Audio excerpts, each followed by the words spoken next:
Chapter 187, A Giant Amalgamation of Hatred. After Yatsubayashi let Taial into his clinic, he made coffee with a coffee maker.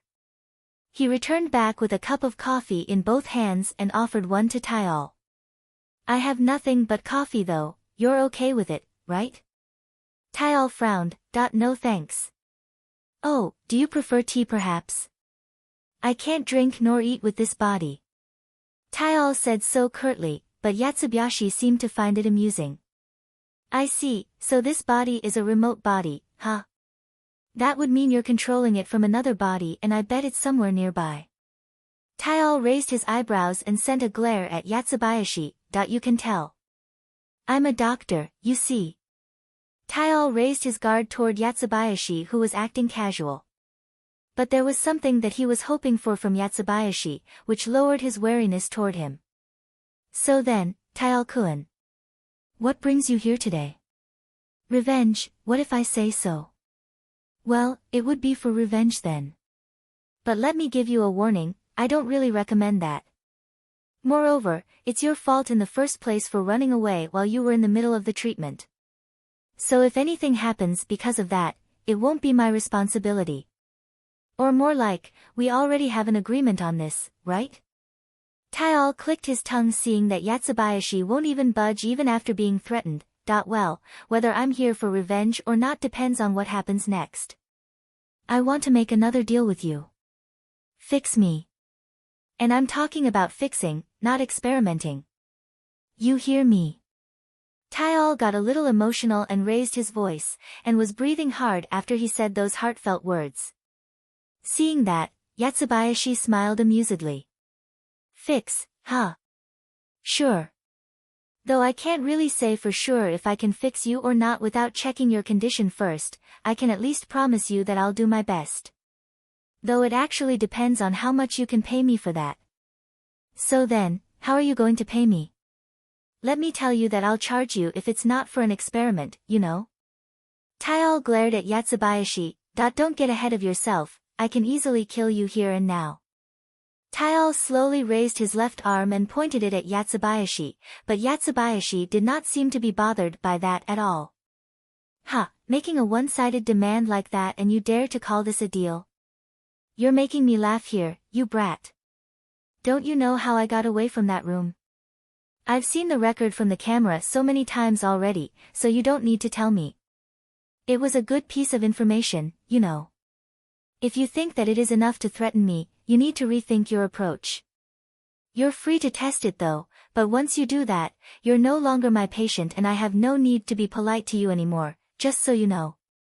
The way Yatsubayashi looked at Taial changed. Between a patient and a guinea pig, Yatsubayashi started to look at Taial as the latter. His words there were basically saying that he could easily take care of Taial even if Taial rampaged there. Although Taial was suspicious that it was a bluff, he still lowered his arm and clicked his tongue. "That I have no money. So for the payment. My body. You can go ahead and take a look at its construction, nanomachine, and stuff like that. The other thing would be information. I have a lot of information right now, so I can answer your questions." That sounds pretty enticing, but I'm not sure if that would be enough. Or more like, I don't know how much I need to fix, so I can't really say for sure how much it would cost. Although you're only using a remote body right now, it looks like you're doing just fine. So what exactly do you want me to fix? Taial paused before replying with a pained voice. "That I want to return to being a human." Seeing Taial's pained expression, Yatsubayashi tilted his head. "That's still pretty vague. Do you mean you want me to get rid of the nanomachine that has changed your body?" "Well, I won't be able to say anything unless I give you a quick check first. Bring your real body here, there's nothing I can gather from checking your remote body." "It's not that simple. I can't bring my real body here, that's why I came here in a remote body. So, if you want to get to my real body, come with me. Listen here, you do know that we're in an emergency over here, right? There are gigantic monsters roaming right outside. I have no plans to get out from the temporary base before the situation calms down first. Don't worry, I'll tell them not to attack you. Yatsubayashi raised his eyebrows in surprise as Taial said so in such a casual manner. Are you the one behind this attack? Taial frowned. I can't answer that. That answer is more or less the same as a yes, I can't answer that. Yatsubayashi gazed at Taial with suspicious but serious eyes. After a short ponder, he then smiled amusedly and said, I see. So basically, you're under a leash from a higher system, huh? And because of that, you can't give me a straight yes. Truly interesting, but in that state, you won't be able to give me the answers that I want to know, right? So you won't be able to pay for the treatment at all. If this attack is successful, most of this restriction will be taken off. That's the deal that I have with her. Her? Who? Judging from the fact that you're attacking the forward base, is it the Ruins AI manager? Taial frowned even more. I can't answer that. And also stop there, giving you this answer is already hard enough for me. Hard? I see, so you're feeling some kind of pain or discomfort for fighting back the system restriction, huh? But even if it's something that the AI can't fight back, you can still more or less resist it. Which means? Is this AI trying to win her freedom by using you? Stop it. Didn't I tell you this isn't pleasant at all? Taial raised his voice again, his glare was filled with hatred. But even so, it only served to get Yatsubayashi even more interested. Does the restriction get triggered just from recognizing the question and thinking of the answer? Or is it judged as a slip in the system and that's why you can still say that? It's a pretty lax system, to be honest. Is it because you have a higher privilege over that half-baked system that you can somehow fight back the restriction? If I have to make a bet, it must be some kind of makeshift system then. If only I can get rid of that pain, or even isolate and deactivate it, then I can get all the good parts and...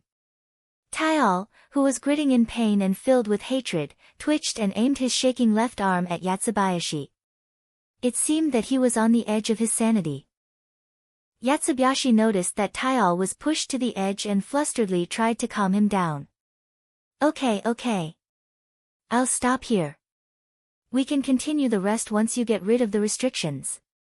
Fixing your body should help out too. So calm down, alright? Taial was breathing heavily as he lowered his arm again. We have a deal then? Yeah, although it's not really how I usually make a deal. It seems that I can expect enough payment from you. We have a deal. I'll properly fix your body, so don't worry. I see, I'll take you to my real body then. Alright, get on the passenger seat. It's over there. Taial got up and dragged himself toward the passenger's seat while swaying left and right. Seeing that, Yatsubayashi let out a sigh of relief. His alerted face slowly changed into a smile, a suspicious smile. He's pretty unstable. I wonder if it's because he's at his wit's end or is it because of the repression from the system. Though I want to take my time examining it, well, the job comes first. Yatsubayashi hopped on the driver's seat and excitedly said. Let's go. I just need to get out from the forward base and into the ruin, right? Yeah. Do you have an information terminal that I can use? Are you okay with the one fixed into the vehicle? It's fine as long as I can connect to it. Yatsubayashi handed a terminal to Taial, who then thrust that terminal to his head.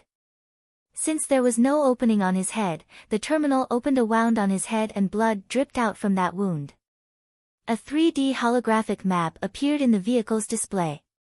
It showed the current location of the clinic as well as the destination and the big monsters around the area. Yatsubayashi chuckled. That's pretty convenient.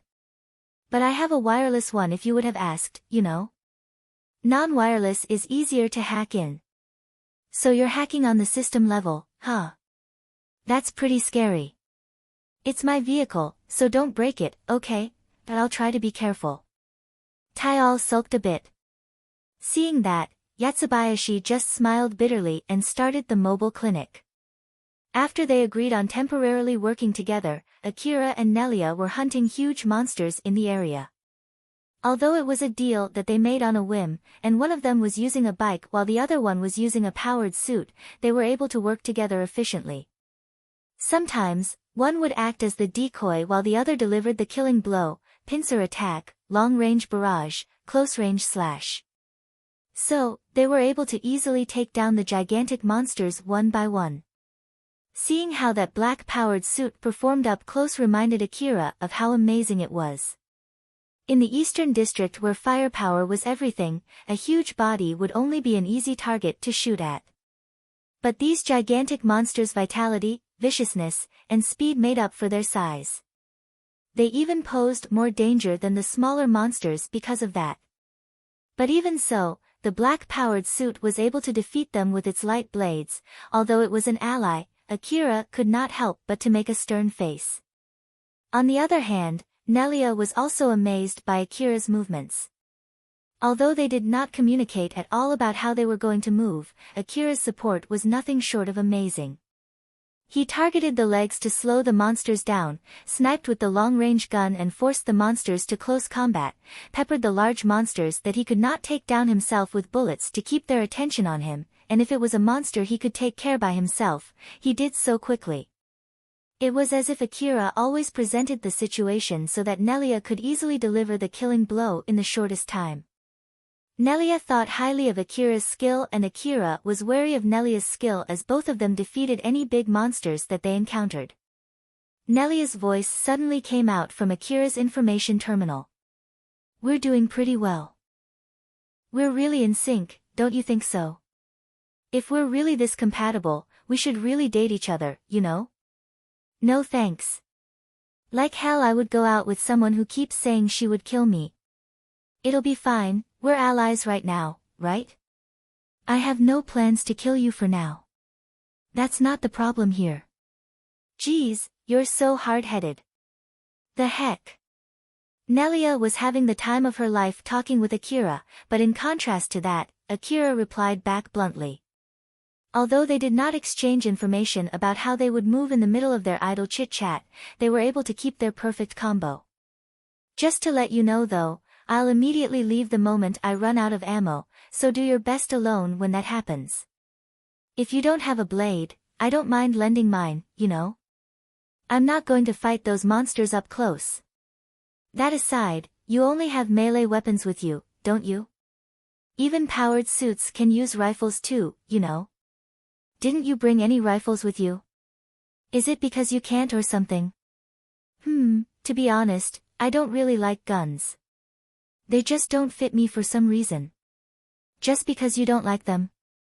Is that all the reason why you didn't bring rifles with you?" "Oh my, things like this are very important, you know? There are many people who mock me for that, but for some reason, all of them died before me. And it all happened because they decide to let go of the weapon that they're most comfortable with." Nelia sounded sad as if it was an old wound when she said so. Akira, who heard that, quickly let go of his anger. It was rather convincing although it was a vague excuse, he could not tell if it was the real truth or just some kind of occult thing. Well, it doesn't really matter. That aside, there's just no end to these monsters. Just how long will this take us? The swarm might disband if someone kills the boss of the swarm. Though I'm not sure if the disbanded swarm would just return back to the ruin or we would still have to fight them. I heard that the bigger monsters are taking command of the smaller monster swarm to attack the supply route. It seems that the bigger monsters are acting like commanders to the smaller ones and there's a good chance there's another monster commanding the bigger monsters. Well, it's just a guess from another squad though, so there's no evidence to support it. They just told me to go after the bigger monsters when I spot them. I haven't heard anything about that though. It was more like an idle chat between squad mates after all. So it's not a formal order from the forward base. Akira felt that such important information should be broadcasted to all hunters, but he bet that it had something to do with the squad that Nelia belonged to. He stopped himself from thinking too much about it and instead focused on the subject of the commanding monsters. A boss monster commanding the other monsters, huh? I wonder if it's an even bigger monster. Well, even if there's one, it should be somewhere deep inside the ruin. Either that or it's concealing itself in the swarm heading to the city. So people like us who work near the ruins' outskirt have nothing to do with them.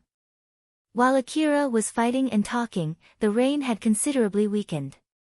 Although it was not completely gone, the sensitivity of the information-gathering devices started to recover. Between the three of them, Alpha had the best detection ability and she actually detected a big monster hiding in the buildings. But she did not tell that to Akira to avoid getting roped into more trouble. So instead, she looked up to the sky and spoke about something else. Akira, the rain is letting off. Akira followed suit and looked up too. You're right. Wait, I shouldn't jinx it again. Akira smiled bitterly. But this time the rain actually weakened, slowly turning his bitter smile into a genuine one. Oh. It's really letting off. Yup, that seems to be the case. Alpha said serenely. Akira found it weird since he expected her to say something to tease him. Is there anything bad if the rain stops? Alpha smiled with a hidden meaning behind it. I just thought that if only it had stopped sooner, I would still have my detection skill and there would be no need to work together with that black-powered suit. I wonder why your luck is just so bad. No idea. Well, since it stopped, let's just be happy with it. Although the sky was still covered with thick clouds, there was no water droplet falling from the sky. Akira was happy about it, but Alpha was not. Yatsubayashi drove his modified APC, which functioned as a mobile clinic, deep into the ruins. Although he encountered some large monsters on the way, they completely ignored him. He was having a good time driving as he glanced at Tayal who was sitting on the seat next to him. They really didn't attack us. I did consider the possibility that it was nothing more than a lie, but this confirms that Tayal-kun has something to do with those monsters. This ability to explore the ruin without fighting the monsters is invaluable, even if it only works in Kozusuhara ruin. You can get enough money to buy a city with it, but it seems that he doesn't know about this yet. Tayal noticed Yatsubayashi's gaze. What? Nothing. I'm just enjoying this sensation of being able to explore the ruin without fighting the monsters. The bigger ones under my command won't attack you, but it's a different story for the other monsters, so you should get yourself ready in case we encounter normal monsters. Roger that. Don't worry, this vehicle is well equipped to handle relatively weak monsters just fine. I see. Tell me if you need help, I can get rid of some of them for you. Thanks, I will be very grateful. Yatsubayashi said so while he thought of something else in the back of his head. This means that Tayal doesn't hold command over all monsters in the ruin. Is it territory-based then? Security monsters usually only roam around the area that they're assigned to and normally they won't go outside that area. Sakashita Heavy Industry considered the strength and the distribution of the monsters in the area when they erected Kagomayama City near Kozusuhara ruin. If this can be changed, it might endanger the city. Tayal noticed Yatsubayashi was looking at him while still in deep thought. So Tayal frowned and called him out. Seriously, what is it? Nope, nothing. I just thought that you're a very interesting sample for both medical doctors and scientists. Sorry if I bothered you. Tayal clicked his tongue but did not pursue it any further. Yatsubayashi finally arrived at his destination. It was a small valley between two tall crumbled buildings. We're here. Is your real body inside that big building? No. But the destination indicator ends around that building though. Not inside, outside. Oh, there's no need for you to wait outside for me, not to mention under this rain too. I can't enter the building. Tayal pointed near the big building. Yatsubayashi shifted his gaze toward that direction, looked up, saw what was in the valley between the two buildings, and smiled. I just want to confirm this. That is your real body, right? You're not saying that your real body is inside that thing, right? Yeah, that I see. No wonder why you can't come to my clinic with your real body. Giving you a checkup would take a lot of work. We have a deal, I'll have you fix me. I'm not even sure where to start. For now, I will try to regenerate your whole body. As Yatsubayashi moved his clinic to that valley, Taial suddenly started acting strange. He started convulsing, his face started twitching, and his eyes were out of focus. "Hey, what's wrong?" When Yatsubayashi called him, Taial suddenly slumped down and went limp. The 3D map on the vehicle's display also vanished. Is his connection cut off? What exactly just happened?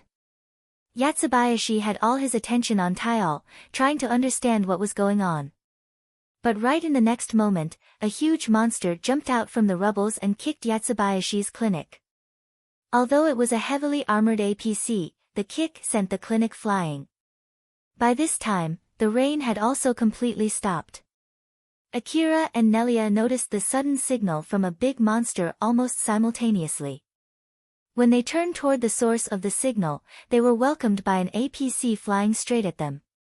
A moment later, the thing that sent that APC flying towards them showed itself. This monster resembled a giant donning a heavy-powered suit. It was so huge that it made Nelia's black-powered suit seem tiny. Its left arm was assimilated into a big gun that looked like the main cannon of a battleship, a belt connected to its back resembled a huge magazine, while its right hand was holding an object that looked like a handle. While Akira was still frozen from the shock, Alpha launched the mini-missiles from the missile pods fixed to his bike. The missiles flew around following Alpha's guiding system, which adjusted their flight time to strike their target simultaneously. From the handle on the right hand of the big monster, liquid metal that radiated light extended out against the gravity. It did not take that long for a blade large enough to slice a battleship to form. This monstrosity fixed its stance and swung the blade to sweep away all the missiles. The missiles spontaneously combusted into an explosion the moment they touched the blade. Since Akira emptied his missiles in one shot there, the explosions were so large that it swallowed the monster too. Akira desperately fought back the shockwave from the explosions with the help of his augmented suit while watching the display in front of him. Did that do it? Akira thought that an explosion that big should be able to take out that monster. But as the fire died out, it revealed the big monster was still standing just fine without a scratch. Akira could not hide his shock. Unscatched? You got to be kidding me. Alpha then said in a calm manner but still transmitted the severity of the situation. That slice was executed so that the missiles did not explode at the same time, thus killing most of its combined firepower. Furthermore, it has force field armor projected on its whole body. Unfortunately, that attack did not deal any damage to that monster. So, it's because of that armor which looks like a heavy-powered suit, huh? How did it get a powered suit that big? Is it custom-made? That might be the case. Akira was only saying that as a bad joke while smiling wryly, but Alpha replied back in a serious tone. So he found it rather weird. Wait, it is? I've scanned its body construction. One thing I can say for sure, it doesn't harden its skin to armor itself and it doesn't project force field armor from its skin either. Its inner body is separated from its other body. So in short, it's using some kind of suit just like your augmented suit. To put it simply, it's different from the other monsters, huh? Akira prepared his stance and psyche to fight that monster. The moment he and the monster made eye contact, it opened its mouth and bellowed. Its humanoid head opened its mouth wide, exposing its fangs and was making sounds as if it was saying something in human language. Akira had no idea what it was saying, but he understood well the hatred and the killing intent that was expressed in those incomprehensible words. For some reason, I feel like it's saying that it would kill me no matter what. Alpha, did I do something to that monster in the past? You just shot mini-missiles at it just now. Well, that's true, but for some reason, I feel like it's hating me so much for a reason that has nothing to do with the missiles. I don't really have an answer to that. But one thing is for sure, we know that a peaceful solution is not possible. So just forget about trying to end this peacefully and get yourself ready to run away. Akira looked at the big monster and threw away the possibility of getting out of this situation peacefully. As it aimed its humongous left arm cannon at him, Akira accelerated his bike as hard as he could, ignoring the G-force that he would have to bear. At the same time, a large warhead a little smaller than the cannon's muzzle launched out. The first shot pierced through multiple buildings, turning the already half-destroyed building into rubble, and pieces of debris that were thrown up to the sky rained down. Alpha was able to accurately predict where those rubbles would fall. So using her advanced driving skill, she knitted through the gaps between the raining rubbles with the highest speed. Akira gathered his focus, compressed his time perception into maximum, and evaded the incoming rubble while kicking and punching the rubbles that were blocking his way. Even in that situation, the monster did not stop shooting, crushing the falling rubble into even smaller pieces. Akira could not evade or block all the rubbles falling at him. When some of those rubbles crashed onto him or his bike, he endured it with the help of his force field armor. But even so, it still threw him off balance, and when that happened, Alpha executed an even more extreme maneuver to get his bike back up, straining both him and his bike.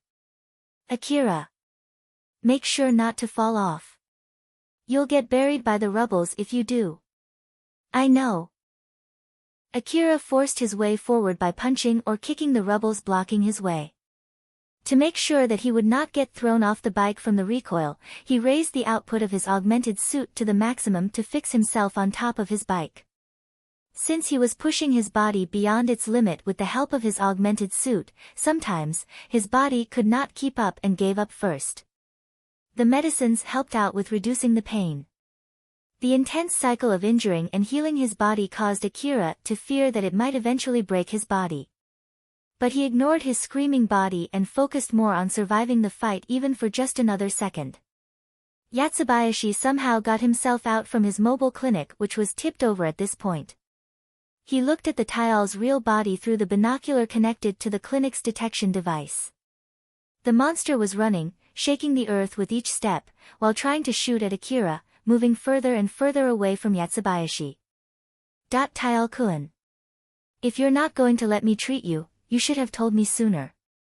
The monster was so strong that it had enough power to change the contour of the ruin.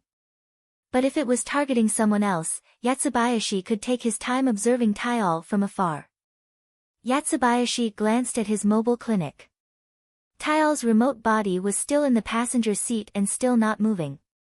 I bet he can control his remote body if he gets too far away from it, and I bet it can't be that far. That's why he had to come close enough to the forward base to be able to reach my clinic. I'm sure the main body also has some kind of camouflaging ability. So he must have used that camouflaging ability and hid his presence with the rain to get as close as possible to the forward base. He then somehow found out where I was, and came to my clinic to make a deal with me, before finally bringing me all the way here. But it's all for nothing. I really don't understand his logic. Yatsubayashi tilted his head. He thought of any possible explanations, but he could not come up with any convincing guesses. The reason why Taial cut off his connection to his remote body was simply because he no longer had the leeway to keep that connection. Most of his copies that he had sent to another place were quickly removed one by one. Taial would have been able to handle that information just fine if he was nothing but a part of the system, but now that he had regained some of his consciousness, it threw his mind into chaos. Then the reason why he prioritized killing Akira rather than finishing the rest of his deal with Yatsubayashi was simply because his self-defense mechanism kicked in, throwing him into a rampage fueled by hatred to keep himself from getting drowned by the system.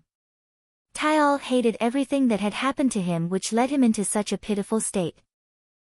Although Yatsubayashi was included in that list, he was somehow able to keep himself from killing Yatsubayashi since he had presented a way for Taial to fix his body. But that was not the case for Akira. Taial's feelings toward Cheryl and the feeling of inferiority toward Akira were mixed together into utter hatred toward him. Furthermore, if Taial held back any of his hatred, he feared that the system might swallow his consciousness again. Because of that, once the rain died down and he recovered his detection ability, Taial was able to detect Akira and immediately threw himself into a rampage fueled by hatred. Yatsubayashi was deep in thought for some time after that, but he decided that it would be meaningless to think about it any further. Well, it doesn't really matter. As long as I keep his remote body, he might contact me again later. I don't want to get involved in that fight after all. I guess I'll just head back home for now. Yatsubayashi stood next to his mobile clinic, placed both his hands on it, and applied some force to push it. When he did that, the clinic slowly started moving. After he gritted his teeth and pushed the clinic further, he eventually got his armored APC to land with its wheels on the ground. Yatsubayashi actually had a body that he had enhanced himself using his knowledge as a doctor. It was also to keep himself safe in case a hunter who he was dealing with went on a rampage, but more importantly, it was also the result of experimenting on his own body. The reason why he allowed Taial into his clinic, and was still relaxed even with a rifle aimed at him, was simply because Yatsubayashi knew he could handle it just fine. Yatsubayashi returned to the driver's seat and placed Taial's remote body in the passenger seat. He then said with a cunning smile, "Taial-kun. If you're not going to pay for your treatment, it won't be a treatment but another experiment, you know?" Of course, Taial's remote body did not reply back at all. Chapter 188, Friend for Today. The contour of the area was changed completely from the huge monster's barrage. With most of the abandoned buildings blown to smithereens, the cityscape was turned into a clear open plain. Both the roads and the buildings were equally buried under debris of various sizes. It was completely impossible to differentiate where the road was. It was not something that hunters normally came across in a ruin. Akira looked over his surroundings while hiding under one of the relatively bigger rubble in the area. I guess this is how ruins slowly change into a wasteland, huh? Alpha, how is the monster? It's approaching slowly. Though it has stopped shooting, I don't think it's because it ran out of ammo. Seriously though, how the hell does it still have some ammo left after shooting that many huge warheads around? In contrast to Akira, who was frowning in concern, Alpha was smiling like usual. Oh my, isn't it the same with your rifle? Akira was completely convinced by that argument and smiled wryly. Ah. You have a point there. And here I thought I'm already used to using the extended magazine made with old world technology, but now that you mention it, the monsters are also made with old world technology too. So it won't be strange if they have extended magazine too.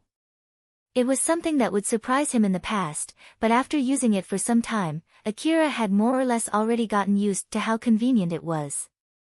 This time, he understood the enemy might be using the same technology and how that convenience turned into trouble.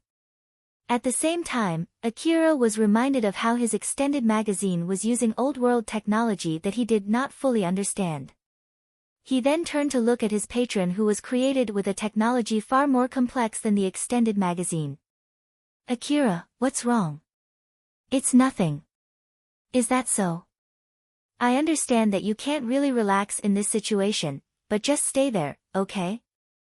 The monster might notice you if you make a single move. Alright.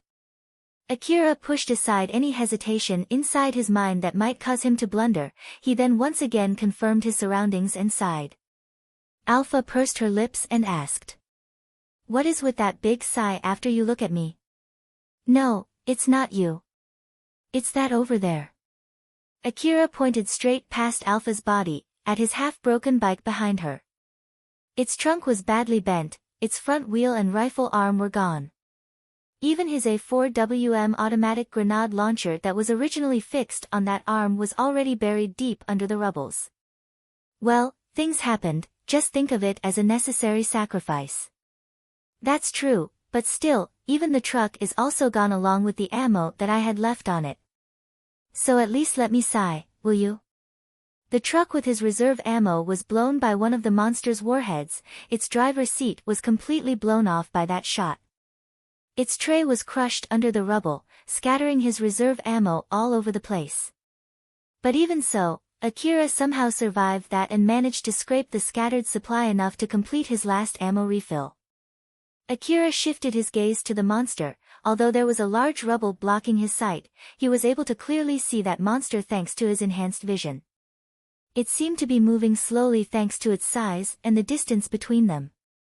But in reality, it was actually moving relatively fast thanks to its long stride.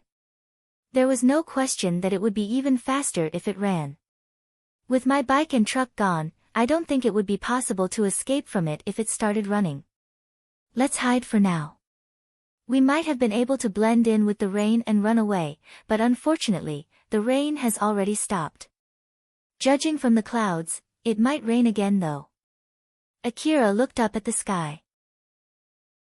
Although it was blanketed in thick clouds as if the rain would pour down any time, it was not raining. It rained when I didn't want it to and it stopped when I wanted it to rain. What kind of bullying is this? Well, I promise to help you against your bad luck with my support the best I can, but as expected, I can't win against the weather, you know. My bad luck even reaches the sky, huh? Akira mixed some jokes in his reply. Alpha smiled in response to that. A call from Nelia reached Akira's information terminal. He was not sure whether to pick it or not and glanced at Alpha. Akira? Are you alive? Yeah, somehow. What about you? No problem at all. I immediately ran away from its sight. It had its eyes fixed on you after all. It seems that it's running out of ammo, so I will be going for its head. Give me some support if you're still alive. Wait for a sec, are you going to fight that thing? Of course. Nelia replied as if it was a given fact. Akira could not help but get surprised by that. All the questions inside his head were compressed into one word. Why? Why, you ask? That's given, it's our job, right? Job? Oh my, it kind of hurts when you say it like that. Do you think that I'm someone who would abandon my job? Although I look like this, I'm pretty serious when it comes to my job, okay? If you're really that upright, why would you be stealing relics then? That was my job back then. Well, that aside, I'll leave the support to you. Nelia ended the call. Akira was shocked. He did not expect her to be actually that earnest, but at the same time, he could understand it too. Alpha found Akira's reaction interesting, but she still prompted him to start moving. I don't know what you find weird about it, but since it seems that she will be taking that monster's attention, let's use this chance to move out. Good idea. Alpha was urging Akira to run away. He understood that very well as he readied his SSB multi-weapon rifle, steeled his resolve, and jumped out from behind the rubble. Nelia used the full power of her powered suit to close the distance with the monster. The monster could not shoot its large cannon behind itself, so Nelia used that blind spot to draw the shortest route to the monster while utilizing the cover of the rubbles. The moment the monster noticed her, it quickly turned around and changed its priority from Akira to Nelia. Nelia was able to close more than half of the distance while it was preparing the cannon on its left arm. Nelia believed that the monster still had some ammo left. But after shooting around at many warheads, she was sure it would not have enough ammo left to demolish all the buildings in the area. Her guess was correct. As a matter of fact, it was no longer able to maintain its original rate of fire. Now that it started shooting in intervals instead of continuous fire, she was able to skillfully avoid the falling warheads with the precise control of her powered suit while she approached the monster. Nelia used the advantage of her cyborg body to connect directly to her powered suit. As she was able to control the powered suit as if it was a part of her body, Nelia was able to execute complex maneuvers with high agility. Not to mention that the powered suit had extra limbs and a propulsion system that originally did not exist on the human body, and the additional sensors on the powered suit provided Nelia with extra information on top of her usual 5 senses. It was a matter of the rider's skill on how much a cyborg could take in the discrepancy coming from a real body and a cyborg body. And in the case of Nelia, her skills were not something to be taken lightly. An ordinary person might go mad if he or she was connected to a tank or a non-humanoid machine. But Nelia did not show any difficulty at all in controlling her powered suit. It demonstrated her talent as well as her distorted mind. As someone who was accomplished both as a close combat fighter and cyborg body user, Nelia was able to evade the high-speed warhead coming at her. She quickly slipped under the monster and slashed its legs with the blades on both of her arms. The moment her blades touched the monster's legs, fire sparked followed by a blinding light. It was the light from the monster's force field armor exchanging kinetic energy into photons. Nelia turned and confirmed the monster's legs. She was sure that she could not sever those legs based on the sensation from that slash. But from that light flash, it should have shaved most of the force field armor's energy. Unfortunately, what Nelia had hoped for was completely off. The monster was unscathed. Its force field armor was able to completely disperse the force from that slash. Whoa, that was pretty hard. Well then, it just means I will have to keep slashing you. While Nelia was mumbling as if she was mocking it, the monster brought down the blade on its right arm. The light blade crushed the rubble and buried itself deep. Rubble flew left and right from that impact as the blade melted its contact point, releasing steam into the air. But Nelia quickly jumped into the monster's blind spot and immediately assaulted the monster with her blade. Every time her blade struck the monster's body, a blinding flash of light was released, and every time the monster swung its light blade, rubble was thrown into the air. Although it was a battle between giants, the difference in their sizes made it look as if it was a battle between an adult and a kid, as both of them swung around blades unsuitable for their respective sizes. If it was a simple contest of swordsmanship, Nelia would have the upper hand. The monster was swinging its blade like it was a beginner. Its blade was not even able to touch the opponent, who was smaller and darting around it. But in contrast to that, Nelia was able to strike the monster's legs multiple times. But Nelia did not believe that she was winning. Although the monster was like a beginner, it was still a powerful monster. Nelia's blades were not able to reach the monster's legs. The momentum of those blades was completely killed by the monster's force field armor.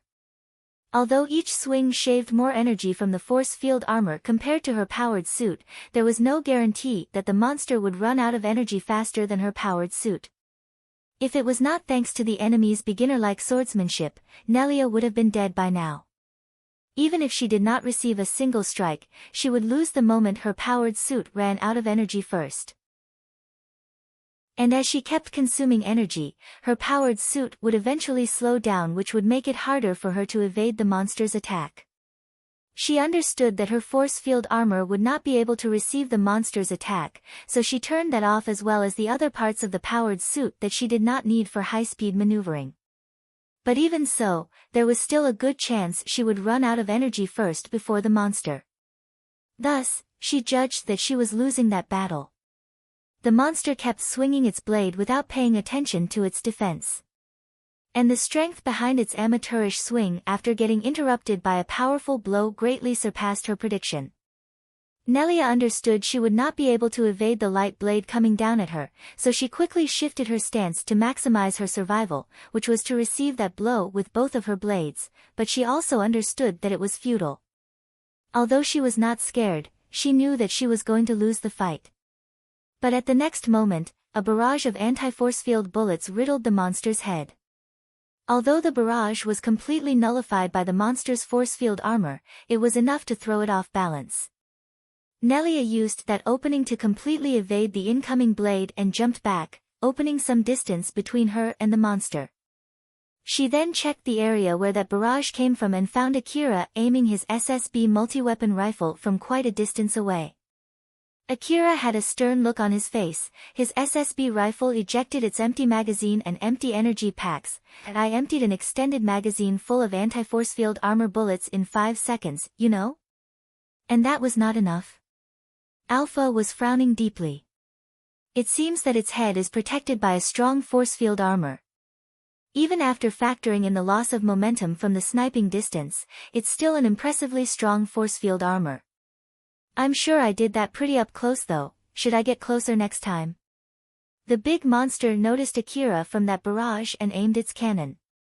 But before it could release a shot, Nelia slashed at it, throwing its aim off. Although the shot landed far away from Akira, it had enough power to blow rubble sky high. Akira could not help but frown seeing that. Did I take that back? Alpha smiled bitterly. Yep, I don't recommend you to do it either. Now that it knows your location, let's change our location and hide. Roger that. Akira moved as fast as possible towards another location while hiding between the rubbles. That was when Nelia suddenly made a one-sided call.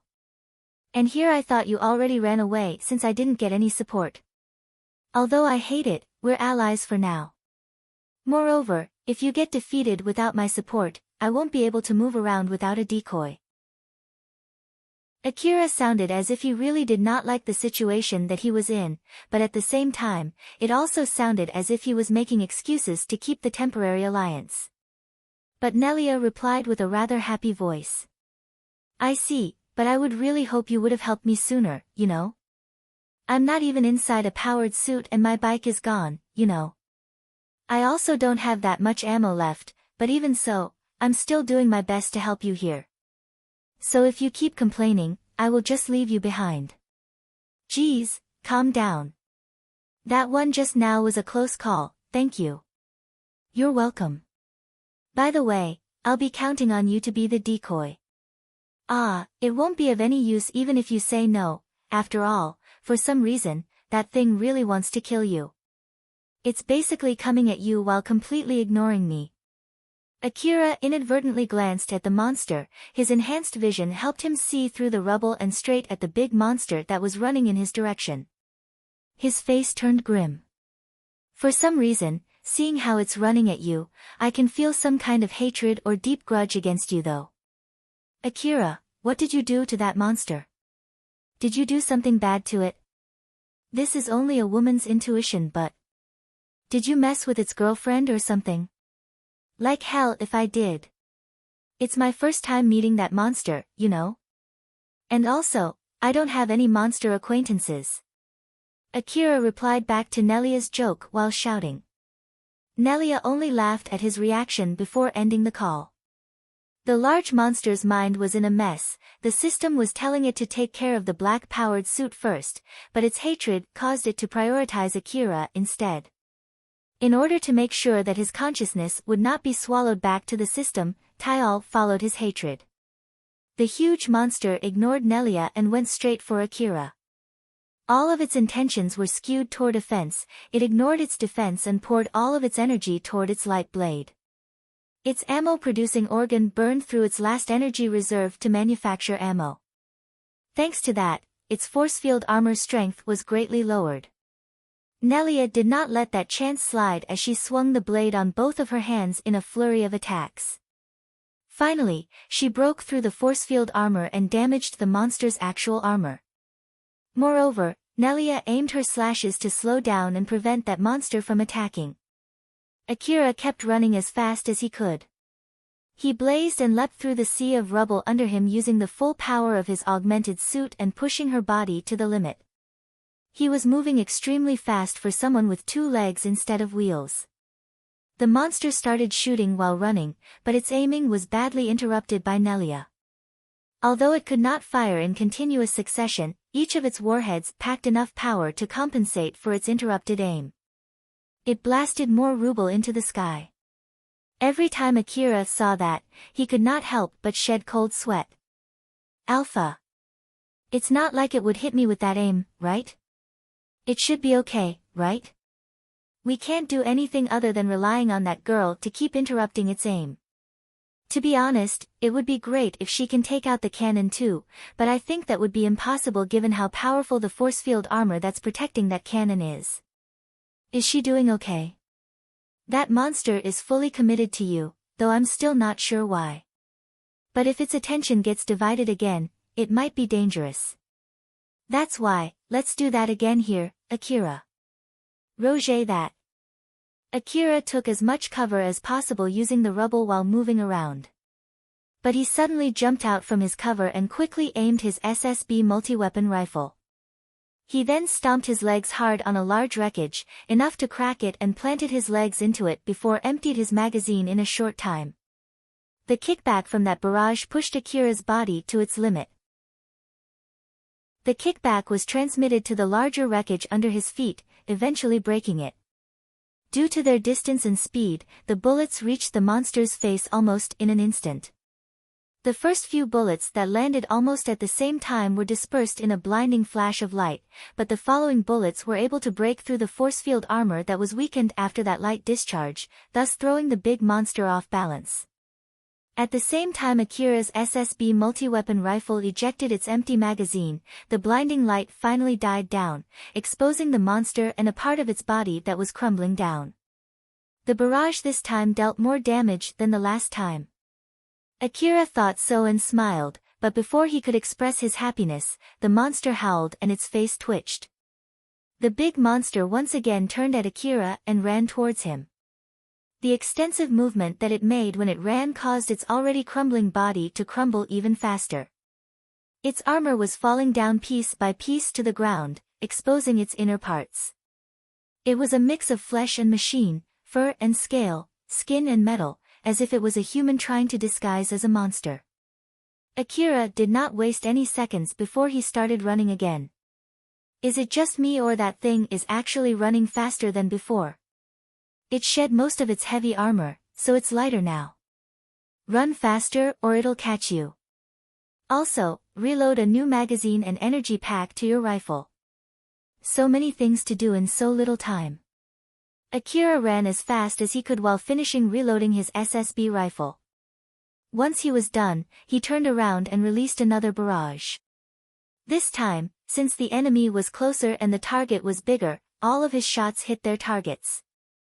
They pierced through the outer shell and scattered blood and metallic parts into the air. But it was far from over, it was not even enough to stop the monster.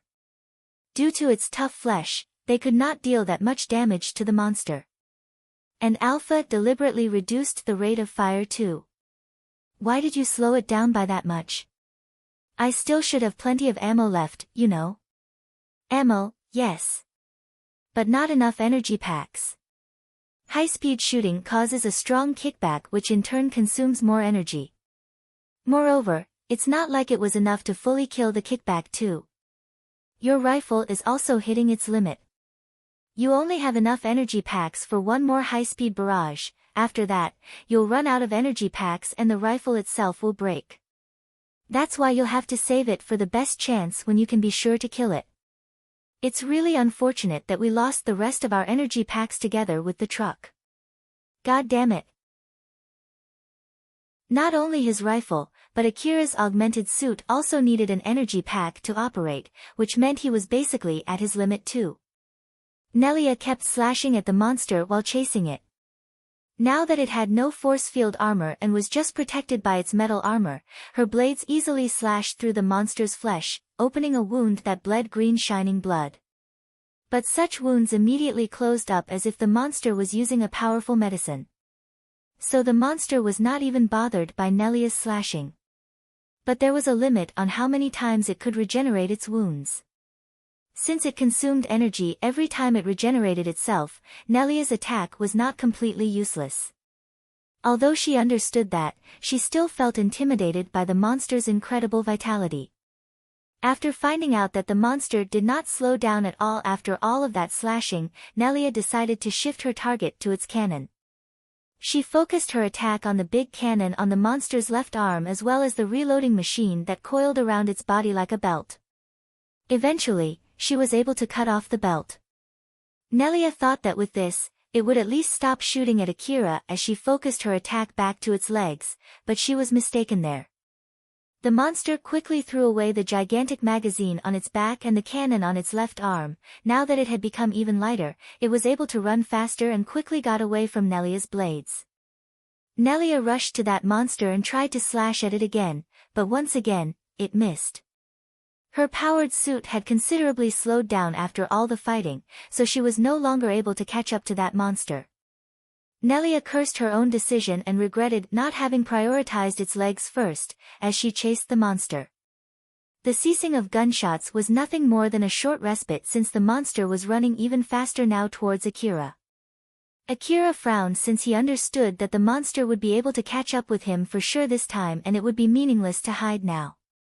If the huge monster swung around its light blade to sweep all the locations where he might be, even if that did not hit him directly, it would be enough to blow him away along with all the rubble, and that would definitely kill him. Akira stopped and slowly turned. He locked his gaze with the incoming huge monster and heaved a big sigh as if he had given up. He then took a long deep breath to steel his resolve. Alpha stood next to Akira and smiled. Just to confirm it, you didn't resolve yourself to die, right? Something that's stupid doesn't need resolve. I see, that's good then. Let's get yourself ready before it catches up with you. I know. Akira calmed himself down for one last stand and started preparing for it. He loaded a new magazine to replace the half-empty magazine and placed in a new energy pack to his augmented suit and SSB rifle. That was the last of his remaining supply reserves.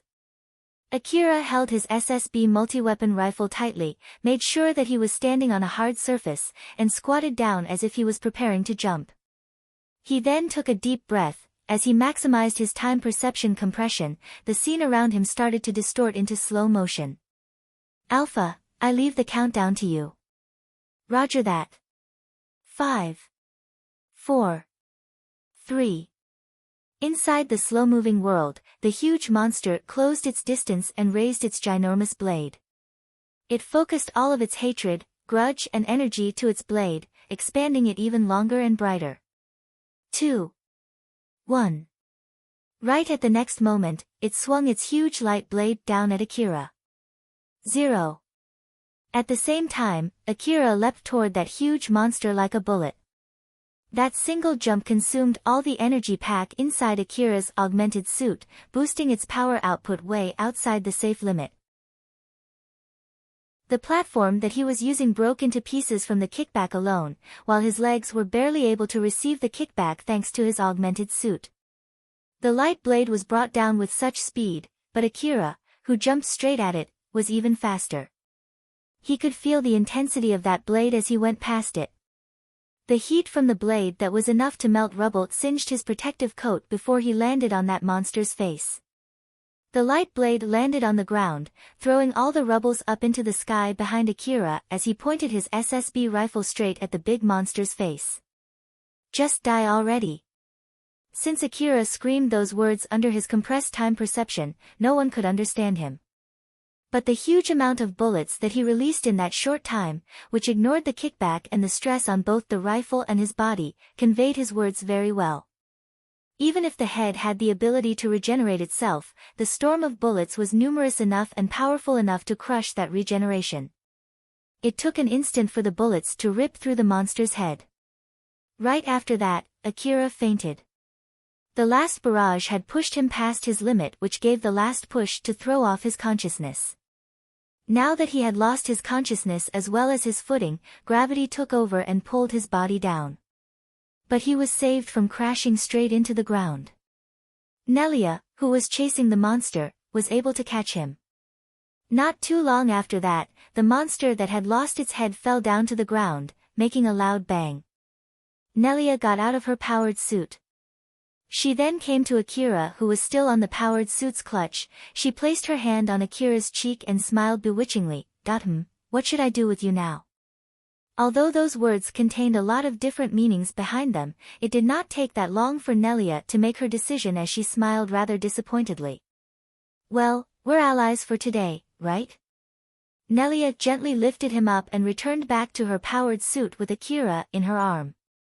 After that, she headed back to the forward base. Chapter 189, The Value of Money. Akira woke up inside a hospital room. He pushed his body up from the bed and looked around. Once he understood what had happened, he sighed. Again, huh? Yep, again. Alpha was sitting on the bed beside Akira and smiled at him. Morning, Akira. Did you get a good sleep? Yeah. But well, this makes it the second time, huh? I don't know whether I should be happy that I survived or I should be sad for getting hospitalized again. There's no reason for you to be sad, so just be honest and be happy about it. Let me confirm it, why can you be so sure? There's no reason to not be happy since you survived, that is true for both me and you. I'm really glad that you survived that fight. Alpha smiled gently. Akira, who saw that, blushed a bit. But that was only until he heard her next words as she half-jokingly said. Moreover, this isn't your first time having to face something like that, right? It would be a waste of time to question that now, wouldn't it, Well, you have a point there. And I really hate the fact that I have to accept it. Akira once again laid back on the bed. Alpha only looked at him gently when he did so. Not too long after that, Kobayashi entered the room. Akira, you're finally awake, how are you feeling? I'm fine. Really? Do you feel anything strange around your arms or legs? Can you move your fingers? Akira thought that it was weird for Kobayashi to say that, but he still tried to move his fingers to confirm it, and as expected, he did not feel anything wrong. Still nothing, why did you say that? Don't tell me that you gave me the bare minimum treatment since you didn't know whether I can pay or not, right? It's the opposite. You were strapped into an emergency life support system when I arrived in the forward base. You were in pretty bad shape. Especially your limbs, they were close to being turned into minced meat, you know. Though in the end, we used those super expensive regeneration treatments to get them back, they were basically grown and then sewn to your body. So it won't be strange if you feel something wrong with them. But you seem to be alright. So yeah, the treatment cost is going to be crazy high. The damage on his legs was from that jump while the damage on his arms was from the barrage. Akira remembered vividly that he did do those things. So when he imagined how much the treatment cost was going to be, he started to get nervous. So, how much is it? About that, you see. We need to have a talk. It will be a long one since I need to let you know what had happened and we need to discuss the reward for your request too, so let's talk while having a meal. Don't worry, you did very well back there, the treatment cost won't surpass your reward money. Kobayashi smiled at the flustered Akira. Akira changed to the clothes available in the room and left the room with Kobayashi. They hopped on a vehicle that came to pick them up and returned back to the Kagama building. As Akira was about to head to a restaurant on the first floor, Kobayashi stopped him. Akira, not that one. No? Then why did you bring me here? Do we have to do some administrative stuff first? Nope, we're going up. Kobayashi pointed up with a smile filled with excitement. Akira found it weird, but the moment he understood what Kobayashi was signaling, his expression changed. The restaurants on the upper floors of the Kagama building were so great that they changed Akira's views on food, and this would be the third time he went to that building for a meal. Akira sat on the seat that he was guided to. He was jovial and excited but at the same time a bit confused while he sat there. Kobayashi ignored it and extended a handshake with a big smile on his face. First of all, let me congratulate you. You have become a great hunter, great enough even for the city management to treat you to a meal in this restaurant. The first time I saw you, you were stuck with the other hunters who could not manage to raise their ranks in that truck, and now look at you, you've gone up the ranks so quickly in such a short time. It's really impressive. As someone who has kept his eyes on you through all of those crazy things that you did, I can't help but give myself a pat on the back for spotting your potential. Yeah, sure. Akira was behaving like a small fry who had never visited such a high-class restaurant. But he had the achievements sufficient for the restaurant to let him in. Kobayashi found that discrepancy very interesting as he laughed hard. You should get yourself used to this kind of restaurant soon, you know? I like you, so I can tolerate how you are acting, but more often than not, others would take advantage of it.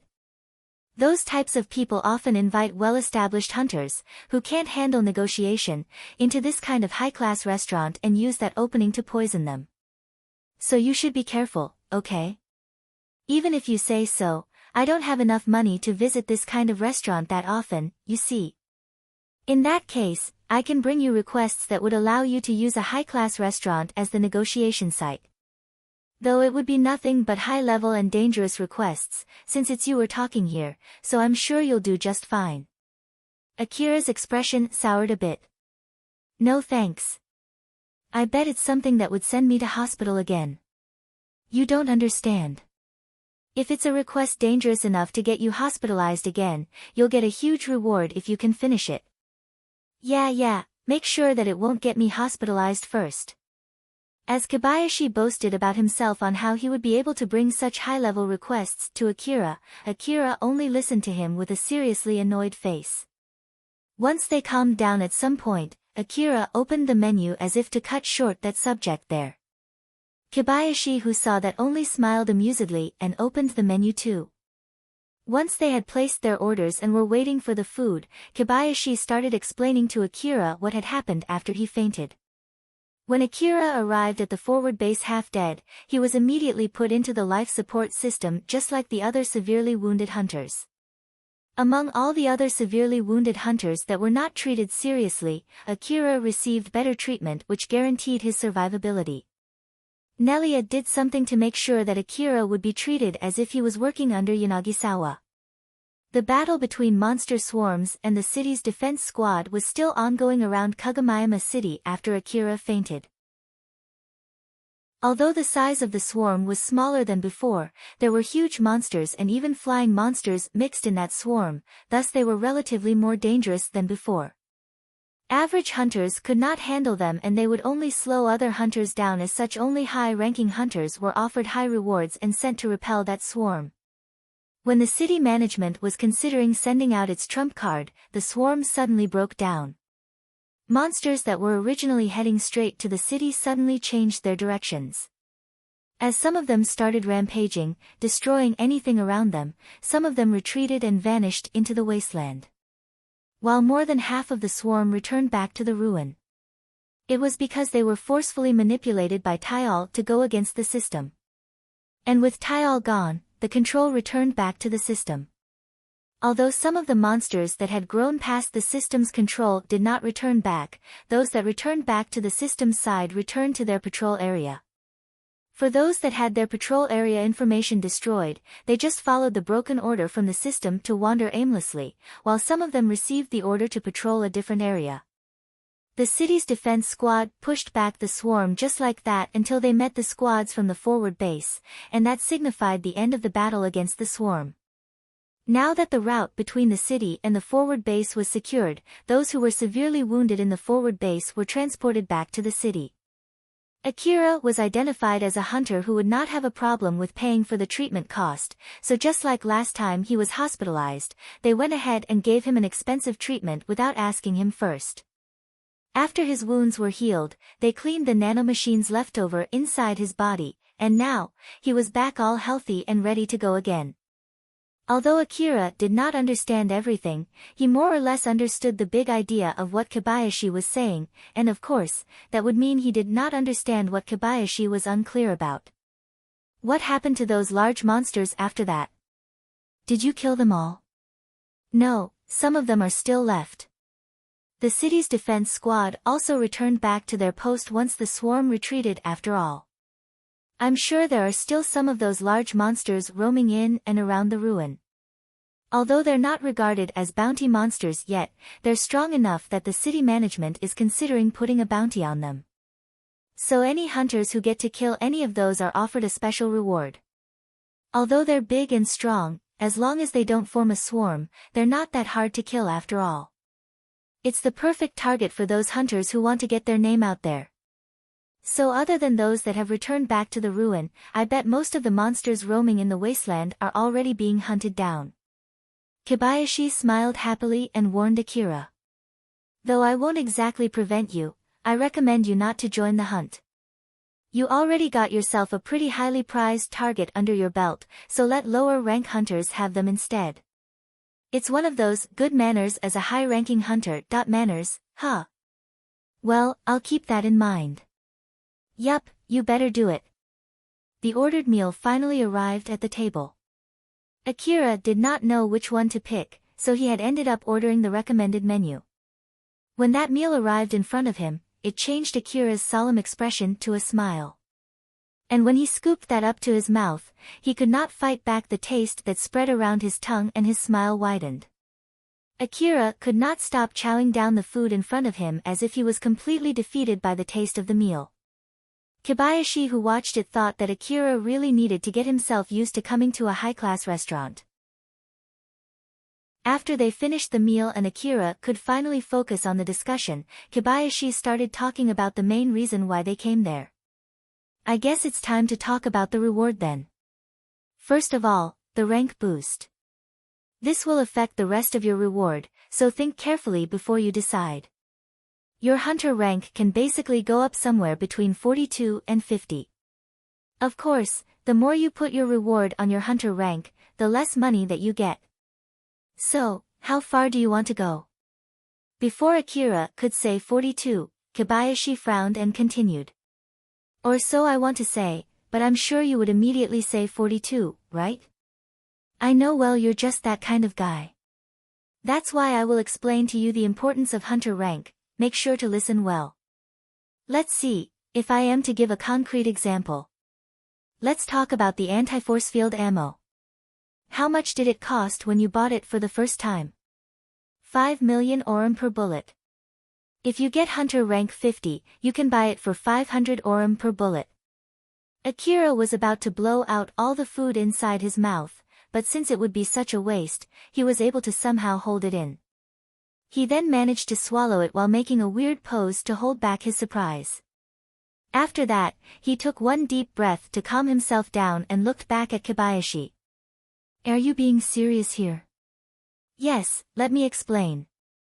There are many factors that decide the cost of such a bullet. This includes the power distribution and the city's safety. I know it's hard to accept, but that's just how the world works, so you better know this kind of thing. Well, it's still a biased opinion from my point of view, but still, make sure to listen well, alright? Kobayashi started explaining slowly as if to calm Akira down after that surprising revelation. The price of ammo in the Eastern District was decided solely by the government, so it's based on how much profit the corporate government could earn. The reason why people could easily buy ammo in the slum city and why that ammo was sold at such a cheap price was all because they were designed to maintain profit for the corporate government. There were many reasons as to why cheap bullets were sold in slum city. That way people in the slum city would be able to fight back the monsters coming from the wasteland, thus protecting the inner part of the city. And after they got used to fighting monsters, they would eventually become hunters whom the city management could hire as cheap soldiers. Of course, there were many reasons other than this. There was one thing common among all the cheap ammunition sold in the slum city: none of them worked against the force field armor of the city's defense squad. Even a barrage from those bullets would not leave a scratch against their force field armor. That way, the city's defense squad could easily destroy the slum city and its people without any resistance. So those bullets that could be used to fight back the city's defense squad were priced highly depending on their effectiveness. Even more so for anti-force field armor. But if the government set the price of a single bullet that high so that the people of the slum city would never be able to buy it, it would also prevent the hunters from getting the ammo that they needed. But once those hunters had enough money to buy them, albeit only a little, the people that the city management did not wish to obtain these bullets would be able to procure them. In order to solve this problem, the corporate government issued a discount for high-ranking hunters. After all, the stronger a hunter, the more he or she would fight powerful monsters. But of course, they could not just give the bullets away for free, although the discount also depended on the type of the bullet. High-ranking hunters could buy them almost for free. This policy was enforced also in order to increase the value of hunter rank, rather than increasing the price of the bullet to an unreasonably high price. This would also encourage hunters to aim for a higher hunter rank.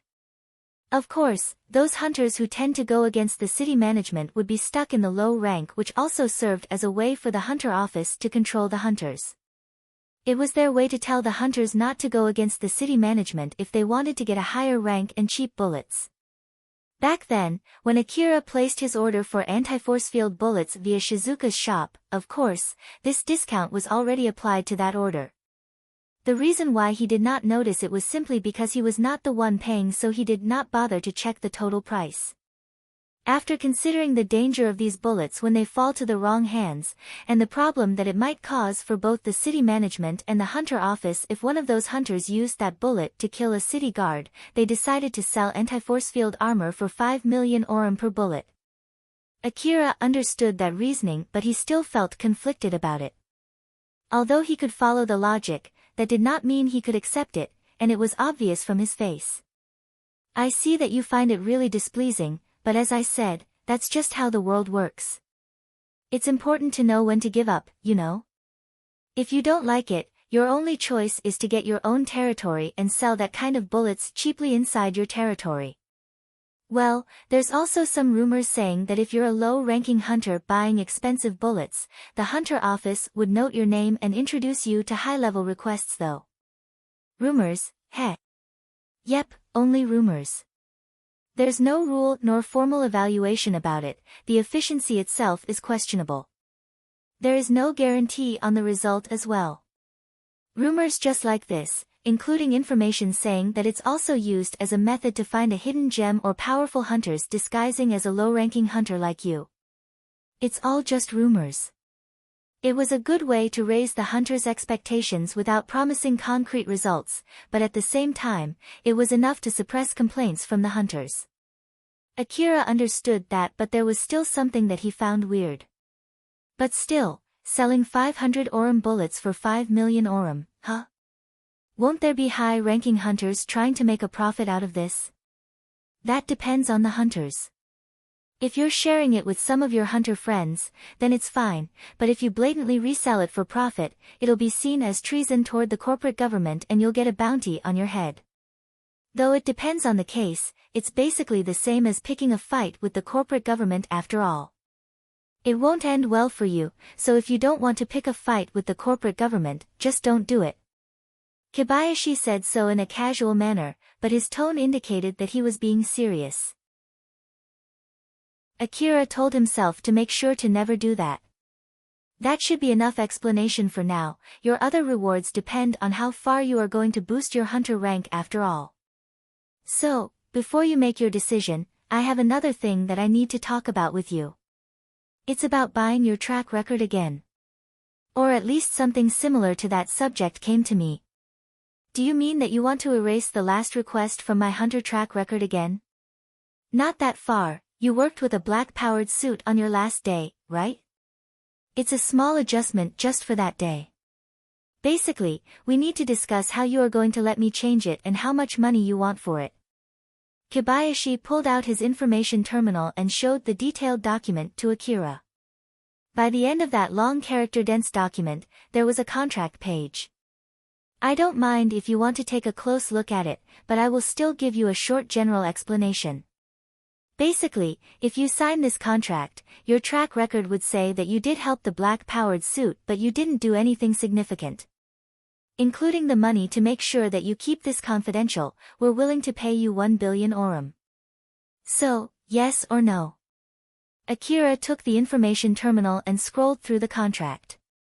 Although it looked like he did not read anything and just skipped the points written in that contract, Alpha was actually properly reading the contract.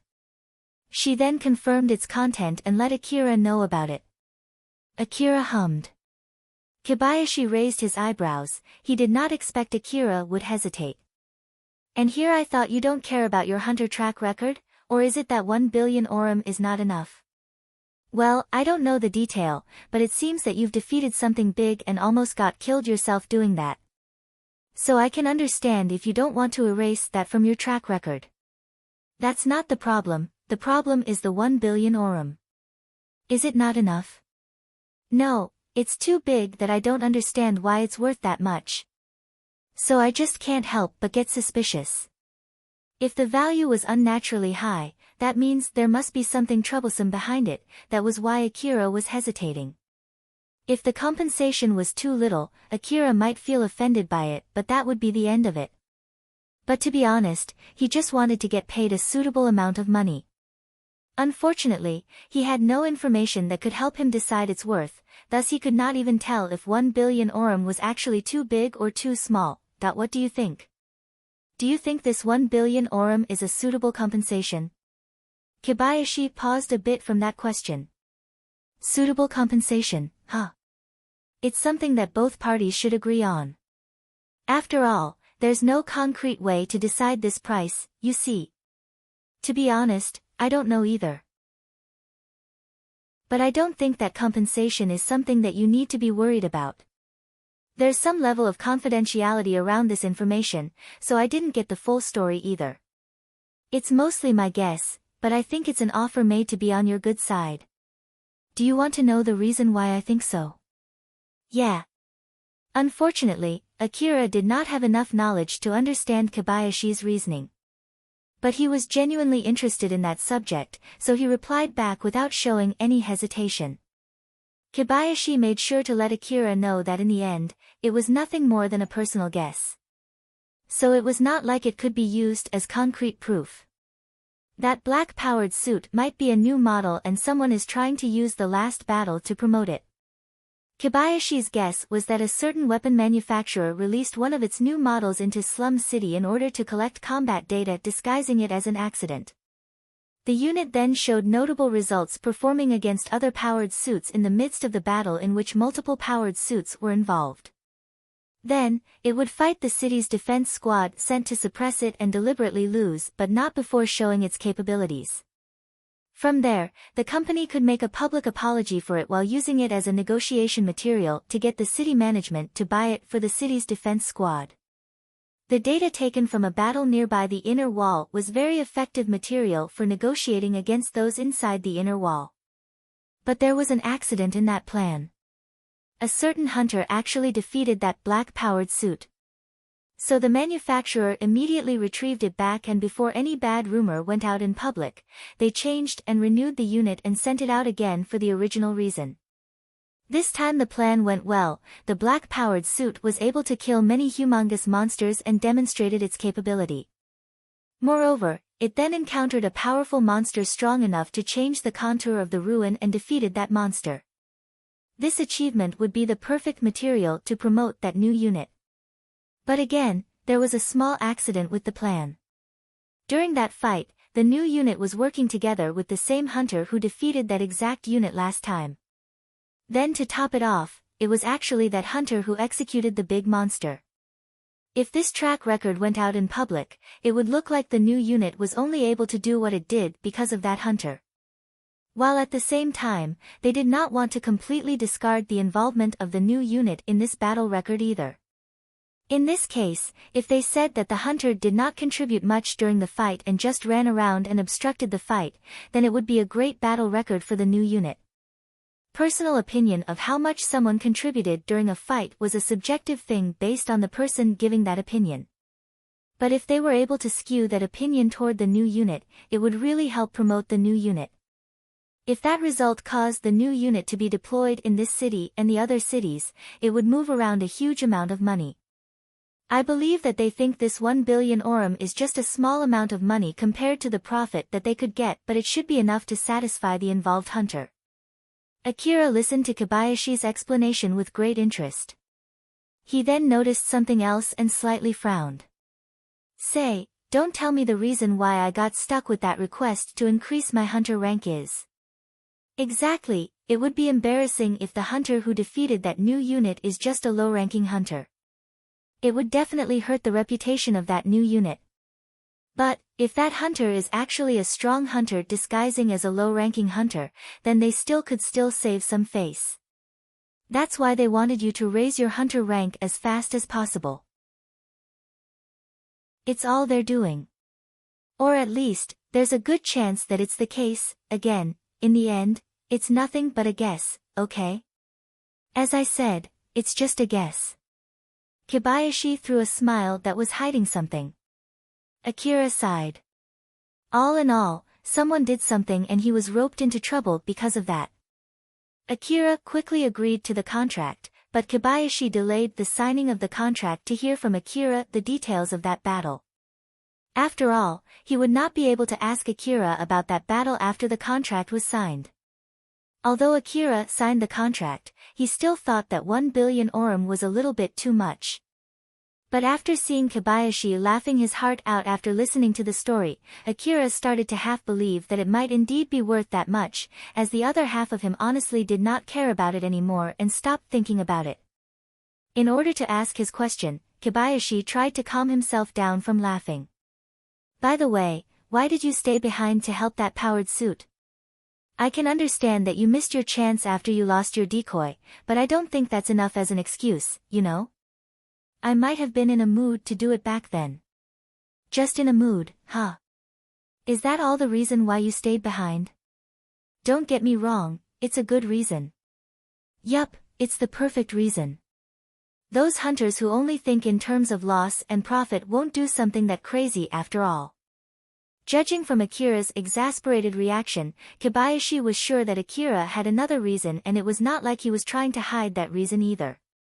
Probably Akira himself was not really sure why he did that, or why he decided to step deeper into a dangerous situation. Kobayashi found that very interesting, as he could not hold back his laughter and started to laugh again. If the reason that Akira himself did not understand well was put into words, it would be sympathy, pride and hatred. It was the sympathy to his ally, even if it was an ally for a single day. That was his line of thinking of how he differentiated between allies and enemies. The pride and self-dignity to follow through his job to its very end. And the hatred toward himself for allowing himself to work with a relic thief for the sake of his job. That vague amalgamation of feelings that Akira could not understand almost got him killed as well as allowed him to survive. But this abnormal way of thinking that he himself did not fully understand shifted his action further and further away from Alpha's guidance. Kobayashi finally calmed down from laughing hard and started discussing the rest of the reward. It took some time until they reached a deal that both parties agreed on. Chapter 190, How to Spend the Reward. Shizuka was chatting with Elena and Sarah in her shop. They were talking about the recent happenings, mostly about how monster swarms came out from Kuzusuhara ruin and attacked the city twice in such a short time window. While at the same time, Elena and Sarah were also venting about the hard time they had when they joined a squad, which was tasked to repel the swarm. Among all the subjects that they were talking about, there was one particular matter that worried them. It was about Akira. There was a good chance Akira was in the ruin when that battle happened, and since that day, he had stopped coming to the shop. If he was alright, it was about time he returned to the shop to procure supplies.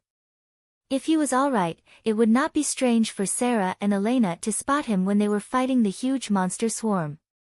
They were exchanging information about Akira, hoping that they would find some hints about his whereabouts, but both of them could not get any clear answer. Elena and Sarah were working as hunters and Shizuka was working with hunters. All of them had to some extent gotten used to the death of their acquaintances and friends. But that did not change the fact that it still made them sad. They understood well death was an occupational hazard for hunters, and they knew that Akira might actually be doing just fine. But even so, they still had worried looks on their faces. That was when Akira suddenly appeared. Elena, Sarah and Shizuka welcomed him with a brighter smile than usual. Akira started by letting them know that his rank-up request was finally done. But well, a lot has happened since then and all my equipment is gone now. That's why I'm here to get new equipment, or more like, I want to consult about getting a new complete set of equipment including vehicles. So, would that be okay? Of course. So then, how much are you planning to spend this time? About 1 billion orum. I actually have a bit more money than that, but for now, I want to limit my budget to 1 billion orum. If it's too much of trouble, I'm thinking of getting the same thing as before and buy some extra modifications and other equipment after that. Akira said that amount so casually that Shizuka's usual smile toward a customer changed into a worry. It seems that you earned quite a lot of money again this time, but are you alright? I heard that the reward for a hunter rank-up request is hunter rank, so normally hunters won't be able to get much money from that request. But even so, it seems that you got 1 billion orum from that. Akira, did you do something reckless again? Shizuka's voice tensed up to warn him not to do any unnecessary reckless thing in order to increase his probability to return back alive even if it was only for a little. She thought that if he realized that he had done something reckless and tried to hide it, then she would need to warn him again. As she was waiting for his answer, she sent a strict but caring gaze toward him. But Akira responded with something that Shizuka did not expect. He heaved a big sigh and exasperatedly said, "It was a huge disaster, huge disaster." Akira did not show any sign of trying to look strong, which he had never done before. It allowed Shizuka to know that he had really gone through something really difficult, thus confirming her intuition from before. Since it seemed there was no need to warn or scold him, her expression changed to a gentle smile to cheer him up. It must have been really hard. I'm really glad that you returned back alive. Are you okay? Did you get injured? If you only come here to let us know that you're okay, thank you, but you don't need to push yourself too hard. You can return back now and get a good rest. But if you still want to consult about equipment, we can do that inside. Don't worry, I'm okay. I made sure to get properly treated after all that mess. Is that so? Very well then, just be careful not to push yourself too hard, okay? Yes, I'll be more careful. Honestly, though, I was already trying to be careful, you know. Akira smiled and said so before immediately starting to vent and look down. Shizuka, Elena and Sarah did not expect that from him at all and found it amusing while also feeling sorry for him. They then looked at each other and smiled wryly. Shizuka shelved that feeling aside for now and asked Akira about what he wanted to consult about with a serious face to change the mood. So then, what is your current hunter rank? 42. Shizuka's gentle smile turned slightly stern. That's quite a big jump. Akira, at least let me tell you this, if you get your hunter rank that high, it might be a good idea to go to another shop, you know. Akira did not expect that at all and made a troubled face. He then nervously asked. What do you mean by that, Shizuka-san? Actually, since that time when you ordered an SSB multi-weapon rifle from this shop, that price is already way above the normal items in this shop. That's why I'm not sure if I can recommend good equipment suitable for the current you. Of course, I'll do my best to help you out if you ask me, but there's a limit on how much I can help you. Remember back then when I sent you data for various rifles, right? To be honest, that was because I couldn't decide which one would suit you the best. Furthermore, I don't normally have them in stock, so I need more time to order them too. So, to be honest, it might be better if you go to a better shop. I'm sure they'll be able to provide you with a better recommendation too. Shizuka said so with goodwill, but Akira frowned and seemed displeased. Does it bother Shizuka-san if they are items that need to be ordered first? Of course not, it's the opposite. As the owner of the shop, and if I prioritize getting profit, I would prefer you order them through my shop. Akira sighed and seemed relieved. In that case, as long as it doesn't bother Shizuka-san, I'll keep ordering through this shop. Are you sure you're okay with that, Akira? Of course. Akira nodded firmly. If it was a bother to Shizuka, he would have no other choice but to change shop, but if not, then he had no reason to change shop. Shizuka slightly blushed, which was very rare for her, and looked away from Akira. It seemed that she was happy that he was this invested in her shop. With this, it would make 3 hunters higher than rank 40 as my frequent customers. It seems that my shop has really turned into something great. Shizuka glanced at Elena and Sarah. Akira followed suit and looked at Elena and Sarah too, but both of them seemed rather conflicted, although they still smiled at him. Sarah and I are rank 41, basically 1 rank below you. So you finally surpassed us, huh? Well, I do think that it was only a matter of time, but I didn't expect it to be this fast. When Akira started working on that rank up request, Elena and Sarah started working seriously to get their rank up for real. They prioritized taking on difficult requests and were able to finish them one by one. The expedition into the deeper part of Kuzusuhara ruin was one of them. After making high-quality maps of the ruin, bringing back expensive relics, and performing well during that fight the other day, they even contributed during the fight to repel the monster swarm as well. The reason why Elena and Sarah worked that hard was partly because of their competitive spirit toward Akira. To put it bluntly, it was to keep their pride as Akira's senior, but their main reason was to stay as his senior even only for a little longer. After all of their hard work and racking all of the achievements that they were quite proud of, they ended on rank 41, which was a pretty high rank in their opinion. But Akira went even above it. Although they were honestly happy with Akira's achievement, they also felt rather conflicted by it. I wonder if I have to call you senpai from here and on. Elena tried to hide her conflicted heart by jokingly poking fun at Akira while smiling teasingly at him. Akira seemed rather unsure how to react to that.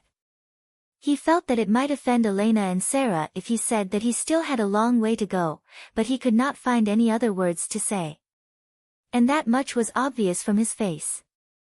Elena and Sarah looked at the troubled Akira and felt that it seemed there was no need to try to be too careful around him.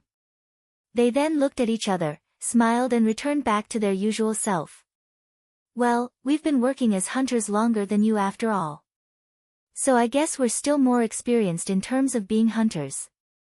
Oh my, I don't think that's exactly the case for you though, Sarah. Why would you say that? Akira, that's not true, right? Sarah stared intently at Akira, the answer that she was expecting was sent through her stare. Ah, yes, of course. I think I'll still be asking for your help too from here and on. Fufufu, thank you. Sarah smiled like usual. Akira finally regained his calm. After that, they started talking about buying new equipment. Even for Elena and Sarah, 1 billion orum was a huge amount of money. Elena and Sarah were thinking that it might be better if they also invested more in their equipment. That was when Sarah suddenly had a question for Akira. I can understand that you want a better set of equipment since you lost all of them last time, but you can actually use your reward for something else, you know? It's not like you only live to fight, right? Sarah thought that this time Akira was spending all of his reward for buying equipment, but that was not true. It was only the money that he got from selling a part of his hunter record during that request. Akira and Kobayashi had a talk about the rest of the reward after signing the contract. A boost to Hunter rank 42, the right to buy medicine and ammo cheaply reserved for Hunter rank 50 and above, and finally, Kobayashi's connection with the Kagomiyama city management and the Hunter office which allowed Akira to procure powerful weapons. The original contract between Akira and Kobayashi regarding the rank-up request was that Akira would get an extra reward in the case of an unforeseen accident. That battle against the oversized armored monster fell well under that clause. Thus following the contract, Akira received extra rewards. Meanwhile, he used most of that reward for getting new special equipment. There was a lot of equipment that normal hunters could not get their hands on. This special equipment was only available for the city defense squad, particularly for soldiers belonging to a special unit. It was difficult to buy equipment sold for the hunters in the front line back in the Kagomiyama city. That was just how powerful this equipment was. Akira would definitely need that kind of equipment to be able to accomplish that request from Alpha, so he decided to ask Kobayashi to help him get them. Of course, Kobayashi thought that it would be interesting to see what Akira would do with them, so he happily accepted it. Getting powerful equipment needed extra permissions and special rights which would take time to get. In the worst-case scenario, it might even take months, sometimes even more than 6 months. Kobayashi did inform Akira about it and Akira was okay with it. Although there was a big difference between Sarah and Akira's assumptions, both of them thought that he used most of his reward for equipment. Because of that, he could not notice the misunderstanding and casually explained. Well, even if you say so, it's not like I know what I can do with that much money other than spending it on equipment. I'm already living in a large house, the bath is big enough that I have no plans to move away. If there's anything else, maybe I'll start treating myself to delicious food. I've been buying better and better food lately. But that's just a small amount of money compared to the price of equipment. Ah, Akira, you're that type, huh? Well, with the money that you're earning, I think you'll be able to eat on the 3rd floor of the Kagama building 3 times a day though. Ah, now that you mention it, I did go there recently. It was amazing. Akira started talking enthusiastically about the food with his limited vocabulary. Thanks to that, he could not convey the taste of the food very well. But it was at least obvious that it was great food. In that case, want to go together next time?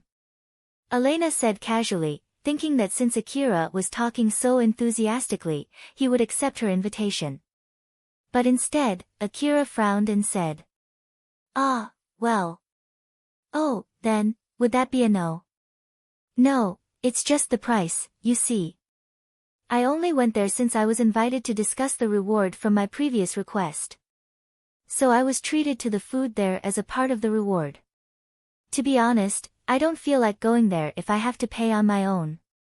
Well, so that's basically why I will have to refuse, I'm sorry. Akira said apologetically and lightly bowed. Elena and Sarah understood him and smiled. Well, we're the ones inviting you, so we can pay for your food. Shizuka smiled and interjected. Elena, I think restaurants around that part is expensive for me as well. In that case, Sarah can pay for your food. Me? Well, I don't mind, but make sure to hold back, okay? They continued talking without even asking for Akira's opinion, and he made a conflicted look there. He felt sorry for making Elena and Sarah treat him to such an expensive meal, but he was also happy that it meant he might be able to go to that restaurant again. Shizuka, Elena and Sarah saw that and smiled amusedly. Akira looked like just a normal boy instead of a rank 42 hunter. They felt the distance between them shrink and smiled even if it was nothing more than their feelings. Yanagisawa was talking through his information terminal. Yes, I do feel bad about the powered suit. I'll also strongly recommend the city management to use that powered suit. But that result is only from one battle record, I believe it's too little as proof to push for its deployment. As such, I believe that it's a good idea to get them deployed in the forward base and the supply route first to collect achievement before deploying it for the city defense squad. If it's just in the forward base, I should be able to push it through after all. Yes, I believe you can expect good results. Once it's decided that it'll be deployed for the city defense squad, please transfer the money as we agreed before. Yes, of course. Yes, until next time then. Yanagisawa closed the call, his smile then vanished as he sighed. Good grief, these people can never get enough, huh? What a pain in the neck.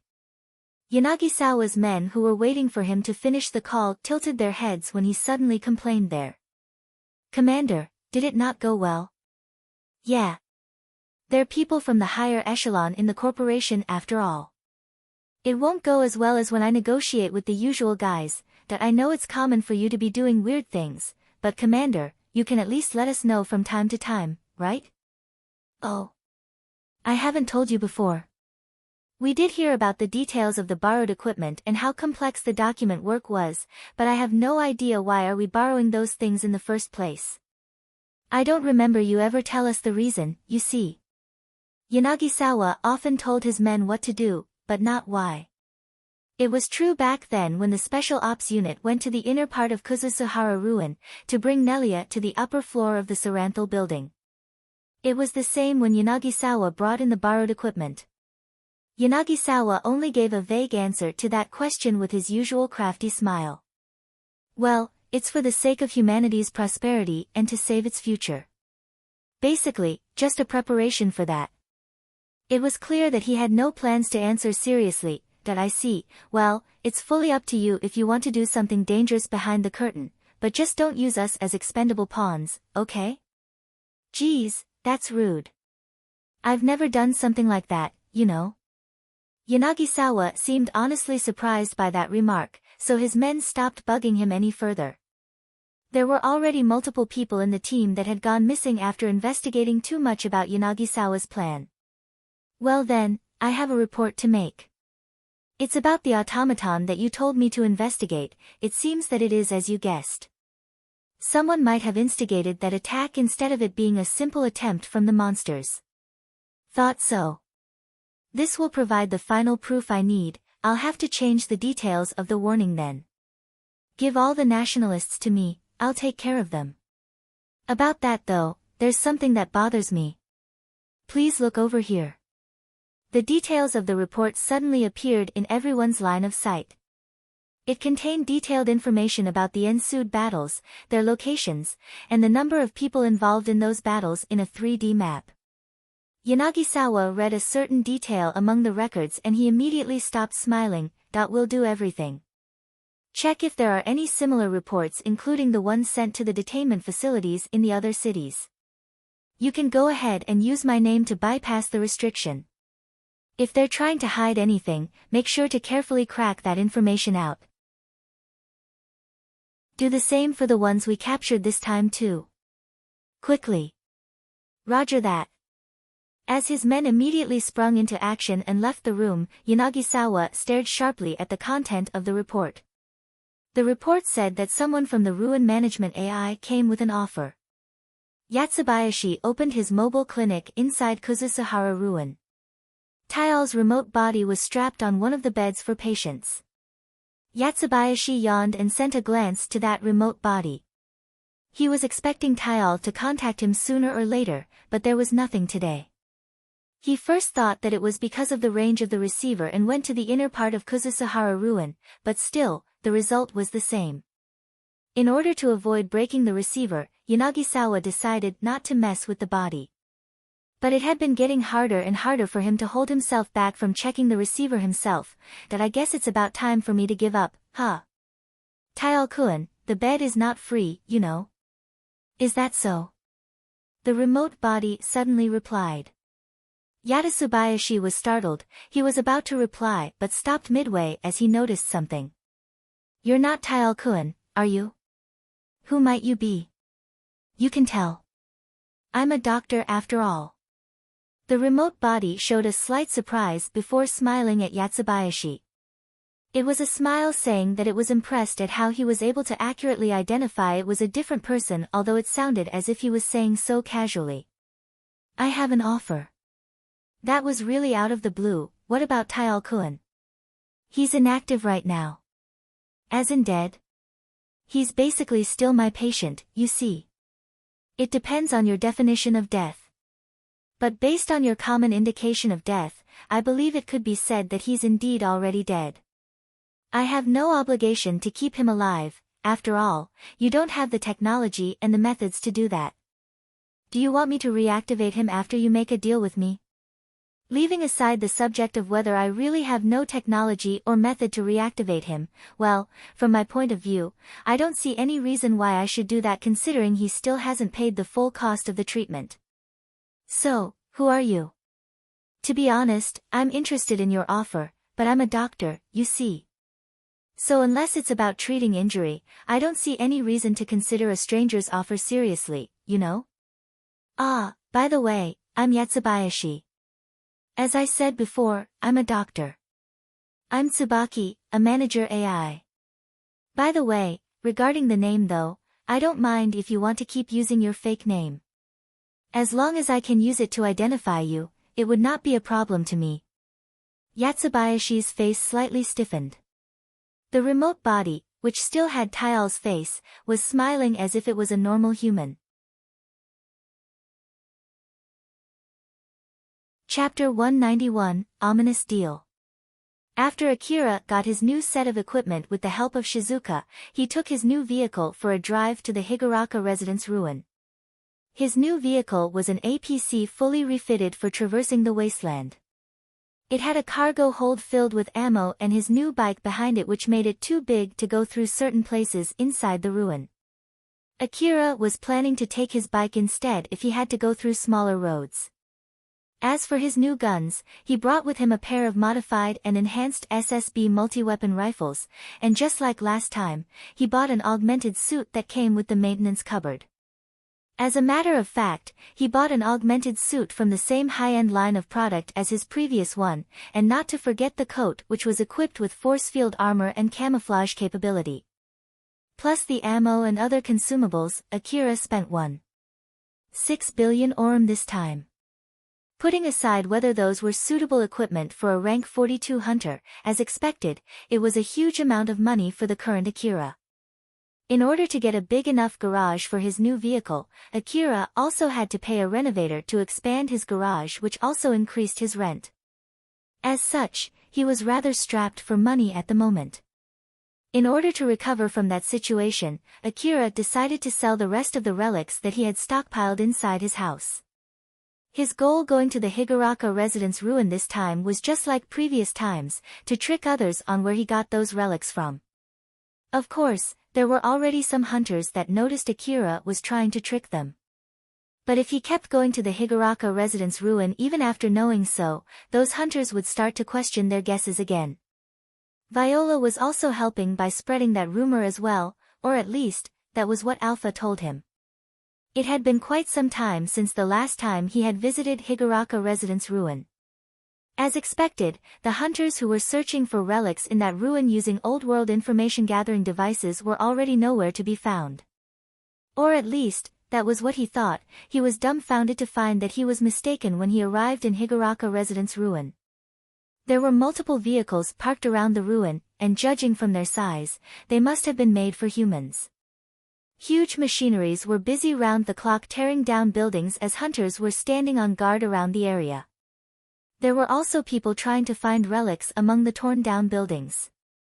Compared to before, the ruin was filled with more people. Alpha.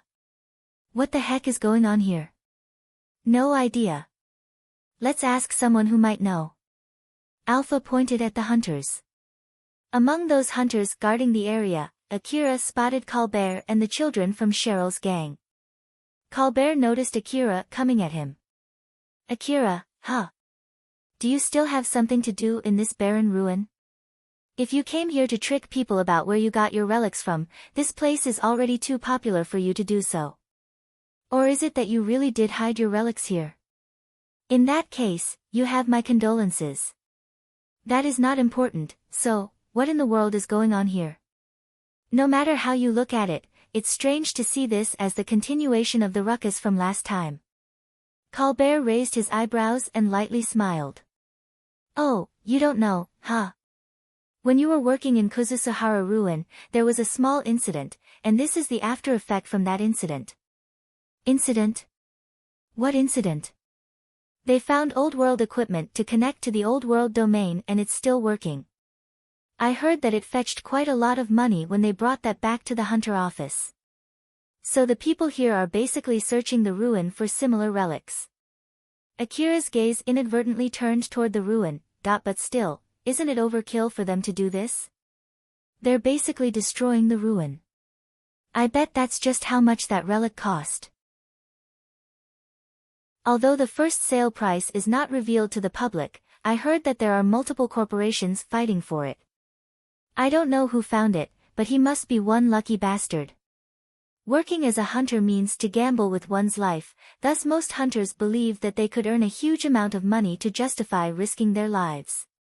Then from time to time, a really lucky hunter would appear, albeit very rarely, but it was enough to reaffirm other hunters to keep chasing their dream.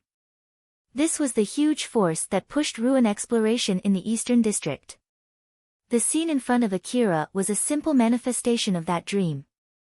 As a matter of fact, Akira himself was one of those hunters chasing such a dream. According to the rumor, the one who found that relic originally found an empty secret room. He was so enraged that he started destroying the walls around him, which led to him finding that relic. I heard that he only found out that it was an old-world communication device after he got that relic appraised in the Relic Exchange Center. He originally brought that relic to the Exchange Center thinking that it should at least bring him a bit of money and did not expect it to be a jackpot. I know this kind of thing happens from time to time in the hunter world, but I heard that the person went through a lot of things after that. Like getting confined in the hunter office since they thought he was someone who can connect to the old world domain. Well, he was released afterwards though after knowing that he was not. But in the end, it was nothing but a rumor, so I don't know if it's real or not. Colbert said so casually, but Akira could not help but frown as he flusteredly said. I see, well, so, you're basically here to look for relics too, huh? Not exactly, I was hired as a guard. Since that last battle, the guards get paid pretty well to watch out for the remaining monsters. To be honest, the money is pretty good, we get paid quite a lot of money just to stand here doing nothing. That's why I brought along Ario and the other guys to fill the member quota. This is a good chance for them to get some experience as amateur hunters. Ario and the other children there had registered themselves as hunters. They were basically working as hunters affiliated with Cheryl's gang, and they occasionally got requests from Cheryl and Viola's connections. Since they brought along decent equipment from Katsuragi when they registered their names, they started as rank 10 hunters, which were way above Akira's when he first registered himself as a hunter. Are you really okay bringing Ario and the other children just to fill the member quota? Those big monsters are pretty strong, you know. Well, even if those monsters actually show up, I bet the other hunters would happily hunt them down first. So these guys won't even have the chance to fight those monsters. Well, even if they do, they can just provide support from afar using rocket launchers. If you're that worried, how about joining us? No thanks, I have other things to do here. Later then. Akira then walked toward the ruin. But his image suddenly blurred into the surroundings. Colbert, who saw that, could not hide his surprise. Camouflage, huh? With this many hunters in this place, I bet he knows all too well that there are no longer any monsters in this ruin, right? Then why did he do that? A lot of questions popped up inside Colbert's mind. Although he had his guesses, he could not ask Akira for confirmation. After all, it would not end well for him if Akira suspected him of trying to find the location of Akira's relics. Colbert was standing there feeling troubled for a few seconds before he decided to just forget about it and return back to his job. Akira turned on the camouflage on his coat and went into the ruin. The coat was equipped with a hood, and it was big enough to hide Akira's 2 rifles under it. Although the hood was designed to cover his face and its camouflage would not be complete without it, Akira deliberately let a part of his hood open. Since some hunters believed that putting something on their head would lower their awareness during battle, Alpha allowed Akira to do it instead of having his focus disrupted if he covered his face with the hood. The coat's surface blended with the color of its surroundings due to the optical camouflaging unit installed on it. Although it did not make Akira invisible by bending the light, it was good enough to hide him. And in order to prevent other non-optical sensors from discovering him, he turned on a jamming device created using force field technology. One of the hunters in the area noticed the signal from Akira in his information-gathering device suddenly dim. He inadvertently turned toward Akira's direction. But since there was nothing worth noting, he returned back, keeping his eyes on his information-gathering device. Similar things happened a few times after that. Akira was honestly surprised at how effective the camouflage was. They didn't notice me even when I was pretty close by. If only I knew that it is this effective, I would have bought it sooner. But Alpha reminded Akira not to get too confident. It might be because their information-gathering devices are set to detect the larger monsters, so it doesn't work well to detect a relatively small object like you. Moreover, there are many monsters out there that can easily detect this level of camouflage. Furthermore, it consumes energy, so it's not like you can turn it on all the time. So don't drop your guard just because you're using it, okay? I know. By the way, do you think this thing works against those big monsters? Maybe. You at least wouldn't need to hide under the rubbles after the rain stopped. I see. As I thought, I should have bought it sooner. Akira frowned a bit. In the back of his mind, he honestly just thought that if he encountered a monster, he just had to beat it. It was an obvious answer. And since he was able to do that in all of his encounters up until now, it cemented that line of thinking to his brain. But as expected, being able to avoid fighting left a huge impression on him to the point that he even started considering the option of hiding and avoiding fighting. Not to mention that he had to pay for his own ammo again now, so he wanted to avoid any fighting that might consume a lot of ammo if it was possible. This line of thinking kept cycling through his mind as he continued going deeper into the ruin. But still, to think that an old-world communication device can be that expensive, it might be a good idea to keep one even if I won't sell it. Akira sounded as if he was regretting his decision, but Alpha quickly shot that suggestion down. That would be a bad idea. If you have one, you'll start thinking about how to turn it into money without alerting anyone. It would be bad if it distracts you, and it would be worse if you have an idea on how to do that since you would not be able to help but try. Then, you would fail and it would end really badly. Remember that the person who found it by pure chance got confined?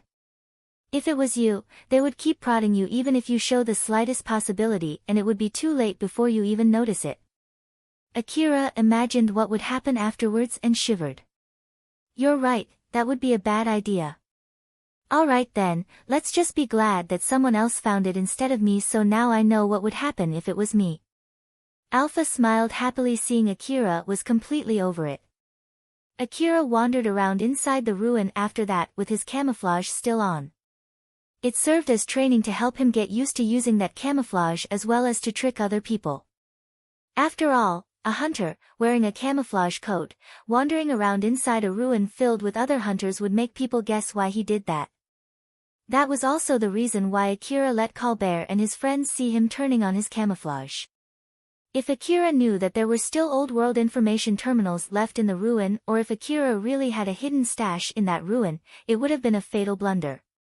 But at the same time, it would also make hunters doubt if it was really a blunder or not. The rumor about the existence of old-world terminals in Higuraka Residence ruin and that Akira knew where to find them died down after no one could find anything in that ruin. But the discovery of the old-world communication device rekindled that rumor.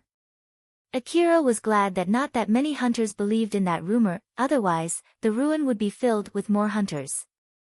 Although Akira himself did not know if it was really working or not, after he walked around the ruin to adjust the believability of that rumor, he received a call from Viola.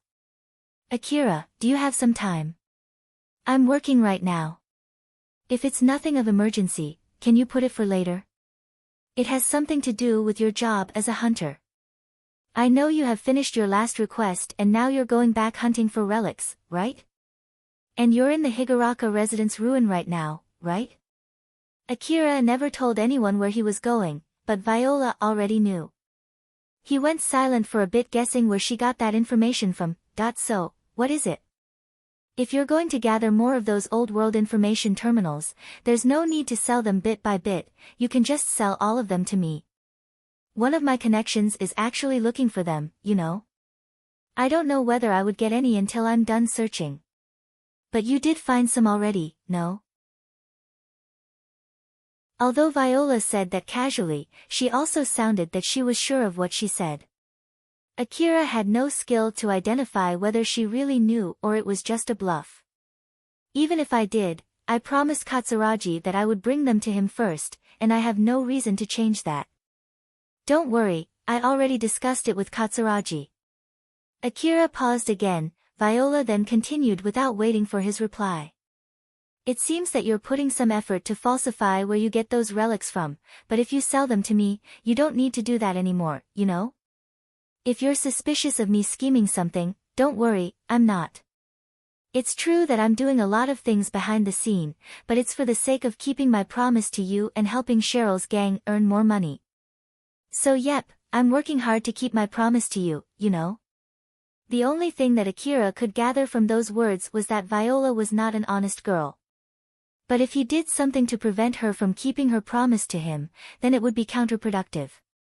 As he thought so, he finally made his decision. Alright, I'll visit Cheryl's base later. About that though, if it's possible, I want you to bring the relics yourself. Huh? It's a request from my client, just think of it as showing my sincerity to my client. I won't force you, but you'll be able to get more money from the relics if you do so. I'll send you the place and time after this. If it's impossible for you, just let me know and I'll do my best to adjust it. Are we going to check the relics there too? No, I trust you regarding the quality of the relics and it doesn't seem the client is questioning my reliability either. Well, don't worry, even if the client checks it later and finds that it doesn't fit his expectation, I would be the one he would complain to. And don't worry, I'll also be the one paying the money to you. I'll pay you a suitable amount of money and I won't reduce it just because the client complains. Akira checked the time and place sent to him and tilted his head. But considering that it was from Viola's connection and that the original relic was first sold in the exchange center of the slum city, he thought that there was no problem with that time and place except that he did not have much leeway in terms of time. Alright, I'm good with the time and place. I'll be heading there now. Okay, thanks. Later then. Viola closed the call. Akira then noticed Alpha staring at him. Akira, it's not like I'm telling you not to accept that offer, but are you really okay with it? It would be a waste to just leave those relics inside my house anyway, so I'm okay with it as long as I can sell them at a good price safely. And if it causes me some trouble afterwards, I can use that against Viola next time. This time for sure, I'll blow her head off. Alpha was not so sure what to think of Akira, who seemed to be weirdly apathetic about that matter. Although, it was one of the good things about him. After all, he once turned apathetic even toward Elena and Sarah, who once affected his priority. But the question here would now be whether Alpha herself could be apathetically treated by Akira one day. Although Alpha wanted to confirm it, she could not afford to test it. After all, the act of testing would be enough to increase the possibility. That was one thing that she knew for sure after being together with him for some time. What's wrong? It's nothing. Let's hurry up to the meeting place as not to miss your chance to blow Viola's head off. That it's not like I took that offer so that I have an excuse to kill her, you know. Although Alpha was joking there, Akira was not completely sure that she was joking and smiled bitterly. He then turned off his camouflage and exited the ruin. Akira was waiting for Viola's client inside one of the abandoned buildings in the Kuzusuhara ruin. He had already taken off his camouflage, although he brought along both of his SSB multi-weapon rifles, both of them were pointed down. Akira himself was busy keeping his eyes on his information terminal while scanning his surroundings for enemies. But still, this is a rather suspicious place for making a deal. This would be super weird if it were a normal honest deal. Well, I'm sure that Viola's client would want to hide where he get the relics from, so it would be a good thing for you too. True. Alpha smiled at Akira and Akira replied with a smile too. It's time, they're coming. A guy carefully peeked into the room from a door. He then noticed Akira and carefully entered the room. Viola's contact, I presume. Yes. The relics? Akira used one of his SSB rifles and pointed to his rucksack lying not too far from him. The guy opened the rucksack to check its content and confirmed that the rucksack was filled with the aforementioned relic, the old world information terminals. Is this everything? Yeah, if you have anything to complain, say that to Viola. The guy closed the rucksack. I heard that Viola will handle the payment. If you want to, you can go ahead and call Viola to confirm the transfer. It's fine. Well then, we have a deal then. So, who would leave first? In that case, I'll go first. Sure, go ahead. The guy then shut up and stood there with a serious face while staring at Akira. Akira then carefully left the room, got to his bike that he parked near the building, and returned back to his vehicle that he parked a bit further away since he could not bring it through the small road. Akira had a rather troubled look. What can I say? That one felt like a super secretive deal, the one that would warrant death to anyone unrelated who discovered about that deal. Well, I expected that much from the fact that they set the meeting place to be inside a ruin. It's the kind of place where it's normal to find dead corpses, with its location being somewhere hunters exploring the ruin would not normally stumble to. Although, it was not as secretive as one would expect if it was a secret deal, that it's not like someone would ambush me on my way back, right? When that happens, you just need to kill them and make sure to kill Viola too afterwards. Alpha smiled, showing that there should be no problem at all. Akira smiled bitterly and rode his vehicle through the ruin. The guy who was left behind inside the building contacted his friend through a non-wave communication device. He also sent the picture of the inside of the rucksack through the camera installed in his prosthetic eye. I got the relics, but I don't know about their quality. Should I return back and get them checked first? The person on the other side of the call replied with a serious voice. No, you don't have to do that. It'll leave a record if you get them checked inside the city. After all, these are old world information terminals. Bring them to the next location. Once the preparation is done, call the hunters and let them find the relics. They can then confirm the quality of the relics afterwards. It would be too much work to readjust the appraisal result afterwards if we appraise the relics beforehand. Roger that. By the way, it seems that the hunters assigned to find the relics are Yanagisawa's men though. Are you sure it will be fine? They might just snatch the relics, you know. I've accepted that risk. Since they're working under that man, even if they get suspicious of the relics, most of them would prefer not to dig too deep. The problem here would be whether they would be able to find the relics. Although it depends on their luck, they should be able to find the relics just fine if they are at least as good as common hunters. But in the case they can't, we will send our own hunters. Alright then, go. Once you're done placing the relics, stay around the area to keep your eyes on the hunters from afar. If they don't contact you after they discover the relics or if they're trying to keep the relics for themselves, disguise yourself as a robber and kill them. We can send you reinforcements if you need. Roger that, we'll start the operation now. Good luck. The guy closed the call and vanished. The powerful camouflage device was something that he received from his boss, which indicated how careful the person he was on the call with just now, and how important this operation was.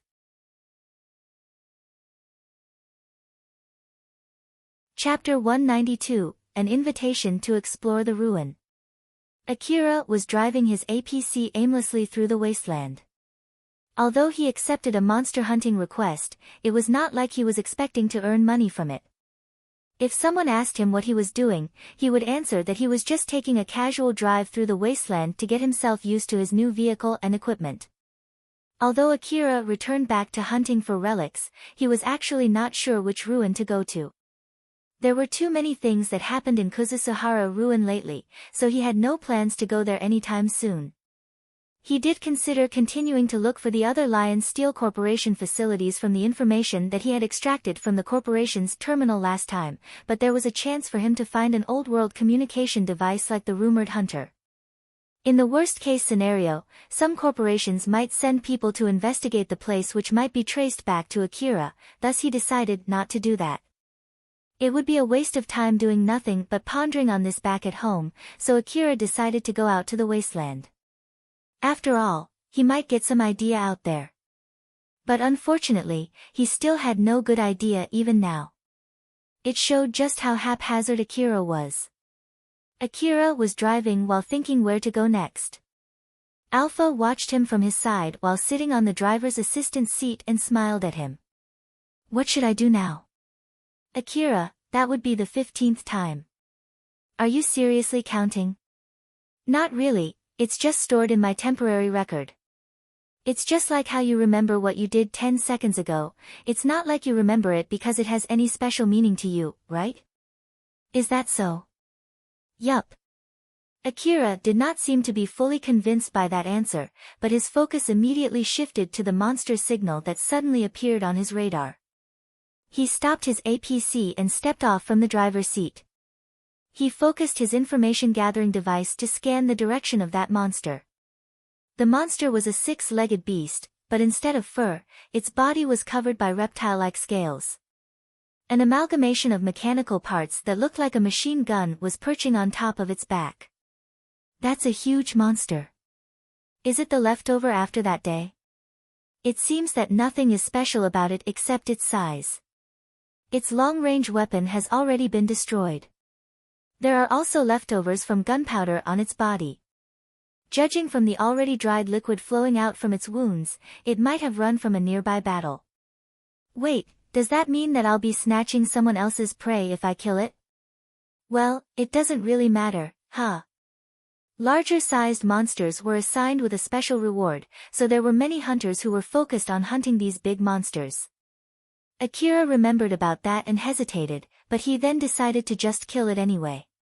Even if there were hunters who were chasing that monster after injuring it that far, it was not enough of a reason to just leave it alone when it was coming towards him. After all, being a hunter was a dangerous job and no one could guarantee their survival. Akira aimed his SSB rifle in his right hand at the monster. He then looked away and pulled the trigger. The first bullet ripped through the air and landed straight at the monster's head. The same thing also happened for the rest of the bullets that he shot. Thanks to all the training and all the battles that he had gone through, as long as he properly aimed his rifle and there was nothing disrupting him, Akira could accurately shoot his target. So his training moved on to the next stage. The view from the rifle's scope was displayed into a small window in his sight. Akira was to accurately aim at his target without directly looking at it. He had to accurately shoot his target using the signal from his information-gathering device. Up until now, he did that with the help of Alpha, but this time he was training to do that on his own. The result until now was not that bad. So in short, Akira was able to do that on some occasions. This gave him a glimpse of hope that he would be able to accomplish things that he had originally thought to be impossible. Alpha did once say to him that she would eventually have him do the things, which he could only do with her help, on his own. If Alpha said so, it meant that it was possible for him to do it. But at the same time, Akira also thought that he was still very far away from that point. And then, although it was thanks to his new equipment, he was able to reach that point. Akira could feel that he had truly become stronger. The monster finally slumped down after a barrage of bullets. Although the bullets were nothing but normal bullets with no extra firepower, which could not deal fatal injury to the monster, it was compensated by Akira's accurate shooting. Akira himself smiled with satisfaction from the result, which was rather rare for him. Didn't expect that I would be able to do that using normal bullets. Well, I did that at a rather close range and emptied one huge magazine though. You're paying for your ammo again now, so it's better to use normal bullets when you can. It's not like your high-rank hunter discount can get you free bullets after all. You're absolutely right. Although I don't have to pay that much money thanks to the discount, I need to pay for my bullets again now. I really need to get used to this again. Akira brought along with him a lot of reserve ammo thanks to the huge storage area in his APC. He did not shy away from filling his storage with the expensive extended magazine. He was going to use those magazines when he had to go into the inner part of the ruin where he could not bring his APC along with him. For the sake of his training as well, instead of using a bullet that could kill his opponent in one shot, Akira was using normal bullets with relatively low firepower. As Akira was about to head back, he suddenly stopped. His information-gathering device detected a vehicle heading in his direction. That vehicle was actually chasing the huge monster that it fought not too long ago in order to deliver the final killing blow. Reina was sitting on the driver's assistant seat next to Togami, who was driving the vehicle. Hurry up. Otherwise, other hunters might snatch that monster. It wasn't easy destroying its weapon. It can't be helped, you know. As I thought, we should have shot its legs first. No. Destroying its weapon comes first. It is thanks to that we can drive straight at it safely like this. Sure, but it's meaningless if it gets away from us. But you're the one who said to prioritize safety first. And you said that it won't get away and we would be able to kill it. Reina and Togami were bickering, but it was not intense, it was more like a friendly exchange kind of bickering. Kane, who was sitting in the back seat, smiled teasingly at their exchange and said, "You guys are as close as usual." Reina and Togami immediately paused for a bit, then looked at each other and stopped bickering. The last time that happened, they ended up giving the exact same reaction, which proved that they were indeed close to each other. Putting that aside, we need to hurry up. I know, we're almost there. Kane smiled amusedly and thought that although they gave a different response this time, it still showed that they were close to each other. In contrast to that, Shirori, who was also sitting in the back seat, looked rather displeased. From her point of view, Togami was a bit too rude toward Reina, and it seemed that Reina was influenced by those words and replied in a rather unladylike manner. "Milady, Togami-sama. I understand that both of you are in high tension from the battle and it's important to maintain your calm, but it's just as important to watch your words to make sure not to disrupt your focus toward the fight. As such, I don't recommend raising your voice unnecessarily. In the worst-case scenario, it might affect the escort after all." "Ah, right, sorry." "Ah, Yes, sorry. Reina and Togami awkwardly apologized. Then after an audible sigh from Shirori from behind, their faces turned slightly serious as they focused back on the job at hand. They then checked the sensor in the vehicle for the monster that they were chasing. But from the information displayed in the sensor, they were able to immediately infer that another hunter had already taken out that monster and they hung their head low. Ah, we were too late.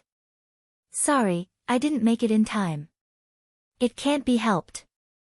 If we had prioritized more on killing that monster instead of our own safety, the result might have been worse than this. So let's just take this positively. Although they were bickering that much just now, they were able to immediately accept that disappointing result without blaming each other. It showed that they really had grown as hunters. So, what do you want to do? It was originally our target and we did fight it first, so if we point that out, the other party might at least share the achievement. You're the leader for today, so I leave that to your decision. But if you want to talk with them, you do the negotiation too, okay? Alright. I guess I'll at least give it a try.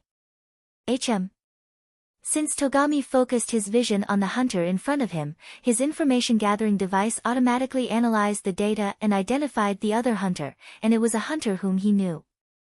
It was Akira. Akira accepted Togami's proposal without much negotiation at all, or more like, it was not even a negotiation. Reina's party was surprised thanks to that. Is that really okay with you? Well, we're thankful that you would do that, but... Yeah, I don't mind at all, so you can do anything you want with that monster. But... Akira was so cooperative this time that Reina and Togami did not know how to react to it. But when they were about to pursue the reason, Shirori noticed that Akira really did not care about that monster at all. So pursuing that subject would be a bad decision, thus she interjected before Reina and Togami could prolong the negotiation. Akira-sama. We will take your kind offer. Milady, Togami-sama, let's not bother Akira-sama any further and process the kill registration. Alright, Akira, thank you. Reina and Togami split the administration job to register the kill and started processing the report. It was a special target with a special reward, so it needed a special report. Although it was not as troublesome as the report for Bounty Monster, it was still more work than the usual report. They used their Hunter ID and Hunter code to register the contributor in the report. They then sent the information from their radar and information-gathering device as well as the information of the defeated monster by scanning it. If there was a need to divide the reward, they would also send that together with the report. After they sent the report to the Hunter office, a staff member would check the data before sending a confirmation, and that would be the end of the reporting process. Akira left that process to Togami and Reina. If the report emphasized more on Reina's party's contribution, both the achievement and the reward would mostly go to them. Akira left the process to them not because he trusted them, it was more because it was too much work for him. Kane stood next to Akira and smiled at him. Well, wasn't that so kind of you, Akira, but it's just that I have no plans to get into an endless argument with any of you. Considering the endless bickering that it might cause if they lost the chance of getting the special reward, and how they were in the middle of the lawless wasteland with Kane and Shirori, both of whom couldn't be taken lightly. Although they did not exchange words, their glances and awkwardly shared understanding of the situation were enough to convey their respective opinions.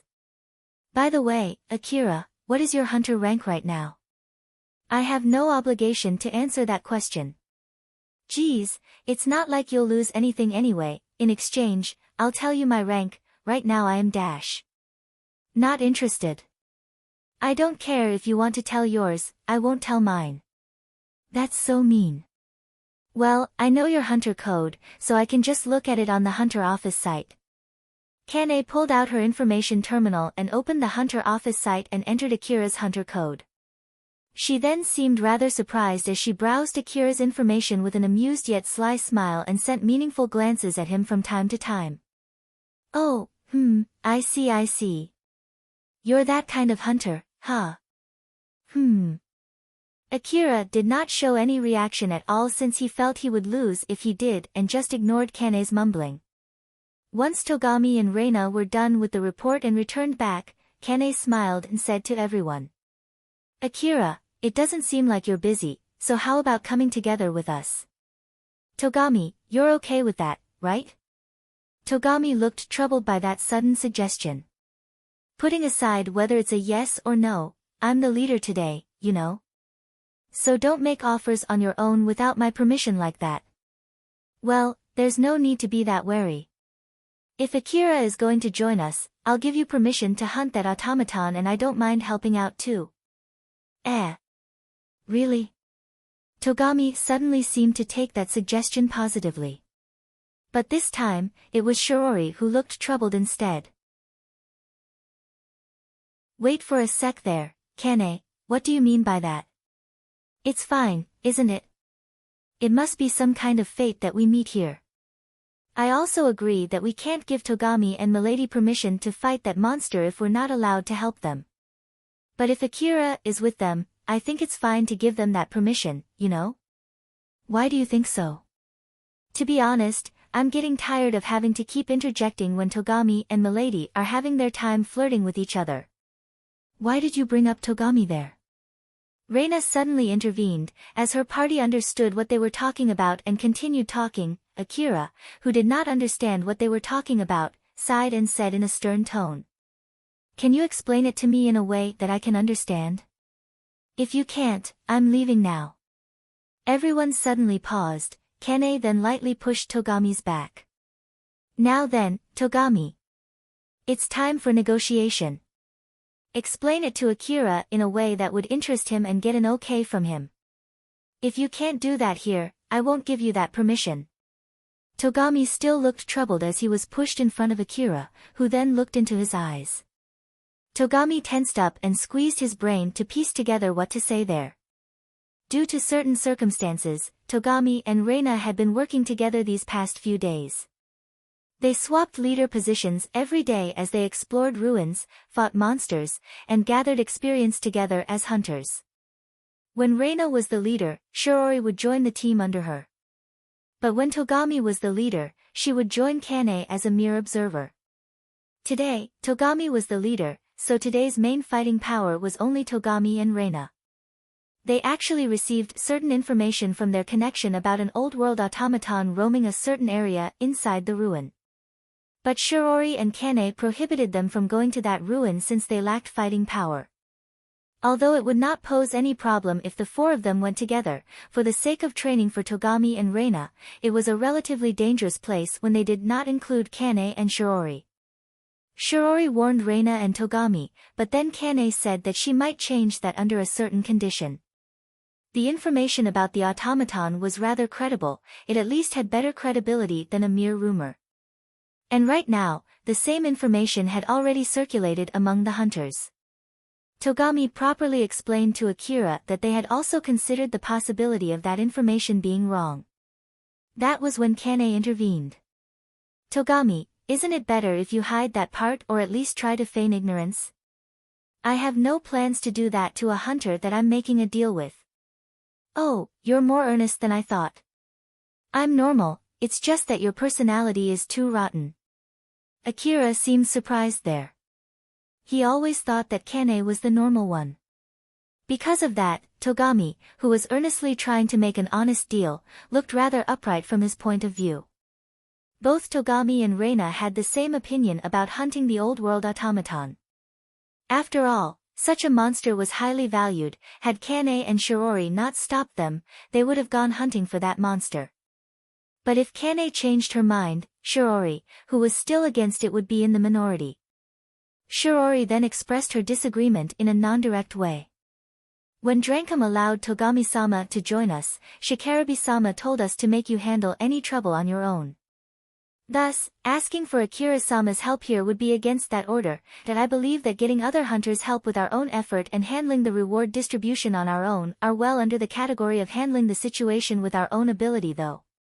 As training for us to be full-fledged hunters, making decisions under our discretion is also a type of skill. If I'm mistaken, then Shikarabe's evaluation of me would go down, but that will be all there is to it. Togami then looked at Akira again. He faced Akira properly as a negotiation opponent. You might see us as one party, but I'm asking you here as an individual. I want you to accompany us, and if there are any problems, I'll take full responsibility. Let me confirm this first, this is just an invitation to explore a ruin together, right? It's not like you want to pay me to come with you, and it's not like I will be placed under your command in the team, right? I have no idea how much fighting power you think I can provide, but I will only fight the way I want to. So I won't try to suit your expectation, just so you know, I won't take any complaint, okay? I don't mind. If we're not strong enough, we can just retreat. Then how are you going to share the reward? Basically everyone will get the same share, any further adjustment can be discussed later. After all, if we really get to find the automaton, it's not like we can break it down and divide it equally among us. Since each of us would sell the parts through different routes, I'm pretty sure that would cause some trouble later down the line. But if you have any complaint at that point, you can say that to me. Akira stopped asking and paused for a bit. Togami was waiting for Akira's answer with bated breath. Alright, I'll come with you. Oh, are you sure? Yeah. It might be interesting to check a ruin that might have old world stuff like that old world automaton even if we don't find anything in the end. Togami and Reina smiled happily. Kane also seemed to be delighted by that outcome. But in contrast to that, Shiori frowned as if she was deep in thought. Akira together with Reina's party went to the rumored ruin. In order to clear up the rest of the deal, Togami was sitting in the driver's assistant seat in Akira's vehicle. In the middle of their discussion, Akira asked about the credibility of their information, to which Togami told Akira to keep it a secret before starting to explain it to him. After listening to his explanation, Akira frowned. There was a good chance the source of that information came from the old world communication device discovered in the Higuraka residence ruin not too long ago. Alpha, are we going to the same ruin from that information that we got from Lion Steel's information terminal? It's not. Then it's just a coincidence, huh? Maybe not exactly. My bet is that some corporation paid Chrome in exchange for that information. Although Lion Steel mainly dealt with dispatching holographic workers, it might have had some kind of service to dispatch humanoid robots for people who wanted to get workers with real bodies. So, basically, that old world communication device can be used by anyone, not only limited to people who can connect to the old world domain like me, huh? With the right connection device, anyone can connect to the old world domain. Not to mention that there's a good chance that the aforementioned corporation has someone who can connect to the old world domain with them. I see. Then it's safe to assume that other people already know about the location of the old world terminal, huh? Although I was the one who found the Yanazuka station ruin, I wonder if it's going to be okay. I hope they won't look for me. It's not like they have evidence that you were the one who found that ruin, so there's a slim chance it would lead to you. It's also not that rare for hunters to find undiscovered ruin, so it should be fine. I hope you're right. Akira's expression was changing from one to another as he was talking with Alpha through telepathy, and Togami noticed that. What's wrong? That it's nothing. I just thought that if that corporation was able to get such important information, wouldn't it be better for them to search that ruin themselves before that information leaked out? Akira was actually just spouting something random to hide his telepathic conversation with Alpha, but after hearing that, Togami smiled wryly and explained. I actually thought so too and said the same to Shikarabe. He then laughed at me and said that it's our job as hunters to read what might lie behind it. Akira seemed to be a bit surprised by that. So Togami then continued and told Akira what Shikarabe said to him.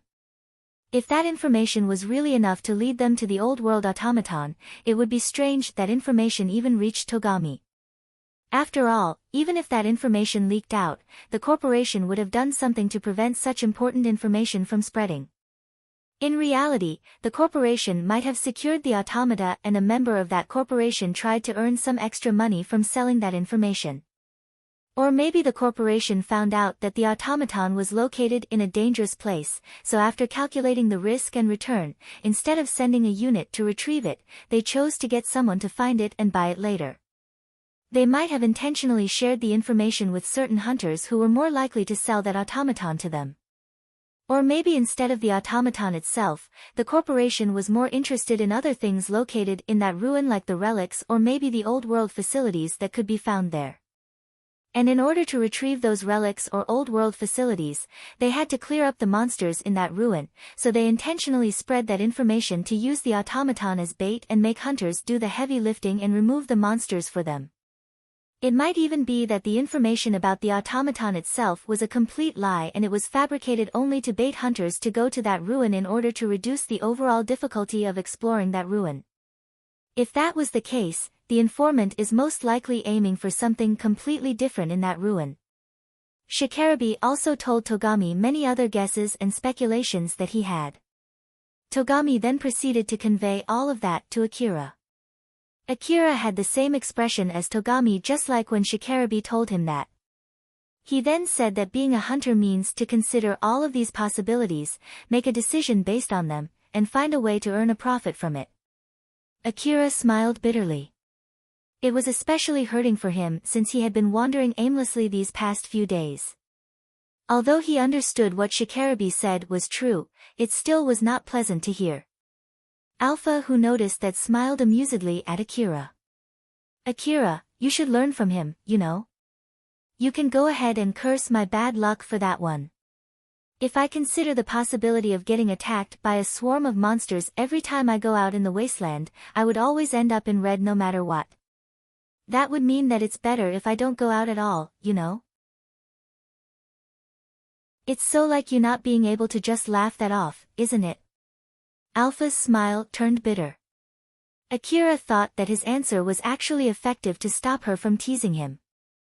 Though he was just giving a random answer, he smiled, satisfied. What's wrong? It's nothing. I just thought that if you consider all of those possibilities, doesn't that mean it's unlikely for that rumor to be true? And here I thought you didn't want to trick other hunters that you're making a deal with. Akira casually said so with a light smile, so Togami also replied with a similar smile. What are you talking about? I did tell you that there's a possibility it's the wrong piece of information, right? I'm just telling you the rest of the information that I have, you know? Well, as long as we don't have any problem with our fighting power, there's no loss in at least checking it. That's what I thought. Or more like, that's what Shikarabe thought. Does this have something to do with Shikarabe by any chance? Well, not directly, but, well, it's complicated. Although I'm working with Reina right now, it's actually training for me as well as for Reina. It seems like Shikarabe had a deal with Shirori or something. So, yeah, it's complicated. Togami started talking about his conversation with Shikarabe while sounding rather depressed.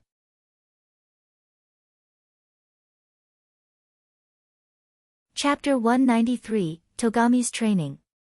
Not too long after the incident in Saranthal building, Shikarabe was enjoying his drink in a pub with his friends. That was when Togami suddenly came with a sturdy-looking case.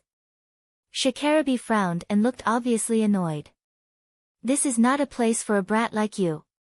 Although Shikarabe had a better opinion about Togami after that battle in Miyazono Ruin, it still did not change the fact that he did not exactly like him. The mix of the alcohol in his blood and the fact that Togami was interrupting his drinking made Shikarabe's voice harsher than usual. But Togami was not affected at all. He looked at Shikarabe with a serious face. I heard that you had called Akira to this place for negotiation. He's fine. It was a negotiation regarding a job as fellow hunters in the first place, and being a hunter has nothing to do with age. But I'm a hunter too. Shikarabe snorted. You're just a brat. Do you really think you're a full-blown hunter now after getting quite a lot of money during that request in Miyazono Ruin?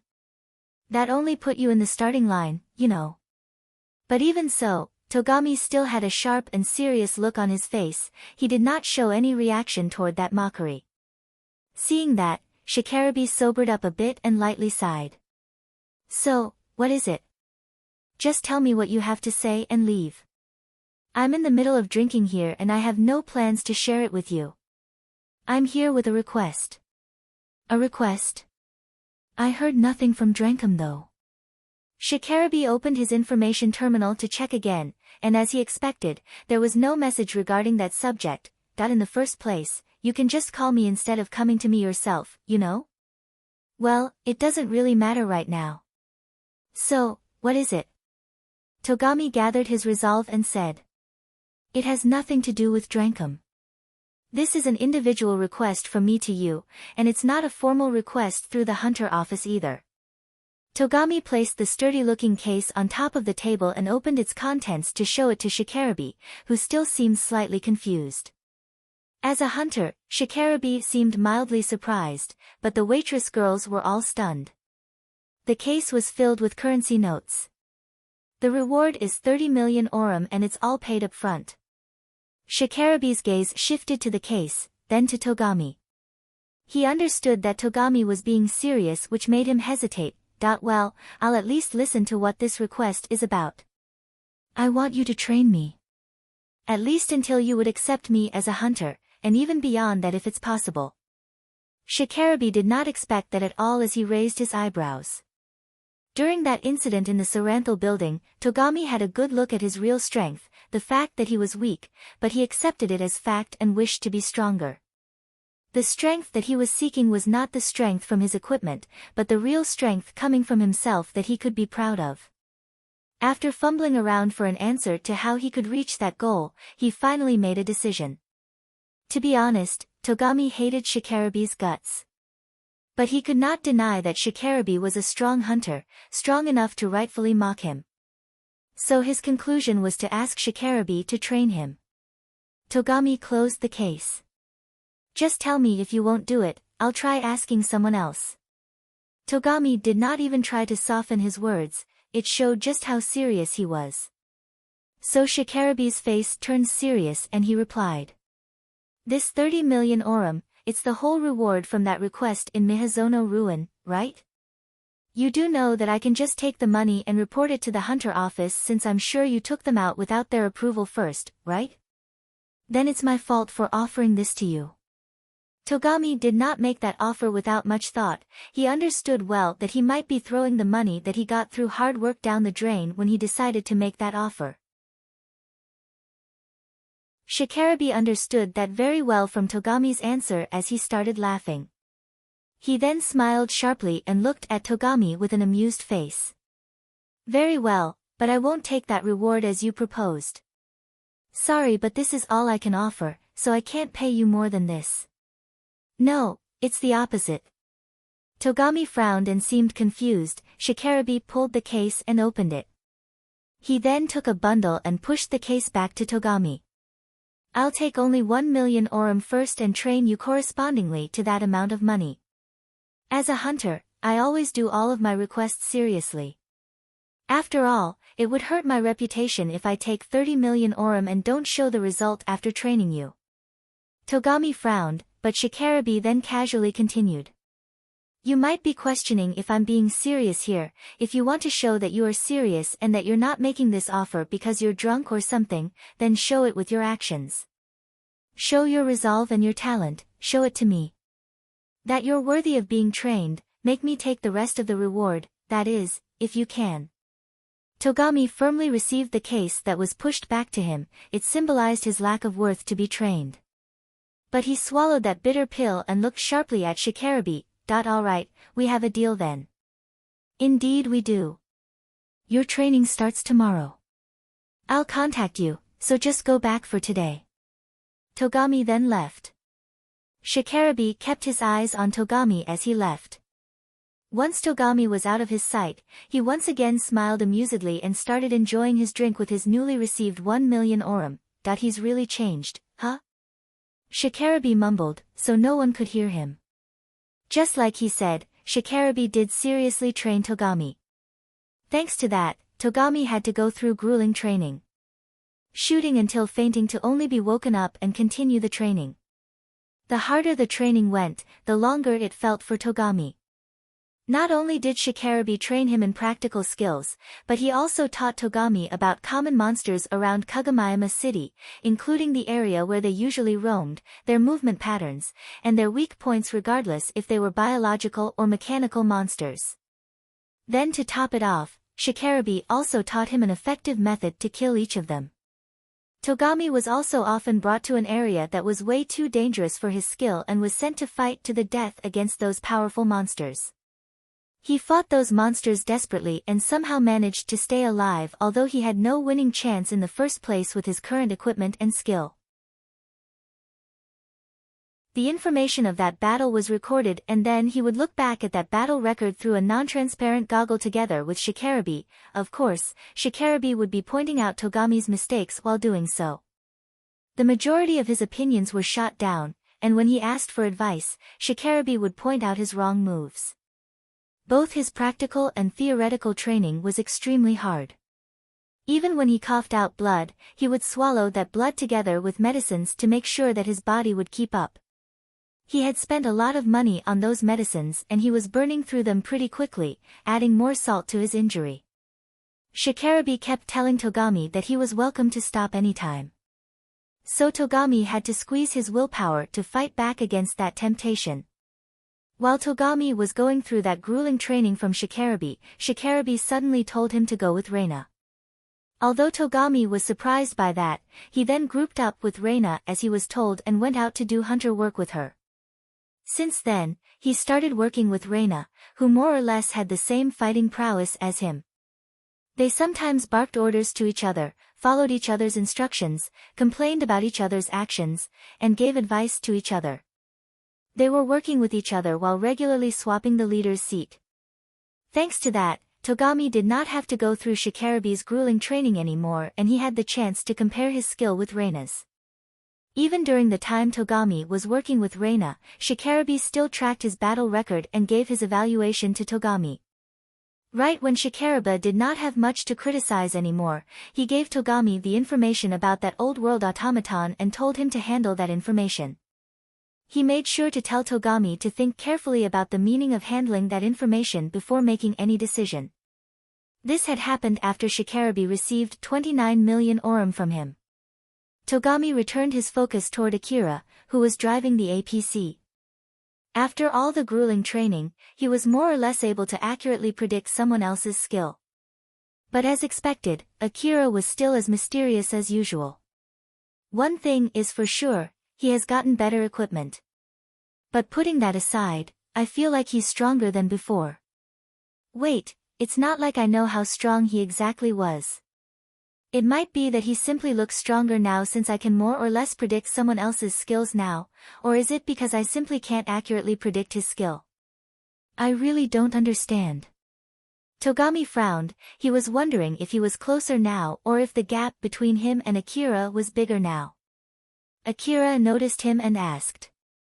What? It's nothing. By the way, I'm the leader at the moment.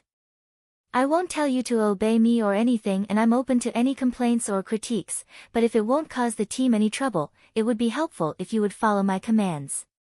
Sure. Now that they were on the same team, they had to work together. So Akira thought that it was understandable that it would cause the team trouble if he acted too independently, so he agreed with Togami's opinion. Togami frowned even more due to Akira's response. As the team leader, he had the duty to command Akira too. If he could lead Akira and make the exploration a success, he was sure that he would be able to accept himself and be confident that he had grown stronger. Togami steeled his resolve to go beyond his past self. As the team approached the ruin, they started to see greeneries around them. The ruin was practically blanketed in moss, including its floor and the walls of the abandoned buildings inside it. They could see a semi-spherical body completely blanketed in green color. Togami then said, "We're closing in on the Lida commercial district of the ruin. Reina, prepare the enhanced information gathering device. If you can get it to receive the signal, search for the dome." Is it better if I go back to that side? It's fine either way, or is it that you can't scan the signal from there? I know that you don't have the equipment, but if Akira has one, it would be great if he helps out too. Akira, can you do that? Even if you ask me so, it's not like I know what you're talking about without telling me first. Ah, right, sorry, well. In order to clear up the lack of shared information there, Togami started explaining, including his own personal interpretation. The Lida Commercial District ruin was a huge gathering of old-world commercial facilities. The semi-spherical objects scattered there were the commercial facilities. Although it looked like a ball of plants now, they were filled with products and items. The information that Togami had hinted at an automaton warehouse located inside that ruin, but unfortunately, it did not share any more details than that. Or to be more precise, the rest of the information was indecipherable for the current human race. Even common information about location, name, coordinate, and map from the Old World era was not something that was easily decipherable for the current era's technology. Not to mention, the whole ruin had already been claimed by nature. Even if they knew the exact location, it might be unrecognizable now. For the hunters, they could search for such a location by intercepting old-world signals and check for the particular signature in their received signal. Augmented reality was not a rare thing in the old world. Because of that, as long as hunters had the equipment to receive that signal, they would be able to see the augmented reality. Even right now, the Lida Commercial District was filled with augmented reality. Reina had the equipment to intercept and display such signals. Though all the green spherical objects looked the same with the naked eyes, they had different aspects through the augmented reality display. Reina's equipment was high-class equipment that could receive all types of signals. It shined the most when it was used in the middle of the Lida Commercial District, which was filled with signals. Togami wanted to go closer to that ruin to check the performance of his information-gathering device, but Shiori stopped him. As Akira said that he did not have such a device, Togami transferred from Akira's APC back to Reina's vehicle. Alpha, who was floating in front of Akira, vanished and reappeared on the driver assistance seat that was empty. I can, though. Are you sure you're okay saying that you can't? I don't have the equipment for that, so it would be weird to say that I can. Ah. And also, there's no need to append that information into my view. They might get suspicious if I start reacting to things that I can see only with your support. You have a point there, the only augmented reality that you need is me after all. Alpha smiled smugly, but Akira just ignored her. By the way, it seems that Reina is equipped with a pretty powerful device. Won't she be able to see you too? At the moment, my signal is adjusted to be exclusive to you, so it'll be fine. Although, back in Kuzusuhara Ruin, I used to use the public wavelength so anyone with the right device would have been able to see me. Remember back then when you had to fight 2 hunters in the Kuzusuhara Ruin? One of them was able to see me, right? Now that you mention it, you're right. Is it a common device among hunters?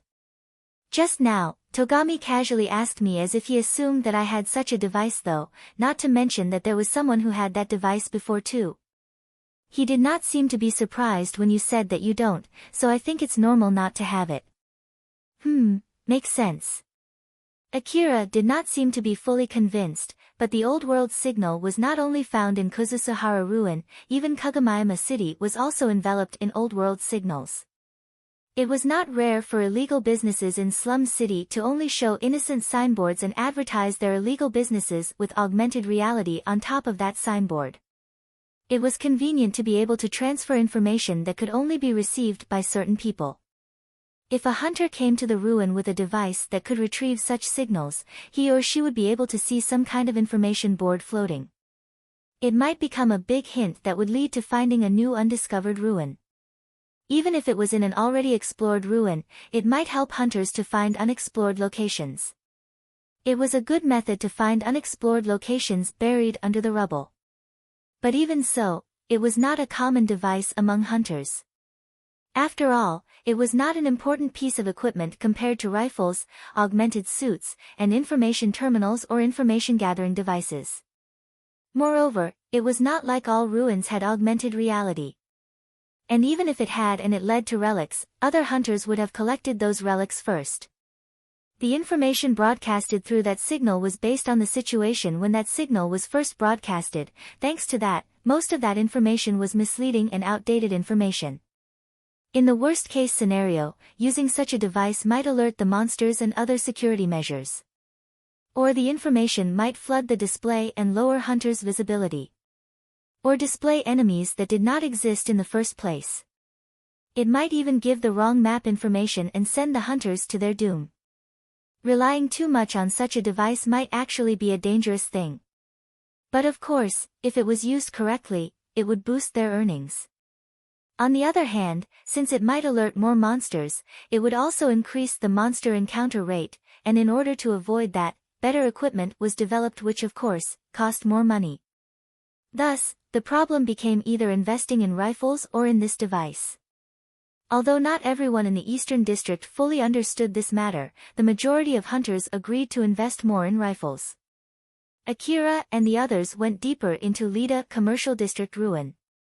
For Akira, the objects around him looked similar, the green color that they shared did not help him at all.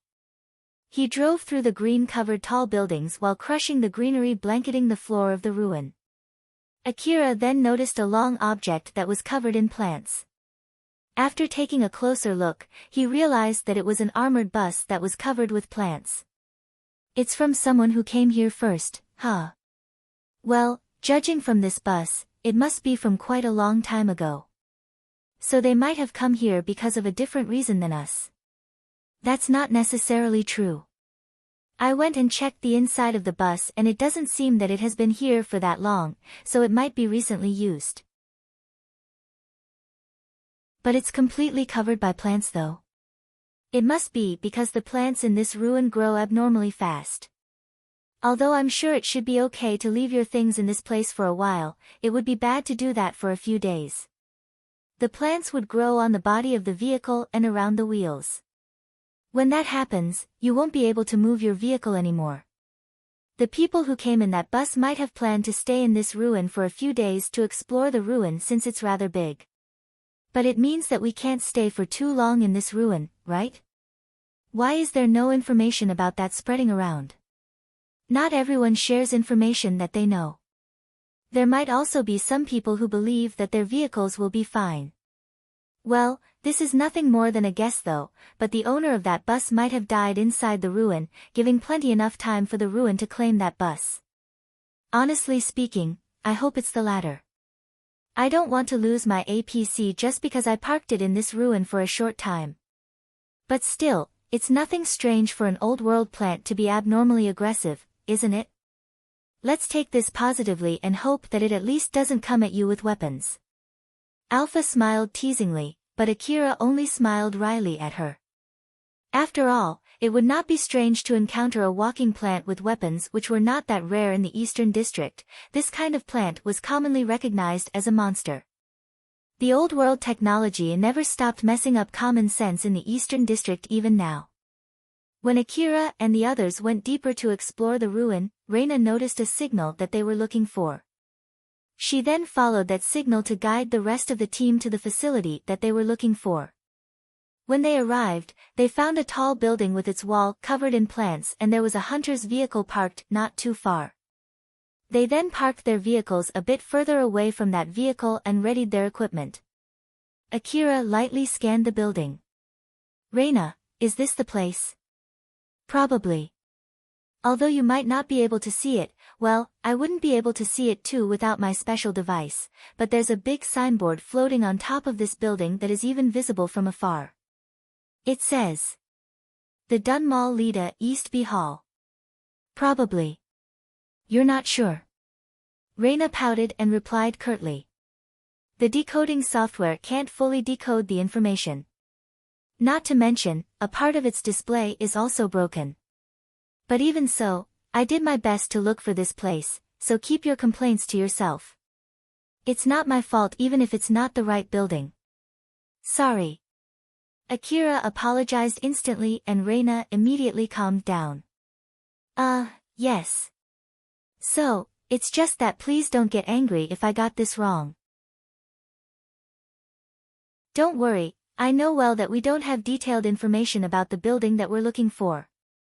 Or more like, it's a normal occurrence during a ruin exploration, right? Akira replied casually. Reina sighed in relief after knowing that he was not offended. Phew, thank goodness.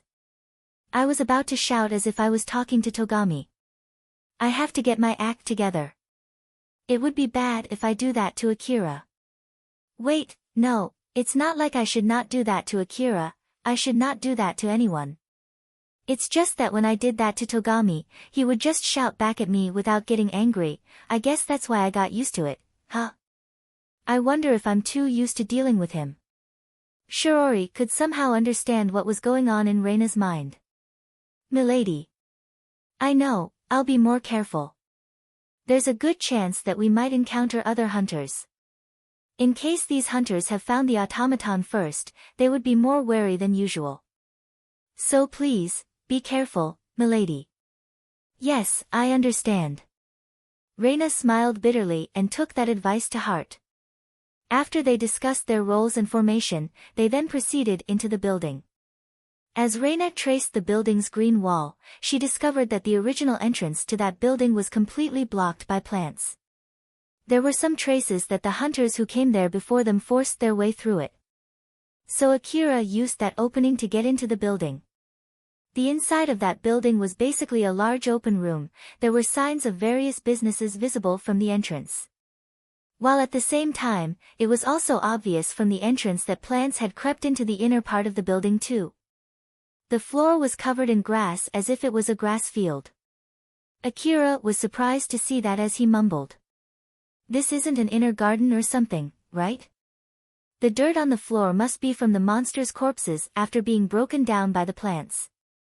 There are also pieces of the flooring mixed in after the roots penetrated through them. After listening to Alpha's explanation, Akira scraped the floor that he was standing on and found the original building's floor under it. Although the dirt layer was relatively shallow, it was still a substantial amount of dirt. So, there are ruins like this too, huh? I feel like the relics inside this ruin would have been turned into dirt too. I wonder if automaton can really survive in this situation. That would depend on the container used to store them. So let's put our hope in the power of the old world containers. Now that you mention it, it does sound that they will be just fine. Akira knew well just how abnormal old world technology could be, so he regained some hope to get some old world relics. They moved together carefully, moving deeper.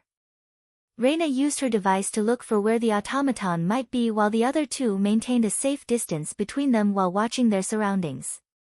As Akira changed the setting of his information-gathering device to maximize its effectivity inside the building, he had some problems and frowned, that I just can't get a good setting. The objects around me are blocking the information-gathering device. Though I'm pretty sure that it's not like they are creating colorless mist. What's going on here? Should I do it? Yes, please.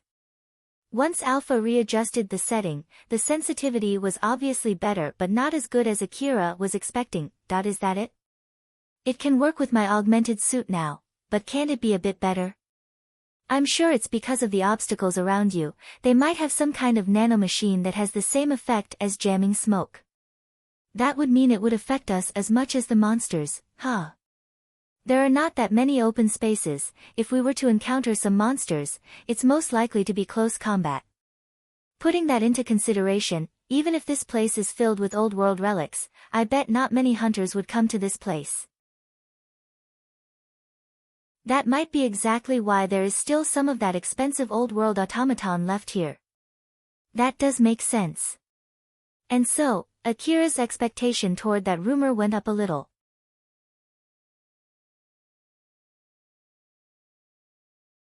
Chapter 194, False Happiness. As Togami and his party proceeded deeper into the building, they encountered a monster along a long hallway.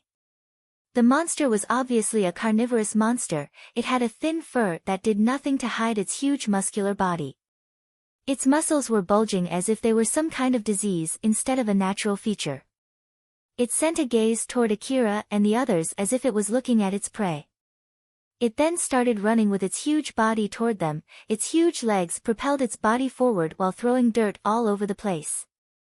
Akira and Togami aimed their rifles toward the monster in front of them, but suddenly, Kane slipped between them and charged right at that monster. It doesn't seem to have any ranged weapon, so leave it to me. As I said before, I don't mind helping you out during this ruin exploration. Kane smiled full of confidence and glanced toward Akira and Togami. Togami lightly nodded to give his approval. Kane confirmed that and went straight towards the monster with a big smile. Although the dirt prevented them from having any good footing, Kane equipment allowed her to firmly propel her body against the ground toward the direction that she wanted. So, she darted forth and quickly closed the distance to the monster. The force exerted on the floor would normally crack it open, but thanks to the force field technology that expanded a force field right at the moment of contact, all of the force were propagated toward momentum without wasting any energy. Kane and the monster went at each other with more or less the same speed, the distance between them zeroed in a blink. The monster opened its large mouth to take a bite at her. But Kane was able to beat that monster by a step. She took a striking stance that focused more on power than speed as she released a powerful high-speed right punch at the monster's head. Kane stopped the monster's momentum with that one strike. Although that punch stopped the monster's head, its inertia caused the monster's body to continue forward, bending the monster's body into an unnatural shape. But even that could not push her back. As a matter of fact, the monster's feet left the ground as its forward momentum had nowhere to escape. Kane quickly pushed her fist, which was planted into the monster's head, down and slammed it on the ground, blasting dirt all over the place. Now that the monster had finally stopped moving, Kane raised her right leg high and smiled at the monster before sending it down in a swift execution. The enhanced strength from her CQC specialized augmented suit delivered a powerful stomp that easily crushed the monster's head. Now that it had lost its head, blood pooled under the monster's body, dyeing the ground dark red. Kane then turned around and walked back to Togami and Akira. Akira, Togami, how was that? Togami was wide-eyed in amazement. As expected of Kane-san, that was amazing. It was obvious that single demonstration had reminded Togami of Kane's real power. Back then in the Saranthal building, Togami did watch Kane in action, but the situation did not allow him to get a good look at her. Even after he started working with Reina, Kane stayed around most of the time as Reina's bodyguard, so she did not participate during a fight and Togami had no chance to get another look at Kane's power. When Reina and Togami were fighting monsters in the middle of the wasteland, Kane usually just stood by the side. Togami now understood that although she was there as Reina's bodyguard, she was allowed the choice of not bringing a rifle with her simply because she was this strong with her CQC skill. Kane was satisfied by Togami's reply. She then turned to Akira, waiting for his impression. Akira thought for a bit before opening his mouth. As I thought, wouldn't it be easier to just kill it with bullets? Kane, who was smiling satisfied earlier, immediately pouted. Geez, Akira, don't you have something else better to say in this situation? Akira tilted his head as if he could not understand what she was talking about, so Kane sighed and gave up expecting praise from him. Ah, right, it's fine. Now that I remember it, you're that kind of hunter. I don't understand what you mean by that, but one thing for sure, it's true that I have no plans to challenge monsters in close-quarter combat. I prefer my rifles. Yeah, I know. Seeing that exchange between Kane and Akira reminded Togami of back then during the bounty monster hunting request when he tried to show off his skill to Akira by killing a monster. And just like this time, Akira showed no interest in that at all. It reminded Togami that Akira was that kind of guy as he smiled wryly. They then continued deeper into the ruin. They stopped when they arrived in a complex. Reina looked around and tried to get a hint on which direction to go from there. Shirori, who was next to Reina, noticed a monster nearby. Milady, be careful. Shirori only said so before she approached a nearby hallway with her hand ready on her blade. The thumping sound of a monster was getting louder and louder from that hallway. The next moment, the same type of monster that Kane had just defeated jumped out from the hallway. But Shirori cut that monster down with a single stroke of her blade. When it jumped out from the hallway and momentarily stopped to change direction toward Akira and the others, she quickly drew her blade. Her blade cut through the firm muscles as if it was butter. Shiori then silently sheathed her blade, while the monster behind her was cut horizontally into two and sprouted blood everywhere before its upper half and lower half fell down to the ground. Seeing that masterful strike, Akira could not help but mumble. Yep, beautifully done. Shiori gracefully thanked for that compliment, but beside her, Kane was pouting. Akira, why would you do that when it's Ain-san? Aren't you a little too biased toward Ain-san? But that was amazing, no? That's not the problem here. You told me that you would prefer your rifles before, didn't you? So why the sudden change of heart? When we're in a rather closed space and have no choice but to fight the monsters in close range, using a rifle might be a bad choice. Not to mention, some monsters can survive even at close-range shooting, so if you're confident you can kill it with your skill and blade, there's no need to be fixated on using a rifle. No, this is so unfair. I won't accept this. Hell if I care, that's my opinion, so I don't care if you accept it or not.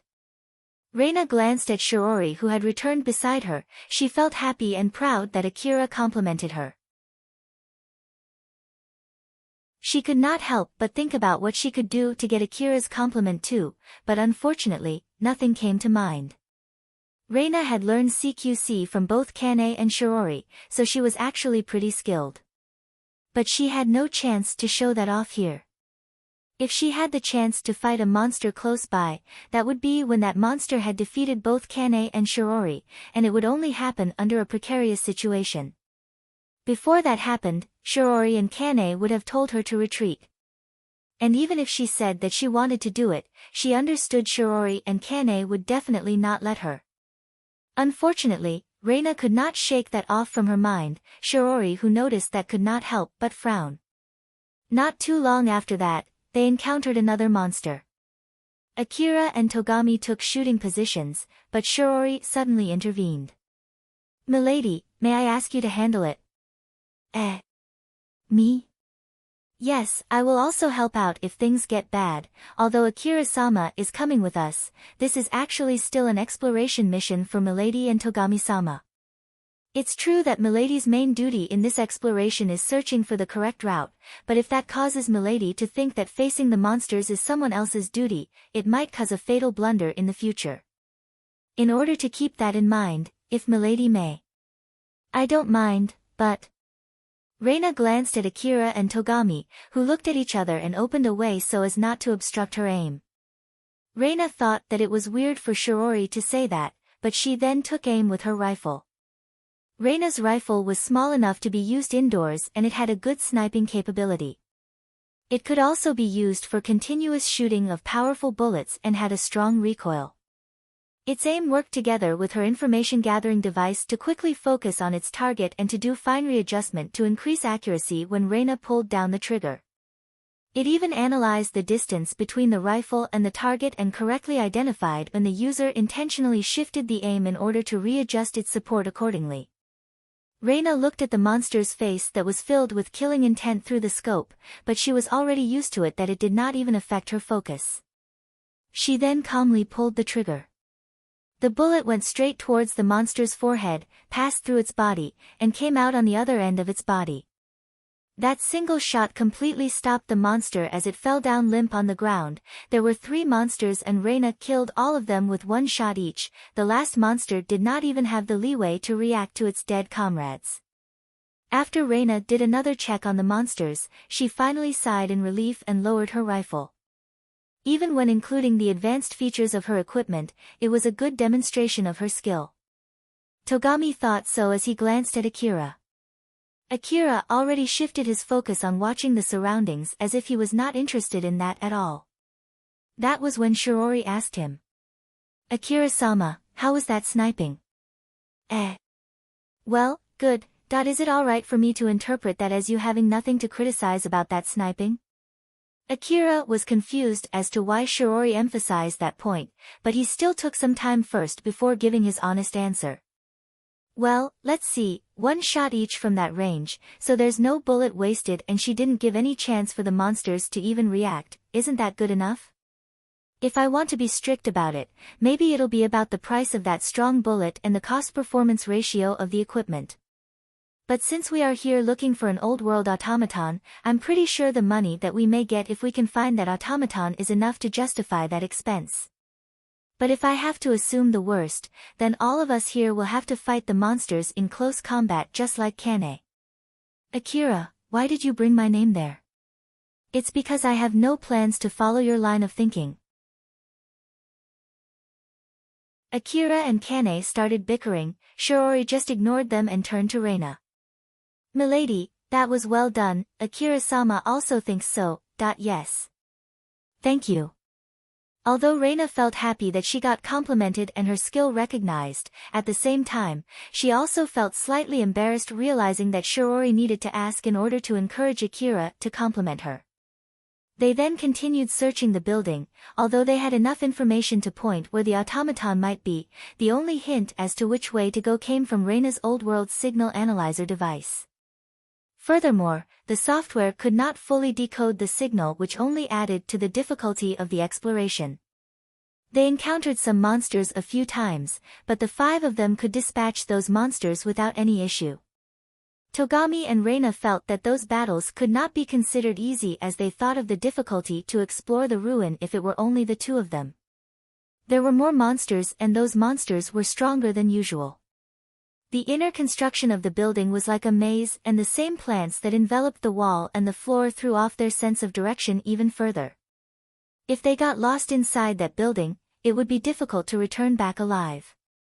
For the record, the information-gathering device that they were using automatically created a map based on the scan result and actively tracked their position, but relying on that map would be far too dangerous. After all, there was even a specialist for that kind of thing. That was just how difficult it was to rely on an active map. Moreover, some buildings changed their contours regularly. They had to move forward taking account of this kind of thing while trusting the information that they had at hand. Akira spotted some dead monsters. Other hunters must have killed them. Grasses already grew out of those dead bodies, enveloping them as if they were being used as their nutrition. Seeing that, he could not help but frown. The grass here is pretty aggressive. They won't even wait until the bodies turn into dirt. I hope my vehicle outside is fine. Togami replied to that mumble. I heard that it's fine if it's only for one day. I also heard that if you leave it for more than a day, the plants would entangle the wheels. A high-power vehicle might be able to tear through them. As long as the plants don't damage the inside, we can clear the plants outside with augmented suit, so it should be fine. True, but we spotted some vehicles that were abandoned. I bet those are from the hunters who thought that it should be fine to leave their vehicles a bit longer outside, and when they realized it, it's already too late for them and cleaning the plants was too much work for them. We'll not be staying here for a day, so it should be all right. You have a point there. Akira felt a slight fear for the aggressive plants instead of carnivorous monsters. But Togami had a point there, so he decided to just push his worry aside for now. Not too long afterwards, they arrived in a huge open space. In the middle of that room, there was a circular stage with a transparent glass column on top of it as if it was to showcase a product. Reina and Togami immediately ran towards it and looked closely at the young girl that seemed to be encased inside that glass column. Reina. Is this it? Is this the old world automaton? It looks completely unscathed too. Oh. We did it. The location is slightly different compared to the original information, but it doesn't really matter as long as we get to find it. According to the old world signal receiver, it's the newest model of the latest series from Mitsuha Juruba Tech. And the price? It's 18 million chrome. 18 million chrome. Just how much is that in Aurum? Wait, at the moment, the exchange rate for chrome is... No, wait. That is chrome Aurum, so the real chrome is. Reina and Togami were so flustered, they were ecstatic that they found the old world automaton. Not too long after them, Akira, Shiori, and Kane approached the glass case too.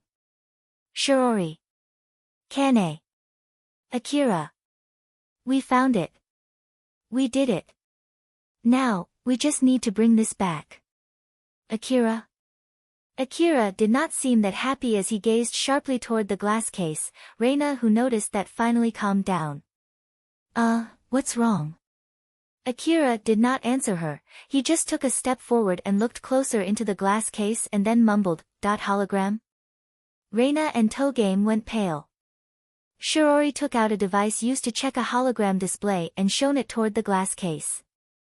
"Milady, unfortunately, Akira-sama is correct, this is a 3D display. The object inside it is nothing but an image." Even when Shiori shone a light through the transparent glass, the automaton inside it did not cast a shadow on the floor. It was one particular characteristic of a hologram. After Reina and Togami confirmed it themselves, they drooped and looked completely disappointed. "Akira, you did well noticing that. I had an experience discovering a mountain of expensive relics inside a glass case just to find out that it was nothing but a hologram poster. Since then, I made sure to question what I see every time I see something similar. You really learn from your mistakes, and with this, Milady was able to get a good experience too."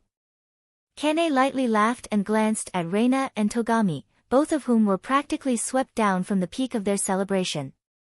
It seemed that it would still take some time until they recovered from it.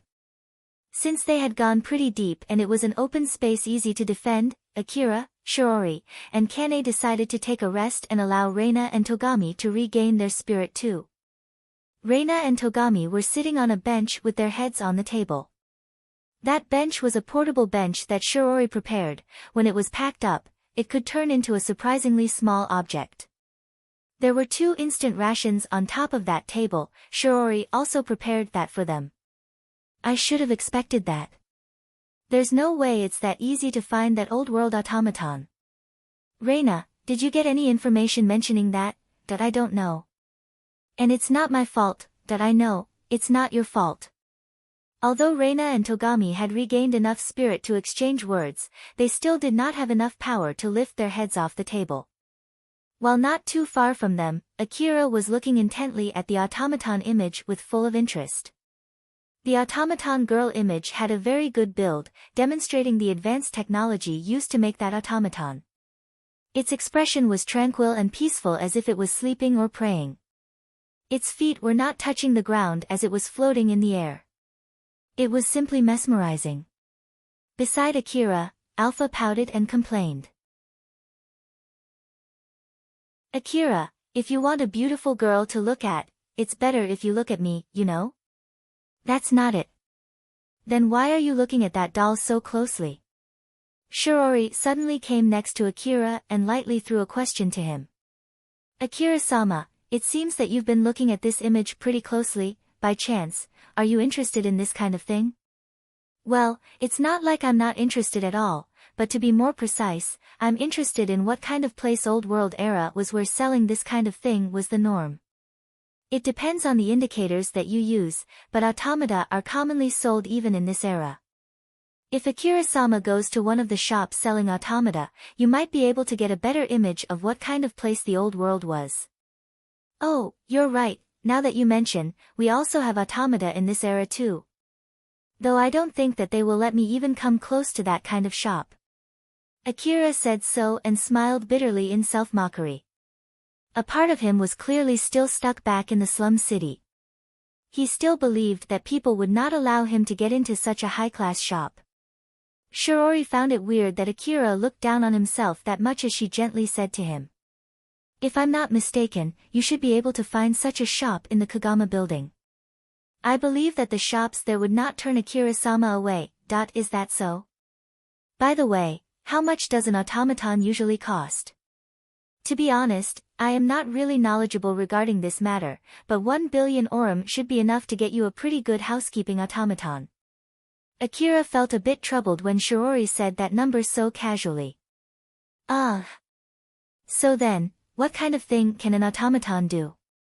"Cooking or cleaning room, basically to do housekeeping." "Oof, That's pretty expensive just for that.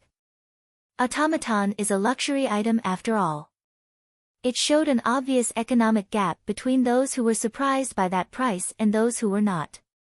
To be honest, just because it's a luxury item, I don't think it justifies the price you put on it though. If it's that expensive, isn't it cheaper if you pay someone to do that instead? Indeed. If it's something that a human can do, it's cheaper to do that. There are many things in this world where this is true, this includes being a hunter. Well, now that you mention it, that's true. Akira smiled wryly. If sending automata to explore a ruin was cheap, the corporate government would have done that. So in short, the only reason why people had hunter jobs was because sending automata was economically not feasible. Sending hunters with cheap lives into the ruin allowed the city management to gain profit even when half of those hunters did not return back alive. That was the truth of being a hunter. Shiori once again noticed that Akira was smiling in self-mockery, so she then continued. As hunters get better, the occasion where they get injured or even lose their lives in the wasteland decreases. As such, it allows hunters to increase their gains while suppressing their expenses in order to gain a profit. Many hunters decide to continue working as hunters because of that. I believe Akira-sama is already one of those hunters. If alive, they would bring a big profit; if antagonized, they would cause a lot of damages. Although there were many different points of view to judge this matter, whether it was better or for the worse, people put an expensive tag on the lives of those kinds of hunters. Even if everything in this world could be replaced in one form or another, if it was difficult to get a replacement, their existence would be forgiven. Akira's origin as one of the worthless kids in the back alley of the slum city was slowly being replaced to that of an important hunter. Akira blushed and looked away. Thank you. You're welcome. Shiori replied with her usual smile. After that, Shiori and Akira continued to talk about a lot of stuff. He could sometimes feel the high-class lifestyle from Shiori's answer and he listened with full of interest about that matter. I did say that an automaton might cost about 1 billion orum, but that would be an automaton with a personality. An automaton without personality would be more like a robot with cheap AI, and this kind of automaton is basically cheaper. But of course, this kind of automaton is less advanced than the former. But both automata with personality and without personality are using AI, right? So what's so different between them? Although this would be a vague explanation since there's no clear distinction between them, basically, the non-personality AIs are more like robots. When we mention AI, there are those AIs made for chess or other board games, right? It's like using the learning ability of that kind of AI for cooking, cleaning, or fighting. This kind of AI would not be able to hold a proper conversation with people. If you would like an AI which can do that, then it's better to get the automaton with personality. When someone mentions automaton, most people refer to the automaton with personality, which is closer to a human instead of a robot, and this kind of automaton is quite advanced, so it is fairly expensive. So it's not that simple, huh? So, which one is it when we talk about Old World automata? Almost all discovered Old World automata are automata with personality. Not to mention, they are advanced AI since they were made with Old World technology. Although, because of that, they tend to cause trouble. When Akira was about to ask what Shiori meant when she said that, Reina, who had her head on the table, suddenly raised it. Akira and Shiori noticed that and stopped their talk. Reina then drank the rest of the drink on the table in one go and shouted. All right. That's it. Togami. Stop wallowing and get up. Let's continue the search.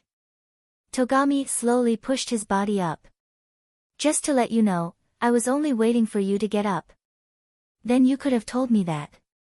You're the leader this time, right?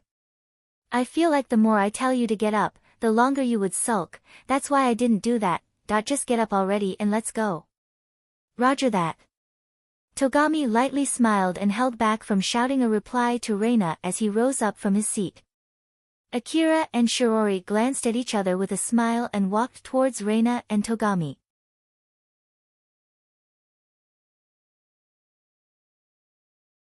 Chapter 195, First Come, First Served. Not too long after they resumed the exploration, Togami's party arrived in a place that had a completely different feel compared to the other areas. That place was untouched by the plants, the border between the floor and the wall of that room was pure white to the point that it was hard to spot. Togami signaled the whole party to stop. "Reina, did you get any readings?" "It says unauthorized personnel are not allowed to go through here. I don't see any more augmented reality signboards past this place. It might be adjusted so that normal people can't see them. Can you check using the staff setting?" "I can try, but it might be pointless. Even if I can, it might take too much time. If there's a warehouse only for staff, it should be somewhere ahead. I think we're closer to our target now, let's go." They went into that hallway carefully. Walking through it threw off their sense of time, but for them, it was a common thing inside a ruin. If this place was kept clean because of the cleaning drones, then it would not be strange for them to encounter security drones too. Those kinds of drones were harder to defeat than common monsters. Getting hypnotized by that ambience of the old world tended to be fatal even for hunters with augmented suits. As they moved carefully deeper into the hallway, they spotted another hunter standing guard near the entrance of a room. That hunter also noticed Togami's party and immediately shouted at them.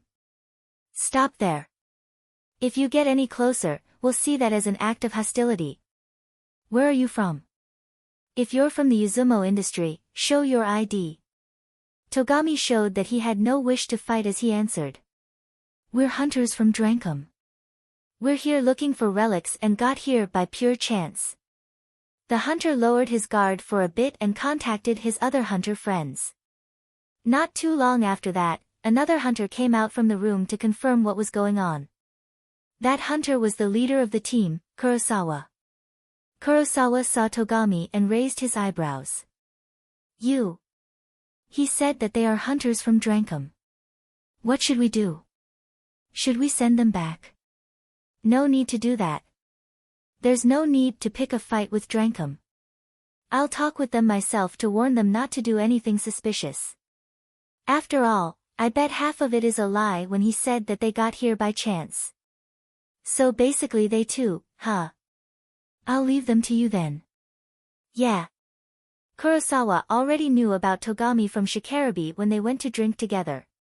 He remembered that conversation well since it was rare for Shikarabi, who hated young hunters, to highly praise Togami. He thought that it was weird to meet him here. But nonetheless, he invited Togami and his party in. Kurosawa listened to what Togami had to say not too far from the entrance of that room. "I'm Kurosawa, the leader of the hunters here. I'm Togami, the leader of this team." "I see, well now, let's have a talk between team leaders. I let you guys in since it would be bad to cause a scene in the hallway, but once we're done here, it would be great if you can keep away from this place. It's for the sake to avoid any unnecessary fights, you see." Togami slightly curled his lips. "We're here looking for relics. I can understand that you don't want us to come to this room, but I don't see any reason why we need to keep out from this place." "Oh, but there's a reason for that." "Really?" Togami's expression that only showed reluctance and slight irritation immediately showed hostility. As the leader of the team, it was not like Togami could just accept that demand. His gaze toward Kurosawa turned sharp. But even so, Kurosawa stayed calm. "You're here looking for the old world automaton, right? Although I don't know if the source of your information is the same as ours, if it was, then you're out of luck. We have secured the warehouse first, it's just up ahead." "Yeah." Togami's face turned completely flabbergasted. Reina was the same too. "Are you being serious here?" "Yeah, the small room ahead houses cases of 4 old-world automata. Although we only checked them by looking through the case, it seems that they're in pretty good shape too. I thought that rumor was not that credible, but it turned out that we hit the jackpot. F4 of them." Reina once again hung her head down, and this time, it was deeper than last. Kurosawa smiled bitterly, he understood how that felt. We're in the middle of securing this place while waiting for the specialist dispatched by Yuzumo Industry. Having other hunters roaming around this place might lure in some monsters, not to mention that those are definitely priceless relics. So it might invite a misunderstanding if you stick around.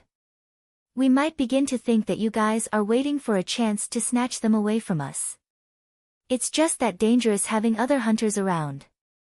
That's why I want you to keep away from this place after this. I hope that you can understand. Kurosawa had a light smile when he was talking up until now, but then his gaze suddenly turned sharp. But if you insist on staying around after this, we'll see that as an act of hostility. So we will handle that situation accordingly.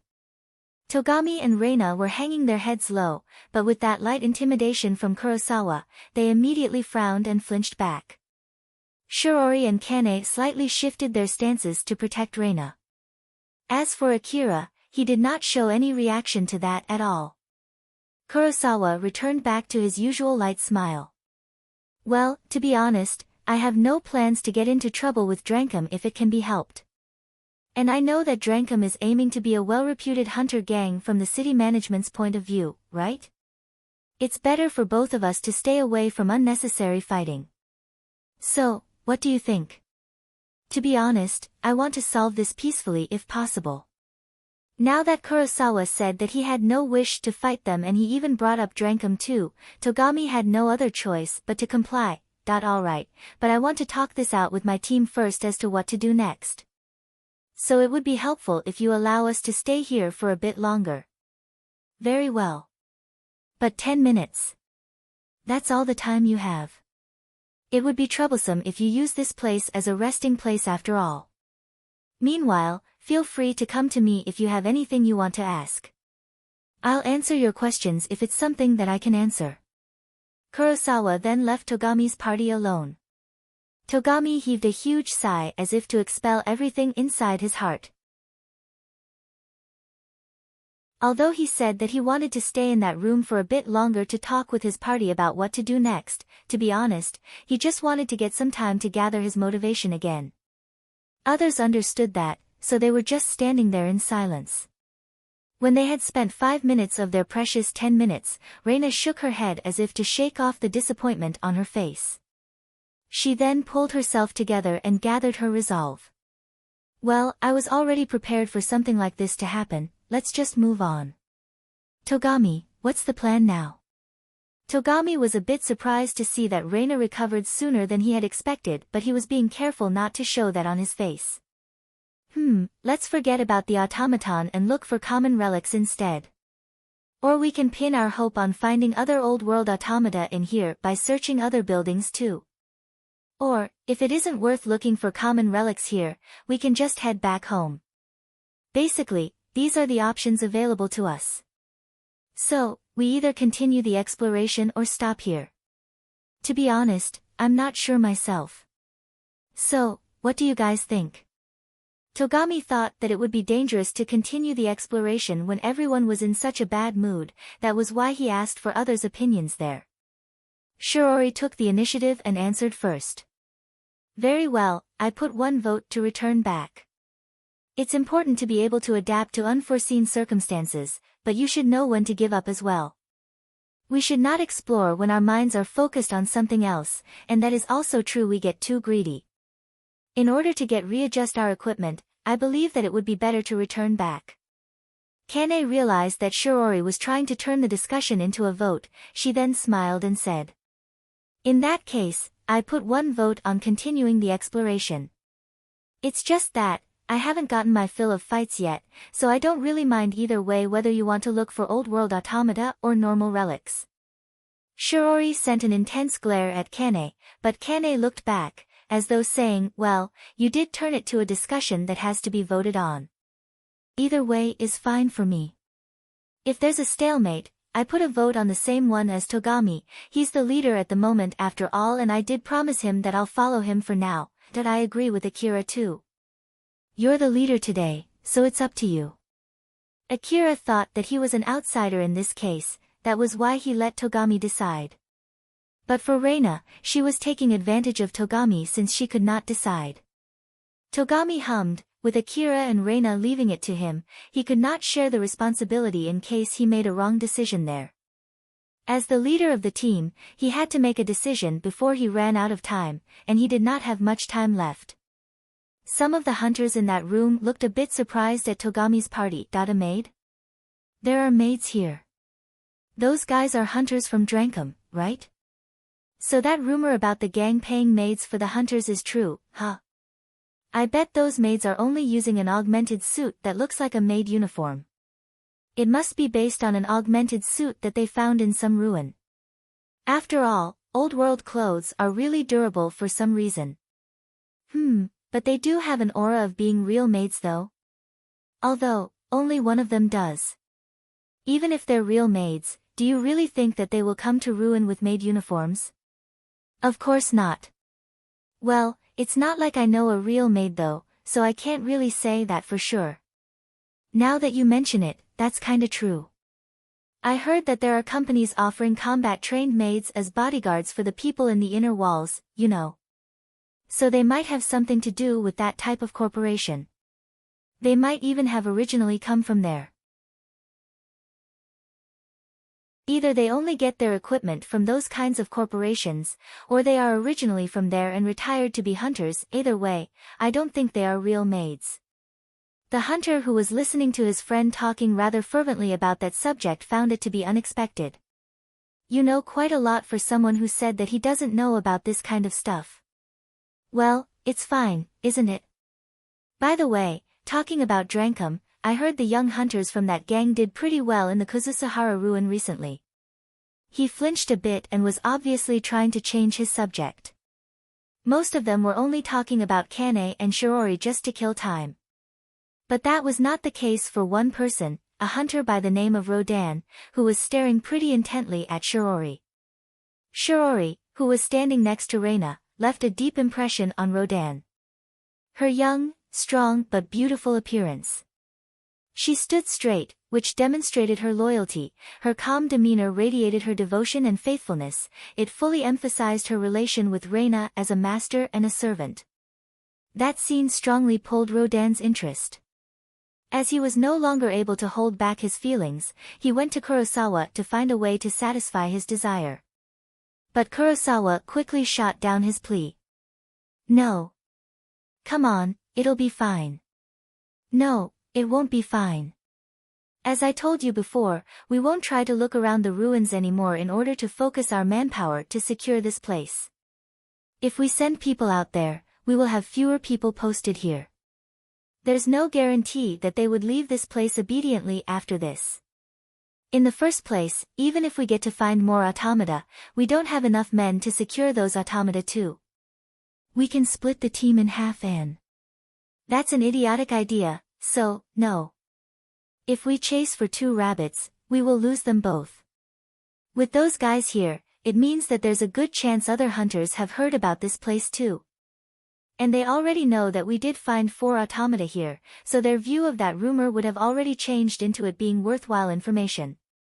With this, other hunters might change their method to get the automata from searching to robbing.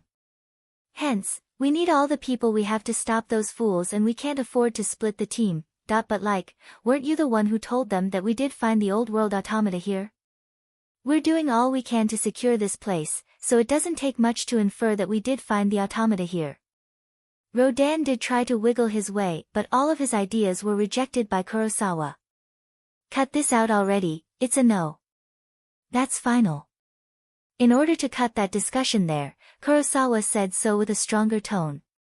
Rodan reeled back and stopped arguing any further. Kurosawa then offered some words of consolation to him. We already got ourselves 4 automate, isn't that good enough already? Just give it up. Getting too greedy will only get yourself killed, you know. It's important to know when to stop.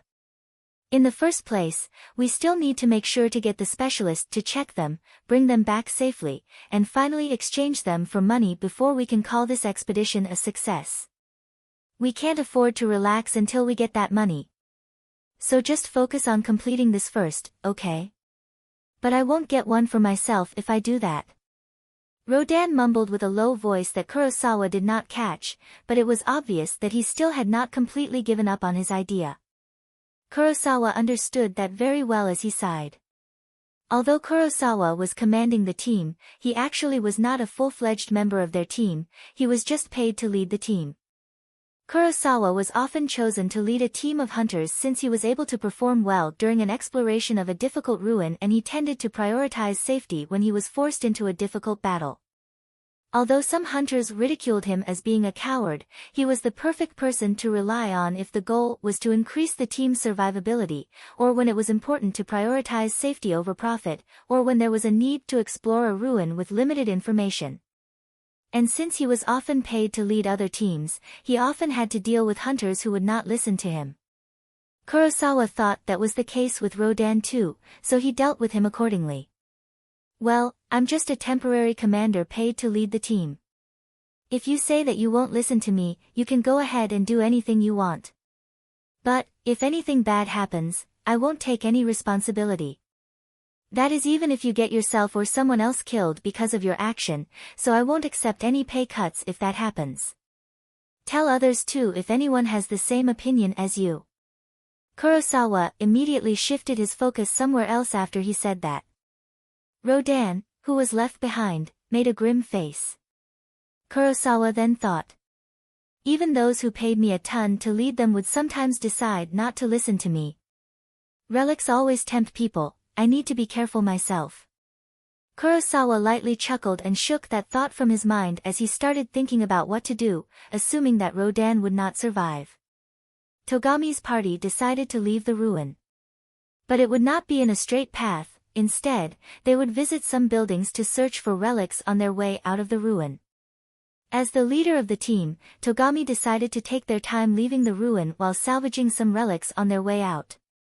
As they returned back to the plant-covered part of the ruin, they once again followed Reina's device to decide which way to go. After all, it would be difficult to find relics in a place where everything was covered by greenery, that was why they decided to rely on Reina. They took their time checking places that might have some relics left while making sure not to veer off too far from the route to the exit. In the middle of that, Reina picked a room mostly based on her guess. They left the guard duty to Shirori and Kane as they started looking for relics in that room. Inside that room, Akira spotted a shelf covered in plants. He used the power of his augmented suit to tear the plants and open the shelf. He found that it was filled with tube-like objects. He grabbed one and took a closer look. It seemed that the tube-like object had something solid inside its semi-transparent body. But Akira still could not identify what that tube object was. What is this? Alpha, do you know what this is? That's an old-world clothing article. So it's a dress. This thing? Akira raised his eyebrows and tilted his head. Reina noticed that. Akira, did you find something?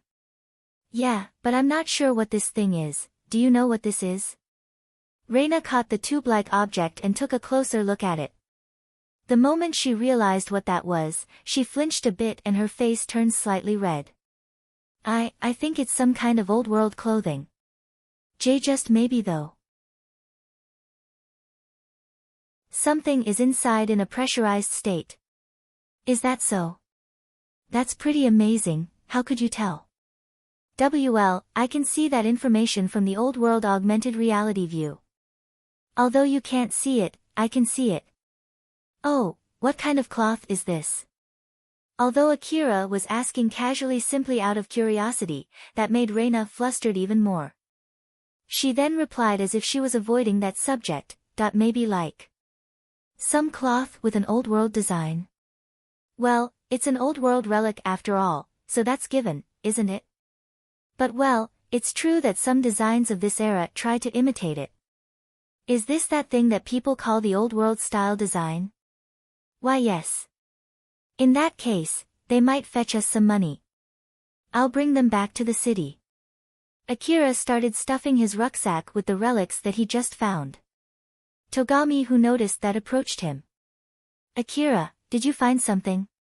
Some old-world clothing articles. Togami took one of the tube-like objects and frowned. This thing here? Yeah, Reina said so based on the information from the augmented reality. Wait, but that doesn't mean all of these tubes are old world clothes, huh? Akira then extended the relic in his hand toward Reina. Togami followed suit. Reina took the relics and checked the inside, her face then stiffened and slightly blushed as she said, Some of them are not. Is that so? What are the other things mixed here? Accessories, toy, or some kind of tool? Akira found Reina's expression rather strange. So he made his own guess. Judging from your expression, it doesn't seem to be that valuable, huh? Well, in that case, can you check all of them and separate the cheap relics? Reina seemed to hesitate and was at loss for a few seconds before she said firmly. No, let's bring all of them back. It's not like I'm that confident in my skill to appraise relics anyway. We can just throw them away if we don't have enough space in case we find a more expensive-looking relic later. Yep, we're hunters after all, so we need to be able to at least make this kind of decision, right? Togami nodded deeply. You have a point there. Alright then, let's take all of them together. Me too. Ah, right, let's do that. Reina suddenly started helping Akira and Togami gather the relics as if she just had a change of mind. Of course, Akira did not just ignore that. Unlike Akira and Togami, Reina was able to identify the content of the relics they were gathering there, and she did not expect to encounter some of them in such a place. Alright. Now, I'm also a hunter, right? I'm not in a position to be nitpicky about the relics that I find. If I start doing that, I won't be able to stay as a hunter. Yes, that's right, that's the right attitude for a hunter. I should be happy that we found some expensive-looking relics. Reina said so to herself as she picked up the pace to finish gathering the relics there before Akira or Togami asked any more questions. I chose this shop by pure coincidence, but I didn't expect it to be that kind of shop. The inside of the shop was already claimed by plants, the walls were already in a very bad shape from the withering, while the information from the augmented reality was also badly fragmented. It showed nothing of the state of the shop back when it was still open. Even if Reina told Akira and Togami this, it would not clear their suspicion. She at least knew that much. Reina gave her best to keep her calm as she continued stuffing the relics. Fortunately, no one noticed her acting rather awkwardly there.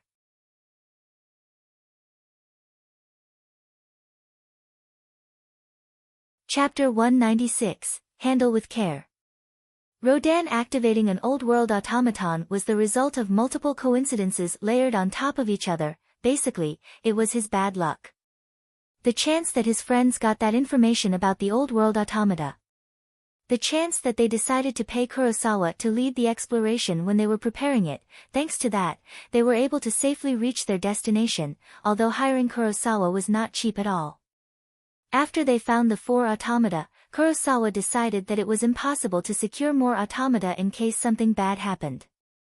So to prevent any complications, he told his men to stop searching the area anymore. Thanks to the agreement between Kurosawa and Togami's party, Akira and the others left the area right after, thus preventing them from finding any nearby automata if there were still some left. Kurosawa did tell Rodan to at least convey his warning to the rest of Rodan's friends, but Rodan deliberately left that out from his explanation to his friends. Therefore, the rest of the team thought that Kurosawa gave Rodan permission to go. Thus they did not say anything as they allowed Rodan to go alone to search around the area. That was the reason why Rodan was able to reach this place. After he left the room, he randomly looked around and came to this area by pure chance where he found more old-world automata. The automaton was inside a container in the middle of a relatively small room. From the outside, the container looked like a stasis pod. The upper part of the lid was made of a transparent material, which let Rodan clearly see what was inside that container. The automaton had female features and was in a deep sleep inside that container. Rodan was mesmerized by that automaton and smiled widely. Normally, he would immediately return back to let the rest of the team know.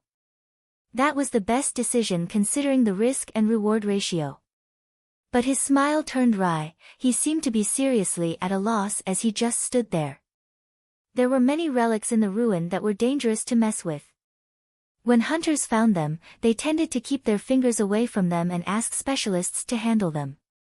Of course, there were many types of Old World relics that were treated this way as it was common sense among the hunters, and the Old World automata were one of them. As a matter of fact, Kurosawa did exactly that. But there was one big con with that process. The credit of finding the relics would usually not go to the hunter, but to the specialists whose services were expensive. Most of the time, these specialists got their cut right after those relics were sold to some companies through their connection. Of course, it was not a problem at all for the hunters who only wanted to exchange those relics for money, but it was a big problem for hunters who wanted to get their hands on those relics themselves.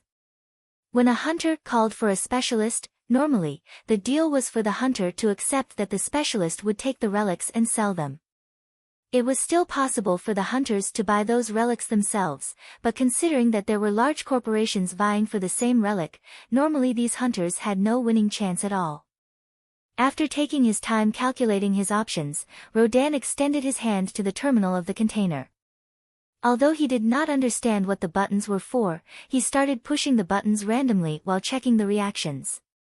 He carefully pushed the buttons and flicked the switches on the touch screen panel, only to find that there was barely any reaction at all, but that did not stop him. Rodin always had a zealous admiration toward made automata, and it was doubly true for Old World automata. Thanks to their mechanical bodies, they retained their young and beautiful appearance, and as a machine, they had an unwavering loyalty towards their master. It was as if those automata were made just to fulfill a certain desire, an oxymoronic existence made into reality through Old World technology. When Rodin knew about them, he knew well that it was impossible for him to get these automata, but even so, he still could not help but yearn for them.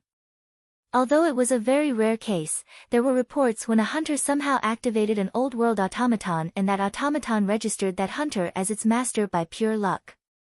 Those super lucky hunters would then explore the ruins with their advanced automata, thanks to which, they were able to quickly reach success and became first-rate hunters. This kind of rumor was not that rare in the Eastern District. Although they were rumors, parts of them must be true. After all, even a short investigation could easily uncover those hunters. One thing that Rodin did not take note of was that those rumors also said testing luck by doing something similar was not recommended at all. But even so, he still decided to test his luck here, and the reason for that was because he saw Shirori not too long ago. The figure of Shirori standing straight next to Reina was like his idealistic admiration brought to life, and it aroused his desire. Even more so when the automaton in front of him was already in a maid uniform. Although he understood that it was a dangerous bid, he could not push aside the chance of getting an Old World automaton. Considering this chance might not come to him ever again, Rodin could not stop himself from testing his luck there. That was when all the luck that was piling up on one another was extended even more. The container in front of Rodin that was wrapped in a dark cloud suddenly made a hissing sound before opening up. As Rodin unconsciously took a few steps backwards, the lid of the container was fully opened and the maid automaton inside it finally opened its eyes. It then pulled itself out from the container and got itself standing on the floor. The rush of anxiety and happiness that filled Rodin's mind caused him to make an awkward face as he said to that automaton, "Hey." The automaton turned toward Rodin with its face devoid of emotions. Then at the next moment, the automaton formed its hand into a chop and thrust it toward Rodin, impaling him right through his chest. Its white glove-covered hand easily pierced his augmented suit and planted itself into his chest, up to its wrist. Rodin raised his eyebrows in surprise, he then smiled wryly and made a sad face. Before all of his luck could bring him a good end, he had reached a bad end first. He lamented as he fell down to the ground. Yep. Saw that coming. The pain and reality pulled him back from his thoughts, he was back into his hunter mode. While enduring the fatal wound on his chest, he reached for his rifle and shot at the automaton. It was common sense among the hunters in the Eastern District that when they found an old-world automaton, they would have to call for a specialist and definitely keep their hands off the automaton. The real reason for this wisdom was simply because there were already so many hunters who ended up dead after not obeying that warning. When a hunter activated an old-world automaton inside the ruin, most often than not, the automaton immediately turned hostile and killed the hunter who activated it. From the ruin's point of view, these hunters were like armed robbers. Although different automata had different most of them had the same view as the ruin regarding the hunters. Thus, in order to retain their value, they would try to kill or repel these armed robbers. After that, some automata with better I would gather information from what they could see and react according to the emergency protocol based on the old world standard. And thanks to their advanced technology, most of these rampaging old-world automata were designated as bounty monsters. Some people believe that this was fake information spread by huge corporations in order to protect their profits. Because of this, there were people who thought that the chance of the old-world automata recognizing the person who activated them as their master was actually higher than what was rumored, not to mention that there were super lucky hunters who served as evidence to this doubt too. This was the reason why there would always be hunters who were willing to test their luck. Rodan was one of these hunters. Unfortunately, he did not win his bet and now, others would have to pay for it too. As Togami's party was riding their vehicles through the wasteland heading out from the ruin, Akira thought of something and threw a question to Togami. By the way, you did say that you're planning to not spend a night in this ruin, right?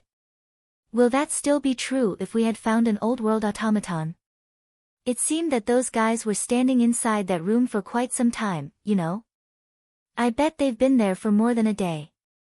To be honest, even if we had found an old-world automaton, I thought that we would find it in broken condition, which in that case, we can just carry it back normally. Is that so? Then if we had arrived in that room first, we would have had to give up carrying the automaton back, huh? That's not exactly true. So, you had another plan. Although I don't really like it, I had two plans. The first is to contact Drankum and ask for their help. In that case, we would have to prepare to guide them to the old world automaton. I'm pretty sure we will have a smaller cut if we do that though, that's why I don't really like it. The other plan is to break the automaton to make sure that it won't go on a rampage before carrying it back. If we can skillfully break it, we might be able to restore it later, but of course, this would lower the selling price too. To be honest, it feels stupid to be breaking the relic that you have worked for, that's why I don't like this idea either. In reality, back then when they found the holographic image of the old world automaton, if there was a sign that it might cause any danger, Kane and Shirori would have stepped in and destroyed it without even consulting first. Although I will only decide based on the situation when we find the automaton, it's basically one of those two plans. Togami frowned as he imagined being thrown into that situation. He then noticed Akira was looking surprised at him. Anything wrong? Nothing. I just thought that you really have put some thoughts into this. Of course. Exploring ruins is basically gambling with my life after all. It's only given that I would at least consider such a situation, even you do that too, right? Akira awkwardly looked away and made eye contact with Alpha, who was smiling teasingly at him, so he looked away from her too. Seeing that, Togami was rather surprised to know that Akira actually did not think that far. He was not sure if he should be exasperated by that or if he should be impressed that Akira had survived this far with such a naive way of thinking. Back to Kurosawa's team. The hunter who was guarding the entrance to the room where they were standing by, spotted Rodan returning back. You're back, huh? Good grief, just what the heck were you think? He was about to welcome Rodan back with a light joke, but his face immediately changed when he saw Rodan's condition. Rodan was stumbling and dragging his legs in a hurry through the hallway, leaving a trail of blood behind him. We're under attack. Rodan is injured. Asking for reinforcement. After he shouted that into the room, he immediately ran to help Rodan. The moment he lent his shoulder to Rodan, who looked like he was about to fall any time, Rodan immediately fainted, which might be because he thought he was finally saved. Kurosawa and the other hunters darted out of the room. Kurosawa then told them to watch the direction where Rodan came from as they approached him. After they met up, Kurosawa immediately put down a foldable turret and expanded it. As the gun rapidly unfolded, it turned into a huge gun with a barrel that was longer than the width of the hallway. Kurosawa quickly scanned and checked Rodan's condition. The life support medicine, the augmented suit that helped him to move even when he was seriously injured, and his skill to explore the ruin alone allowed him to return back alive. We can still save him. Get him inside and treat his injury, quickly. The guy who was carrying Rodan hurriedly went back into the room. Kurosawa and the other hunters slowly retreated back to the room too while still keeping their eyes on the hallway. One injury in his chest, but what caused that injury? It's not from a bullet. Horn then. But I don't think we have spotted monsters with horns around this area. Kurosawa's thought was cut short as he saw an old-world automaton coming at him. Since it had a maid uniform and a figure of a young lady, he thought that it was Kane or Shirori at first, but he immediately understood that was not the case. An active automaton? Is that blood on its glove? So it was from that automaton. Kurosawa immediately held down the trigger. The explosion filled the hallway with smoke. He had preset the warhead to explode after a fixed time such that it exploded right before hitting the automaton. When the smoke cleared up, the automaton was no longer present, not even the leftover wreckage could be seen there.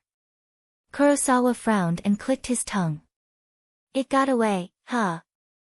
I bet that one did not damage it that much. Seems like the warhead exploded before it should. Did it break the explosion timer? Or maybe it hacked into the warhead timer. As expected of an old-world automaton, it's really advanced. Kurosawa was relieved that it at least left them alone for now, so he folded his gun and continued to ponder. Maybe I should have used rifle mode instead of cannon mode. Kurosawa lamented his bad decision as he retreated back into the room. He glanced at Rodan who was being treated on the floor. How is he? He'll live. But he won't be up anytime soon. Can you at least get him to wake up? I have questions. That's not gonna happen. It's a pretty bad injury, so he's basically under the stasis mode to make sure he survives.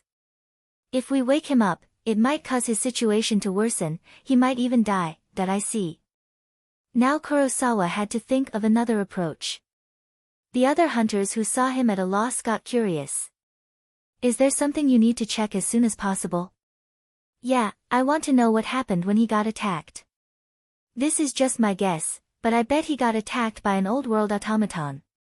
I saw an automaton back there, unfortunately, it got away though. Murmur propagated through the other hunters. So, there are more old-world automata. Don't tell me Rodan activated an old-world automaton. We don't know for sure yet, it might be just a humanoid robot, right? Kurosawa raised his hand to calm the other hunters down. That's what I want to ask this guy. In the worst-case scenario, if he really has woken up an old-world automaton, we might need to break the old-world automata that we have right now. Break them? There are 3 possibilities. The first one is that this guy found an old-world automaton and activated it. This would be a relatively better scenario though. The problem is if the automaton activated on its own even without him trying to do that. It would have been better if it was because there was an activation button that only comes up when you get close enough, but it would be really bad if it activates on its own in order to remove any unauthorized intruders. This would mean that the other 4 automata that we're guarding might activate anytime soon. After all, that one automaton might have been activated simply because the system is still in the middle of its activation sequence.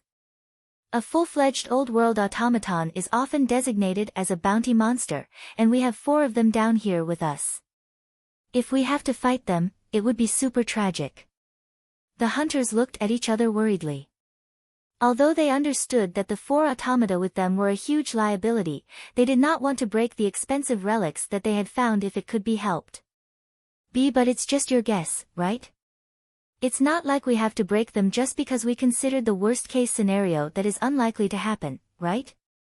The specialists that we've called will get here soon enough. We just need to wait until they get here.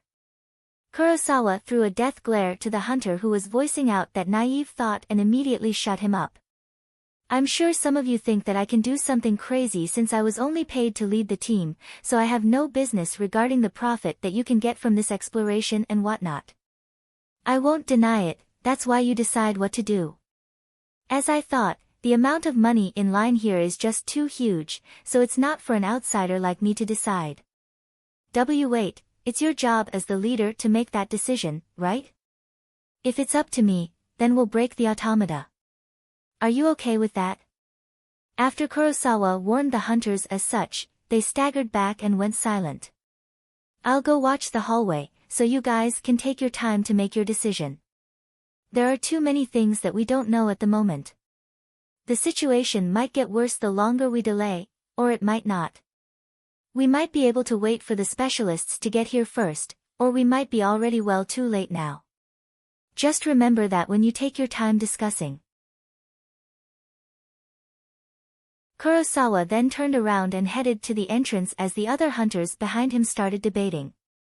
As Togami's team headed outside the ruin while searching for relics that they could gather on their way out, Akira suddenly threw a question to Alpha. The thing that we talked with Shiori about, it seems that I can get an automaton for 1 billion orum. Do you think it's a good idea to get one when I have some leeway? Alpha frowned. I don't think that it's necessary. But do you want one? No, I just thought that you can control my augmented suit and my vehicle, right? So you might be able to do the same for the automaton too. But I don't want to. That short answer was filled with rejection. I see. Akira was shocked since that short answer was more of Alpha's revulsion towards his suggestion than it being impossible. There was a brief awkward pause. Akira then tried to change the subject. It was just a simple thought, nothing more. It's not like I'm planning to force you to do it. It just reminded me of Tsubaki back then when she was using an old-world automaton. That was an old-world automaton and it was a rather good one too. Not to mention, it limited its control to only simple movements while making sure not to affect the independent AI inside that automaton. So the situation is not the same here. Oh, I see. Yep. Akira remembered back then when Alpha got angry the moment he referred to her as an alarm clock. But this time, it was obvious that she was angrier than back then. I know that you had no bad intention when you suggested that, but never bring this subject up again, okay? Alright. Alpha then smiled to let Akira know that her mood was back to normal. But Akira's frown still stayed for some time. It had been quite some time since Kurosawa let the other hunters discuss what to do from there. Since nothing big had happened, the hunters regained their calm and their opinion started to lean toward waiting for the specialists to arrive.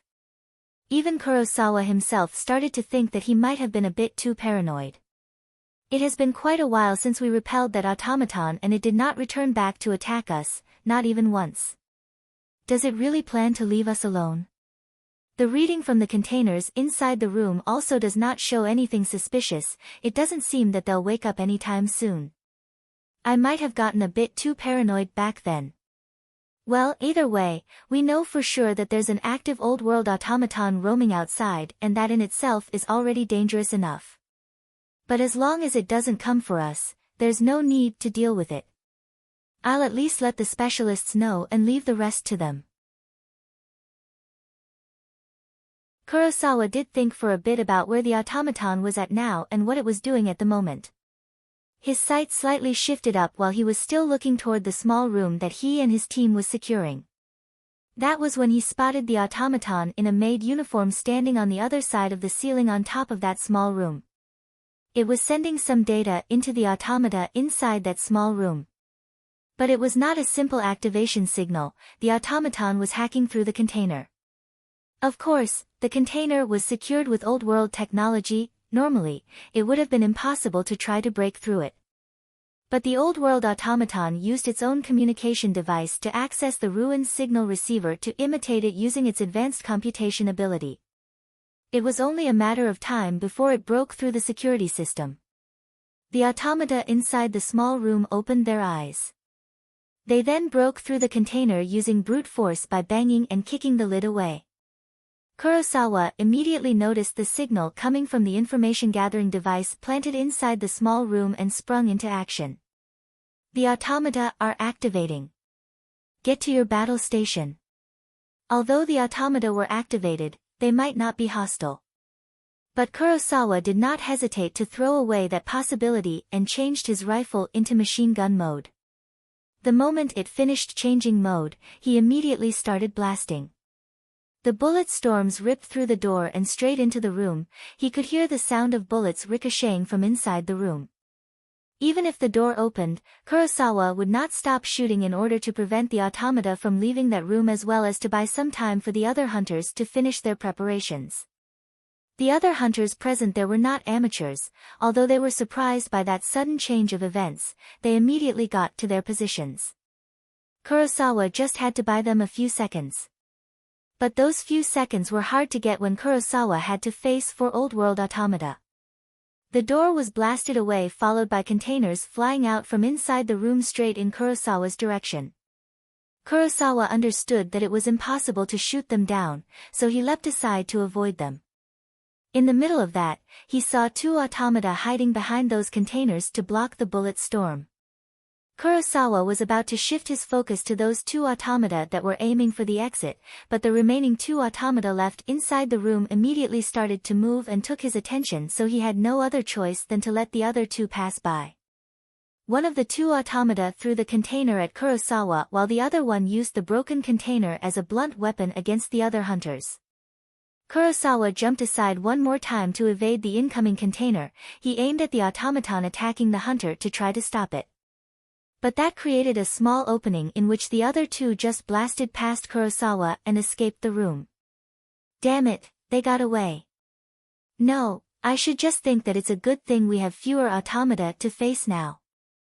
I can just think of the reason why they broke their forces up later. At the moment, I just need to focus on the enemies in front of us right now. Before the hunters were able to regroup, the automaton swung the large container toward the hunters. The hunters who could not get away in time were smashed and crashed into the wall. It even left a dent on the durable container.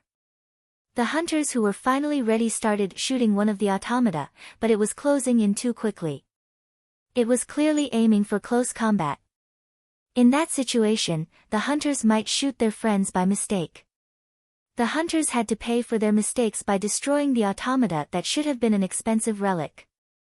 Now that those automata had turned into dangerous enemies, they could not afford to stop fighting in order to survive.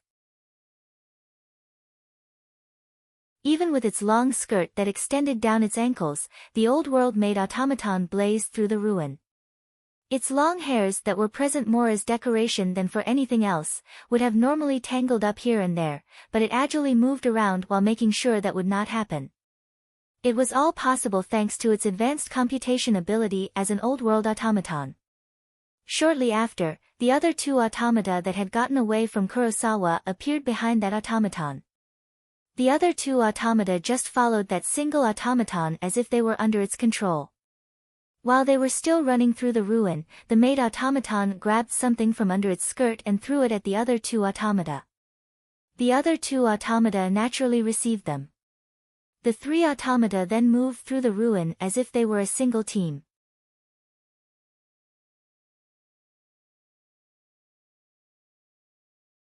Chapter 197, Resistance. Togami's team finally finished gathering relics and left the building. Reina stretched out and said in a content tone. Although we didn't get to find any Old World automata, I think we did get a good amount of worthwhile relics this time. They at least got some relics to bring back home. They were even able to fill up a couple of rucksacks with those relics. Togami himself was relieved after finally getting out from the ruin. But after he saw Reina and noticed her putting down her guard, he then said to her, which also served as a warning to himself. We're basically still in the middle of ruin exploration. So don't relax until we reach the city.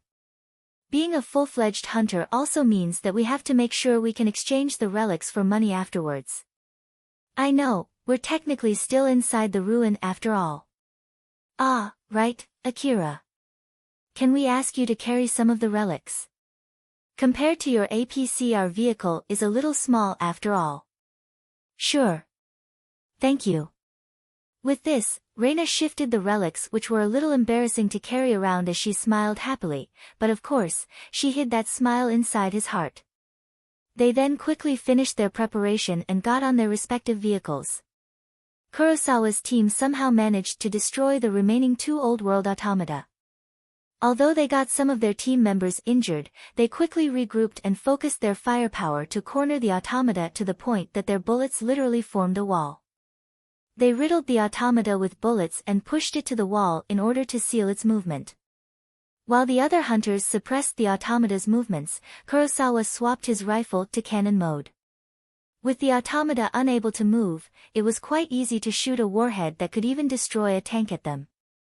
The Old World automata were indeed smart and durable, but Kurosawa had prepared that warhead expecting a fight against Old World automata. And as expected, the automata could not stand a direct hit from that warhead and finally stopped moving.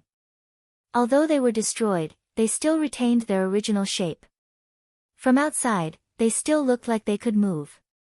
So just to be safe, Kurosawa shot them one more time before finally calming down. Damn it, I ended up having to use that expensive warhead. How's the damage? 4 are badly wounded.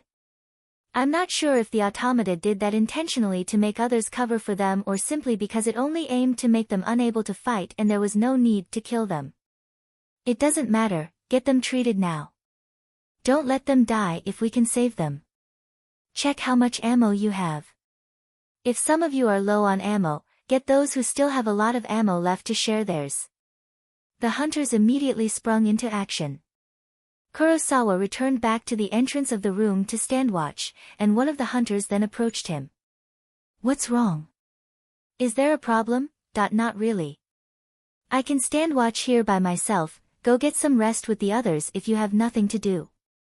But Kurosawa noticed that the guy still stood there looking at him, so he frowned and asked. What is it?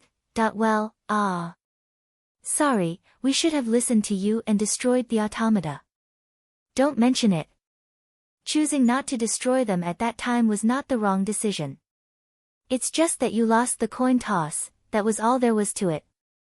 But still. The guy still looked troubled, so Kurosawa looked at him with a serious face and said to him firmly. This is not the time to worry about that. We know that there are at least 3 active Old World automata out there. We have to somehow manage to hold out by ourselves until the specialists get here. So get a hold of yourself. That guy was obviously surprised. We were able to repel the one that attacked Rodan and the other 2 ran away, right? Don't forget they might come here again bringing more friends with them. Also, they might have just gone to get their weapons. We're still not safe yet. If you want to lament your decision, at least wait until the specialists get here and we know for sure that we're saved. Tell this to the others too. The guy's apologetic face was replaced with a serious look. Kurosawa then sighed and mumbled. Though, to be honest, they should be here anytime soon. I wonder if they got into some trouble or something. Good grief, just give me a break already. Kurosawa made sure not to let his team hear that since it might affect their morale. He also made sure not to let his team see him making a difficult face in such a precarious situation. Togami's team went from the center of the Lida commercial district, through the gaps and valleys between the plant-covered buildings, and eventually reached the outskirts of the ruin where plants started to thin out. Akira was driving with a rather content face.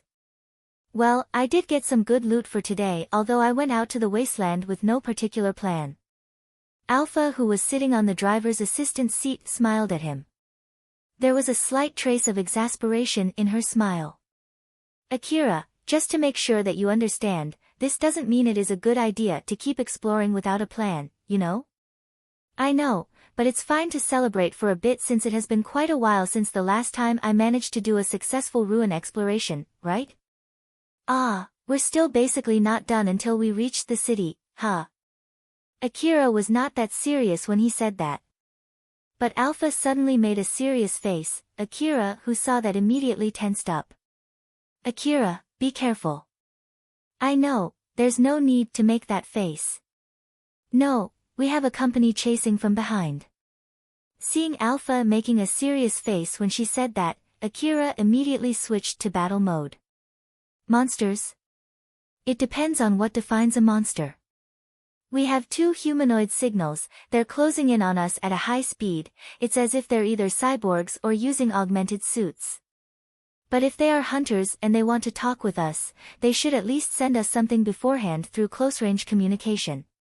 So I don't think they're friendly.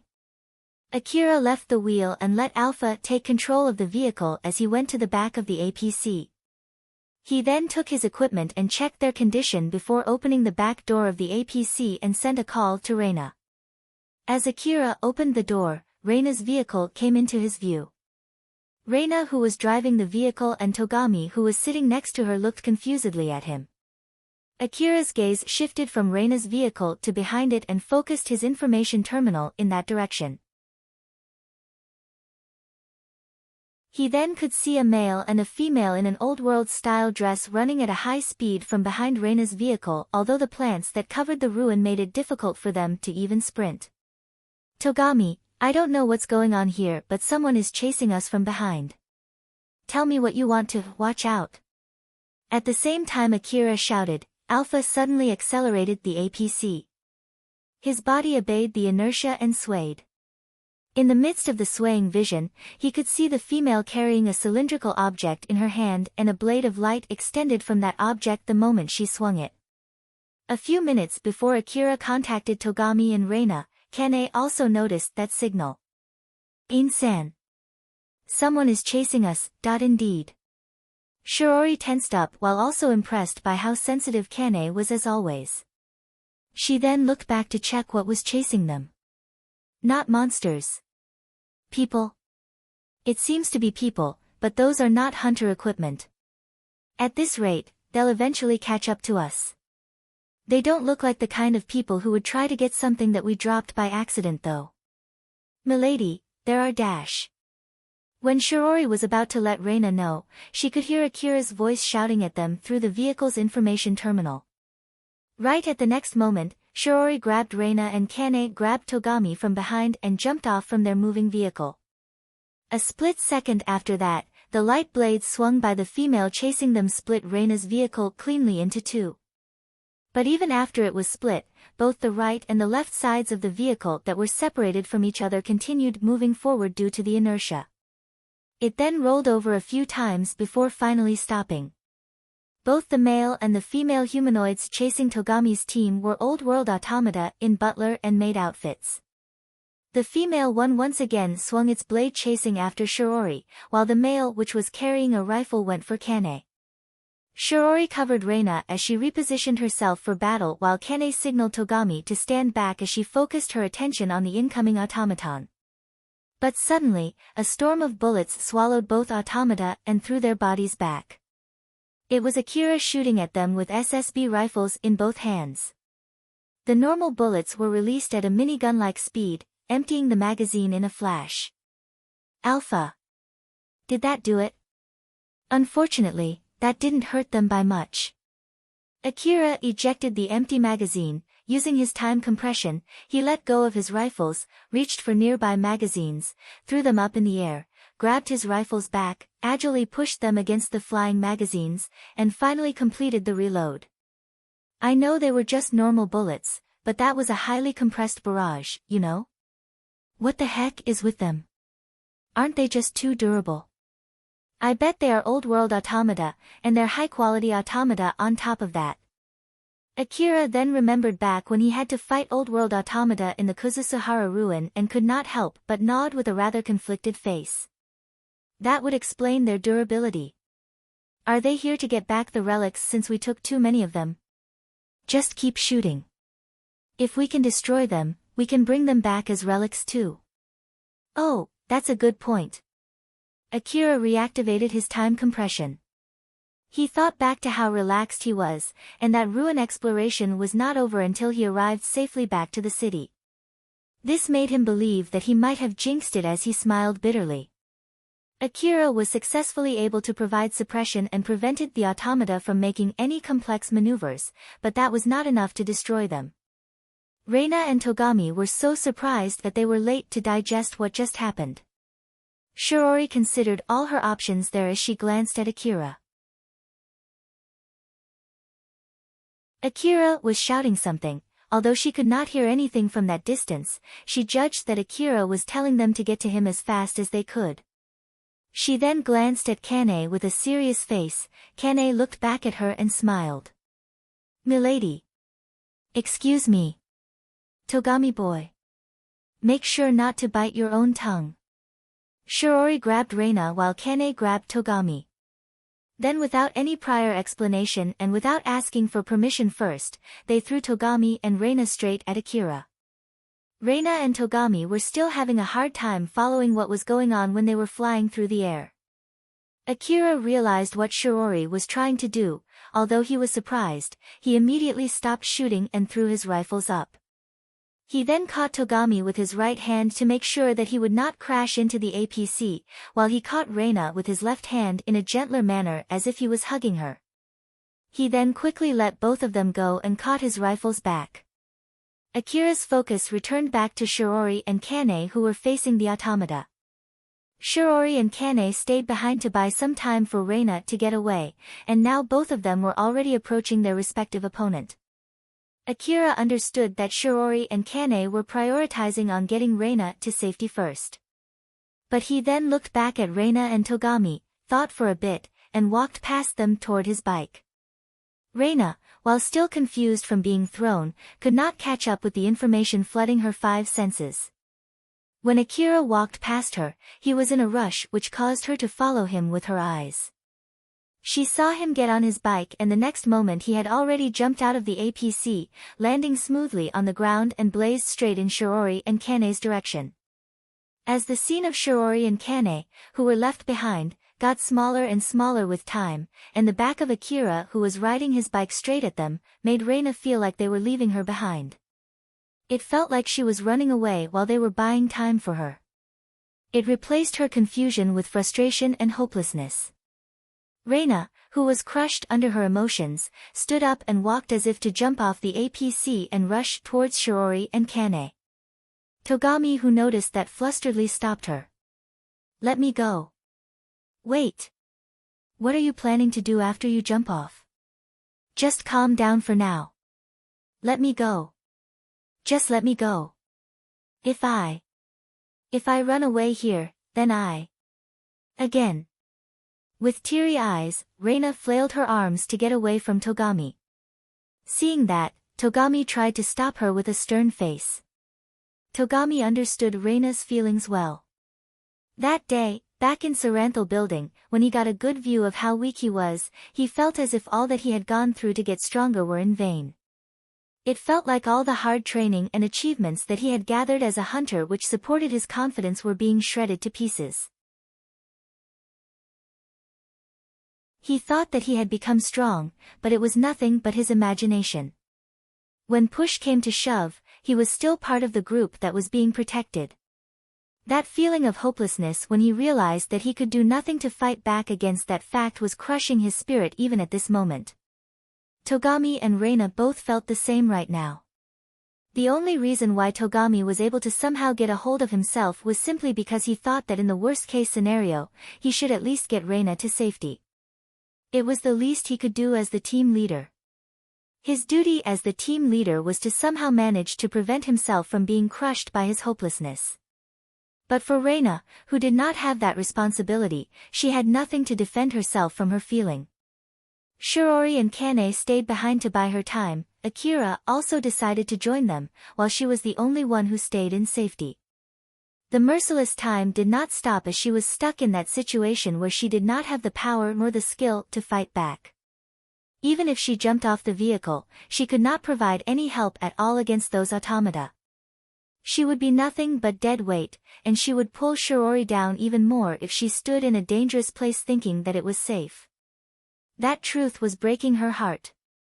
Togami was relieved that Reina had calmed down, but at the same time, the sight of Reina looking meek left a pang in his heart. But even so, he tried to think of a way to at least be useful in that situation. He tried to contact Akira to ask him about the APC that most likely was running on autopilot. Akira picked up the call and said in a rather uninterested voice as if this was nothing but a normal occurrence to him. "What is it? I'm sure you know that I'm busy now, right?" Before Togami could answer that question, Reina yelled at the terminal first. "Akira! Why did you leave us behind? Are you trying to say that we're nothing but dead weight to you? Are you telling us to just obediently run away?" That yelling was a small resistance against her hopelessness, it was a shout to help herself stop the surging self-depreciation. Either way, if Akira said yes there, it would have completely broken Reina's heart. But Akira replied with something that she did not expect at all. He replied back with a rather confused voice. "To be honest, I was hoping that you can give me support fire from there though.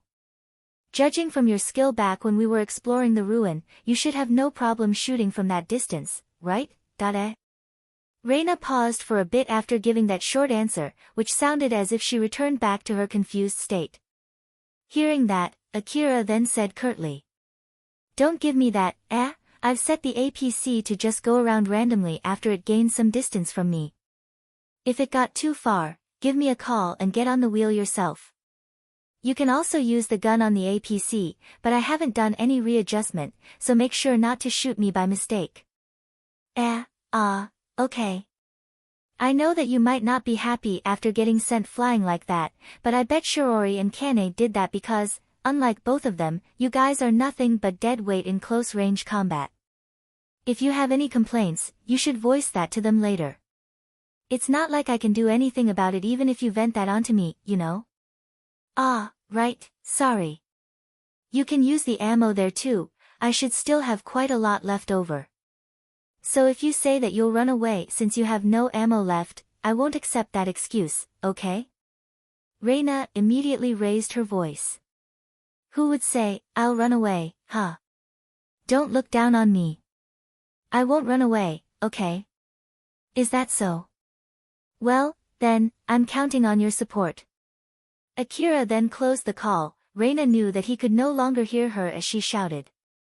"I'm counting on you," he said. Reina hid her delight with that angry shout. "Togami. We're not running away, alright?" "Of course. Now you are talking."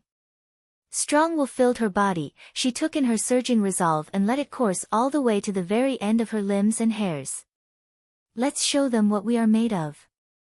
Seeing how Reina got back on her feet, Togami felt delighted and banished his own frustration from his mind. The pillar of confidence that was about to break got even stronger than before.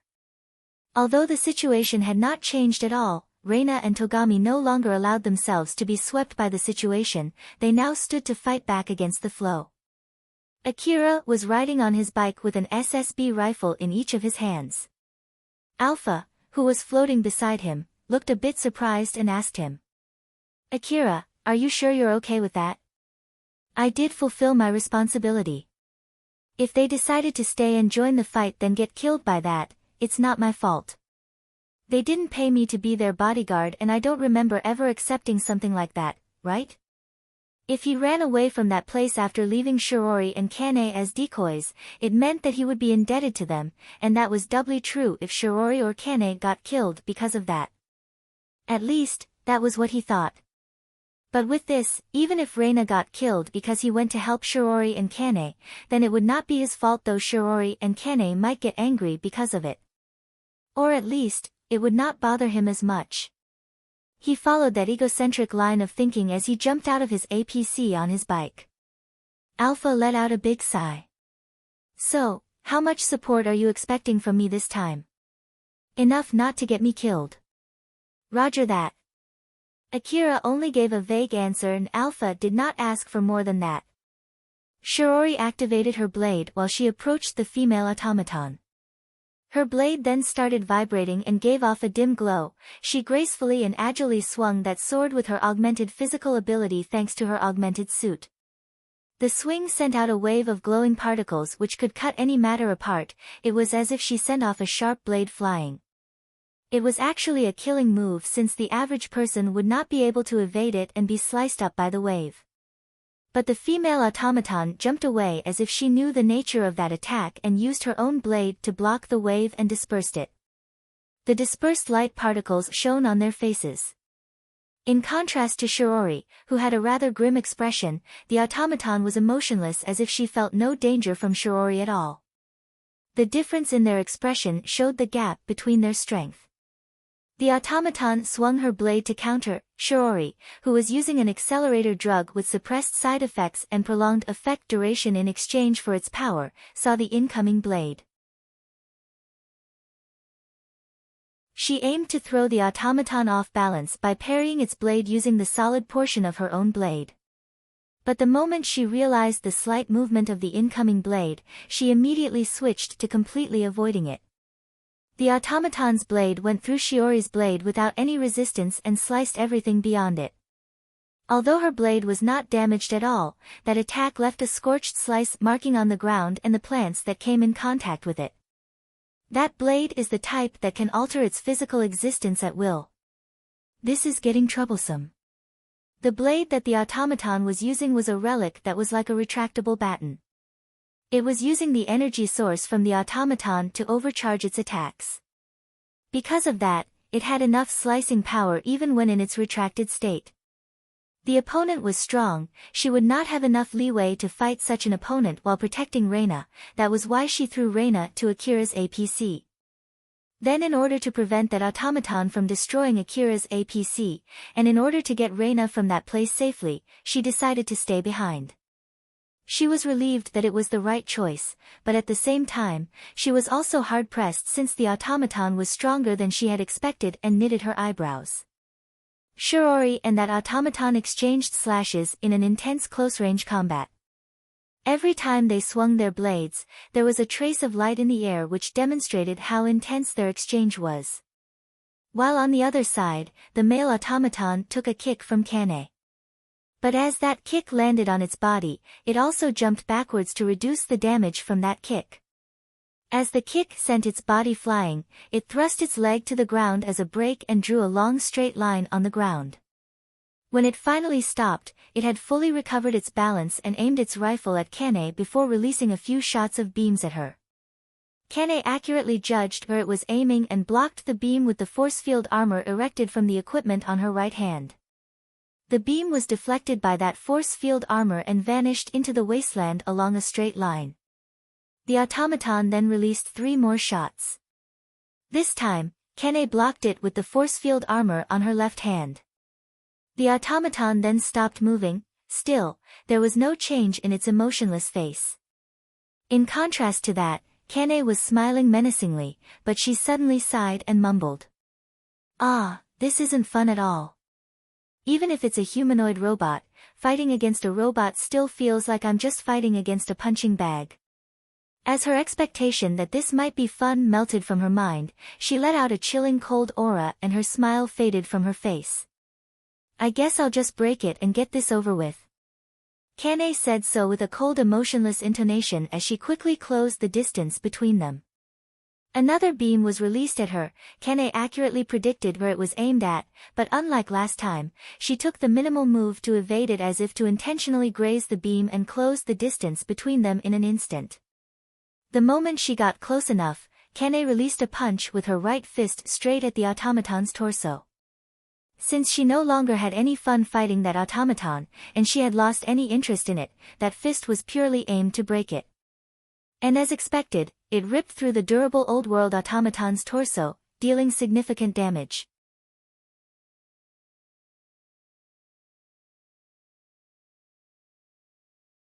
Chapter 198, Automata. Akira blazed through the slippery floor on his bike.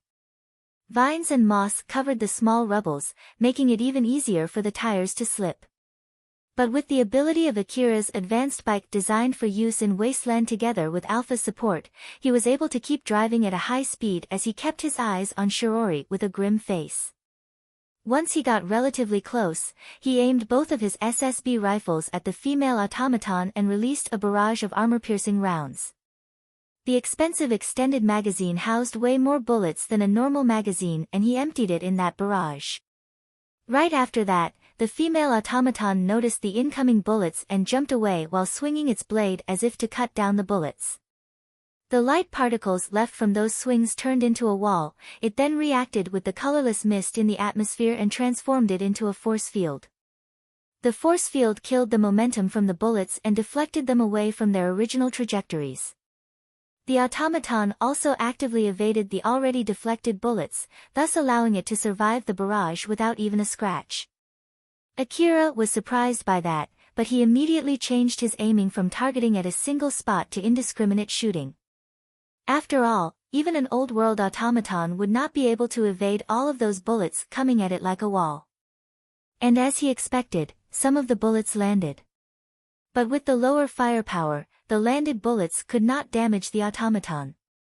As a matter of fact, the automaton made use of the shock wave from the bullets to propel itself further away as it kept swinging its blade. When Akira finally stopped his bike next to Shirori, the automaton had already left the place. Akira lowered his rifle and mumbled with both of his eyebrows raised. I should have been able to land a few bullets though. Just how durable is that thing? Shirori, who had already changed from her blade to her rifle in the middle of that fight, also lowered her rifle and frowned at Akira. Akira-sama. Thank you for the help, but I would have preferred if you prioritized Milady first. It's Togami's job to decide when to retreat, and that includes convincing Reina to obey his order. Even if that order forces her to retreat. So, I won't accept any complaints regarding that matter.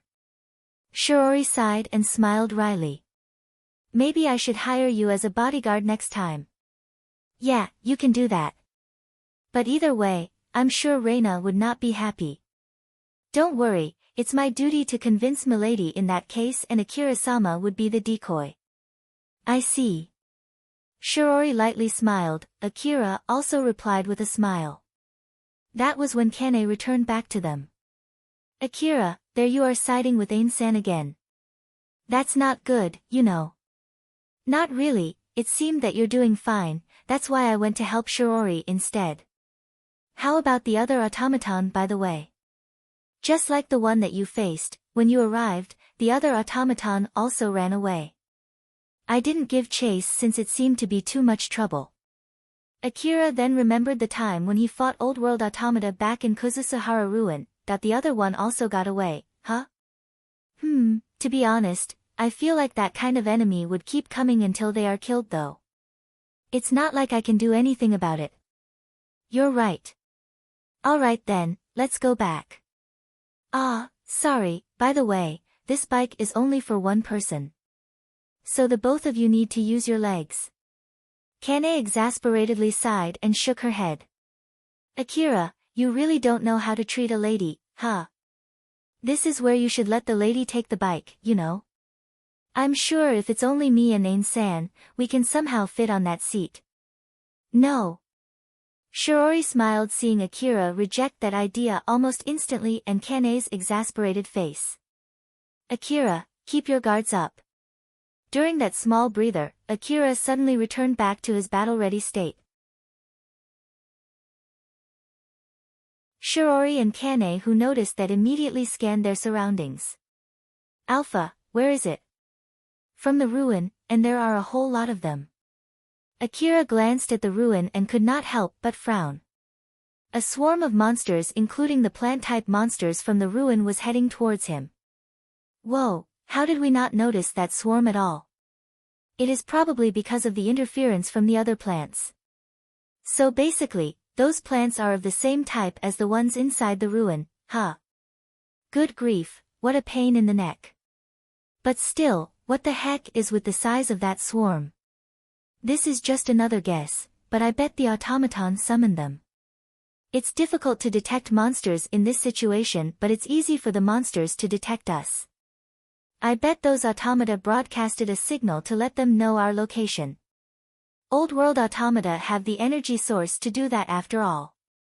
Don't tell me that those automata only retreated because they'd done their job in slowing us down. The possibility of that is not zero. Akira frowned even more while still gazing at the incoming swarm. Suddenly a bullet flew past, landed on the monster's forehead, instantly killing it. But it did not stop there, more bullets came in and killed some of the monsters. When Akira was surprised by that, Togami's voice came in from his information terminal. Akira. Kane. Shirori. Come back here now. The radar detects a whole lot of monsters from that direction. Reina will take care of incoming monsters, so just ignore them and get in here fast. Before Shirori could tell him to just forget about them and run away, Togami already closed the call. Milady. Go. Shirori inadvertently turned to the source of that voice and met Akira's gaze. It's your job to convince Reina, right? Akira was basically saying that he would be the decoy this time, thus erasing any hesitation left inside Shirori. Shirori then said firmly with a serious face. I leave the rest to you. Just go. Shirori bowed to Akira and started running toward Akira's APC where Reina was. Kane still had her usual smile as she said. And there you are siding with Ain-san again. As I said before, that's no good, you know. Save it for later and go. Good grief. Kane laughed amusedly and left without looking back. Akira aimed both of his SSB rifles at the incoming swarm and quickly emptied his magazines. The bullet storm swallowed the monsters, turning countless monsters into minced meat. The monsters behind them just stomped their dead comrades under their feet as they kept marching forward. The green floor of the ruin immediately turned red in a blink of an eye.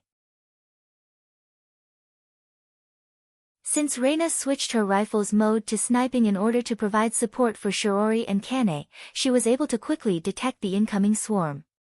The bullet that she shot with a proper aim pierced through multiple monsters as if it was sucked into their bodies.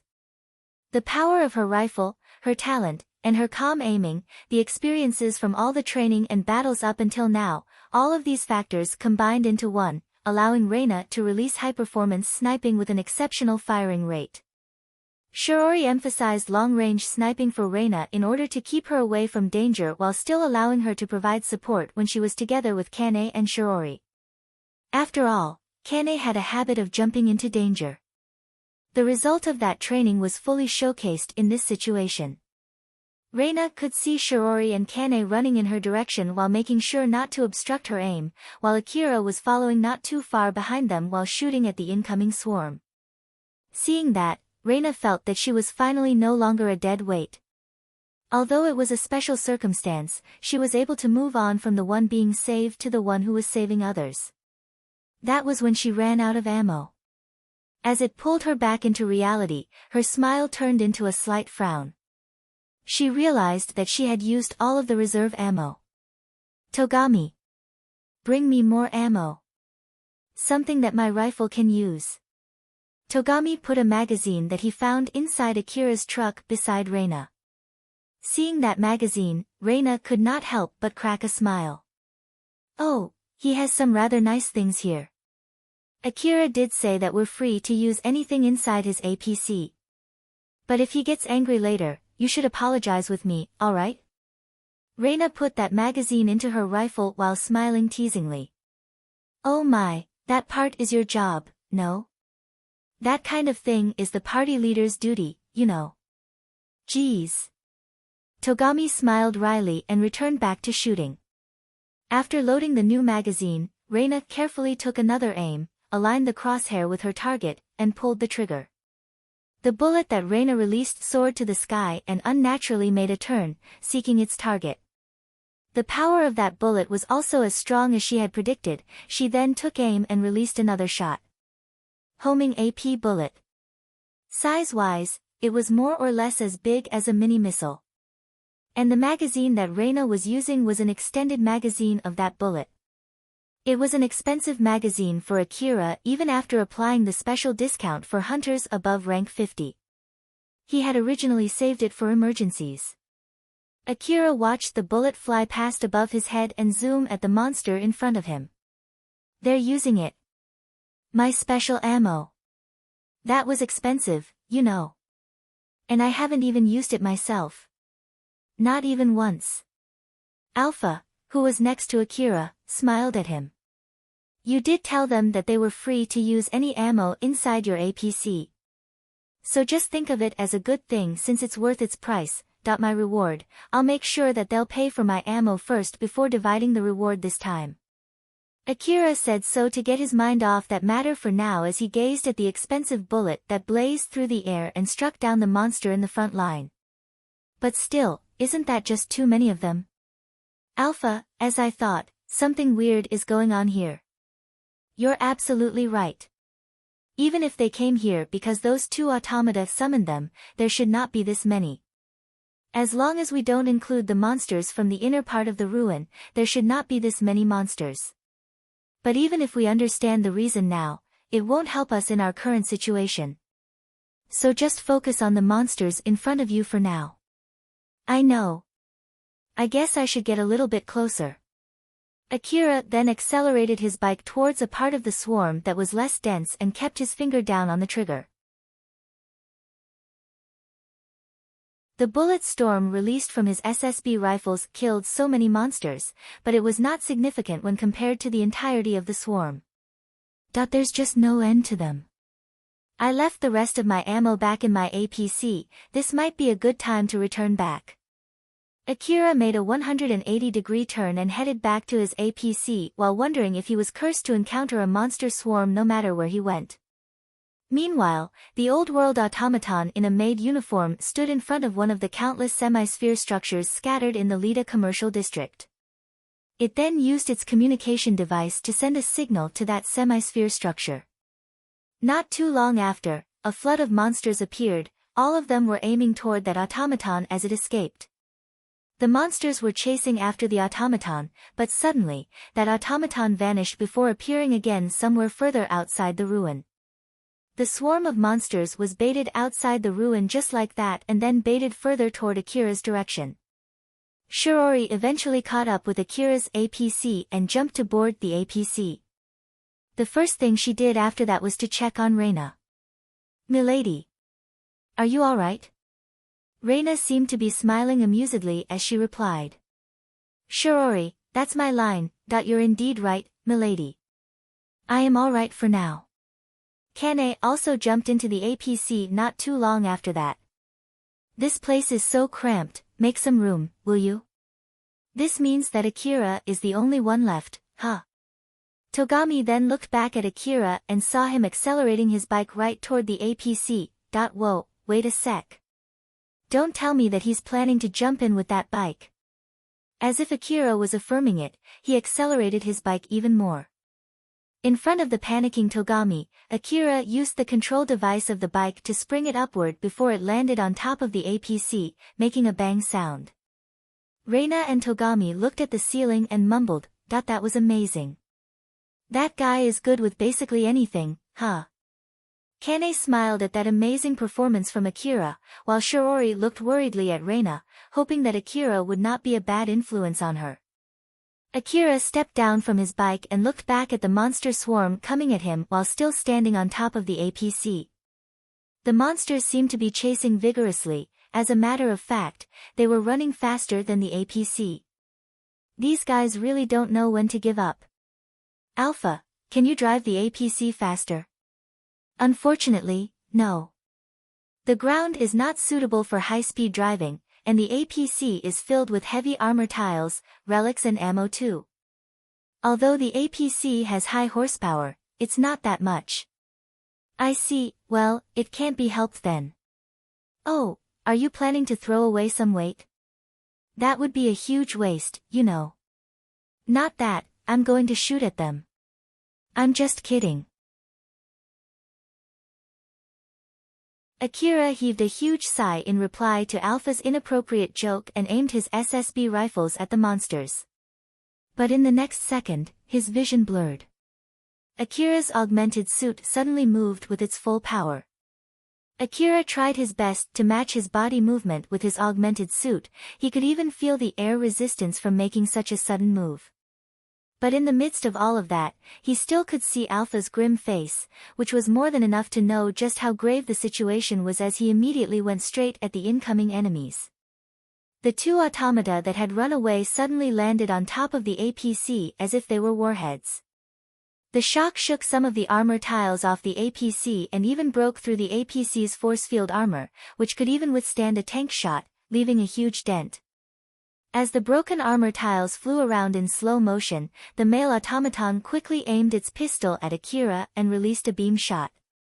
Seeing the beam that was coming at him from close range, Akira stomped on the APC's armor tile on his feet, enough to break it, as he quickly evaded the beam and leapt straight toward that automaton. As Akira tackled the automaton down, he thrust his SSB rifle right toward the automaton's chest and pushed it down onto the top of the APC. Now that the male automaton was stuck in between the APC's armor tile and Akira's SSB rifle, it had no method to evade as Akira released a rapid barrage that even broke his SSB rifle due to the recoil. There was almost no space that separated the muzzle and the automaton's chest when Akira released this barrage. The bullets collided with each other, applying massive pressure focusing around the part of the automaton's torso which had already been damaged from its fight against Kane. The bullets eventually pierced the automaton's torso and destroyed its generator. The moment the female automaton landed on the APC, it immediately launched an attack at Akira. It quickly expanded its collapsible baton that was already transformed into a blade of light and swung it. But before it could land, Akira's bike suddenly accelerated to its maximum speed and rammed straight at the female automaton. The collision threw the automaton off balance, causing it to miss its swing. The blade of light drew an arc on Akira's side and hit the APC's body, releasing a blinding light on contact with the APC's force field armor. As the blade extended way longer than its corporeal body, the rest of the blade went past one corner of the APC and sliced the monsters that were nearby. The energy conversion of the force field armor filled the area with blinding light, the armor tiles that were still in the air blocked the light and created contrasting shadows. Akira pushed his time compression to its limit to the point that everything else almost stood at a standstill. In this slow-moving world, he sent commands to his body so that it would be able to match the speed of his consciousness. The automaton cut open a path through Akira's bike that was protecting him. The bike that was cut in two rolled over and fell off the top of the APC. But when the bike was sliced through, its force field armor was boosted to the maximum in order to reduce the durability of the automaton's blade as much as possible. As the bike rolled over on the wasteland's floor, the female automaton did not waste the opportunity and closed in on Akira. In reaction to that, Akira also quickly closed the distance between them since the automaton's blade had lost most of its power. Due to both of them colliding at each other, the automaton did not have the chance to take another swing with its blade. As the automaton sent down its blade at Akira for the second time, Akira blocked it using one of his SSB rifles. The rifle itself had a built-in force field armor that he often pushed to its maximum capability in order to hold back the kickback from the high-speed shooting that he often executed. Although that level of force field armor could only block the blade for a brief period of time, that was more than enough for Akira to thrust his other SSB rifle at that automaton and push it down. And just like what he did to the male automaton, Akira drilled a barrage of bullets into that automaton's torso. But unlike the case with the male automaton, which was already damaged from its fight with Kane, that was not enough to kill the female automaton as it continued to struggle to get away from his tackle. Akira used the power of his augmented suit to overpower that automaton and kept it down on the ground as he kept shooting at its torso. When he finally emptied his magazine, the automaton stopped moving. Right after that, he followed suit and fainted there. All of these chains of events took only a few seconds in real life. Shirori and Kane agilely climbed up to the APC's top from the back door to check what was going on. But the moment they arrived at the top of the APC, they were flabbergasted. The two automata that had run away from them just a moment ago were lying limp. Akira was also lying next to them as if they had just knocked each other out simultaneously. And beside him was an old-world automaton in a maid uniform smiling amusedly. Shiori and Kane immediately decided that the automaton was hostile and jumped at it. Both of them closed the distance in a blink of an eye. Shiori pulled out her blade and released a skillful swing while Kane threw a punch augmented with force field armor and the enhanced strength from her augmented suit. The automaton did not move at all and still maintained its smile. It then caught Shiori's blade and Kane's fist. Although the full force of their attacks was obviously transferred to the automaton, it only cracked the armor tile under the automaton's feet. The automaton itself was not damaged at all. Shiori and Kane were caught speechless, that the automaton was able to receive their attacks this easily. The automaton then said with a casual voice, "Can we stop this?" Shiori immediately jumped away, leaving her sword still in the automaton's hand, and switched to her rifle. While Kane stomped on one of the automaton's legs and grabbed its arm to prevent it from evading. Shiori then immediately aimed her rifle at the automaton's face. The bullets that Shiori shot were all blocked by the automaton's other hand. Furthermore, the automaton did not deflect the bullets. It accurately predicted where Shiori was aiming and caught the bullets in the middle of its flight. Since the automaton had released Shiori's blade in order to catch the bullets, her blade made a loud banging sound as it landed on top of the APC. The automaton then swung its arm and broke from Kane's hold. Kane, who was thrown away, landed agilely next to Shiori. Both of them had grim looks on their faces.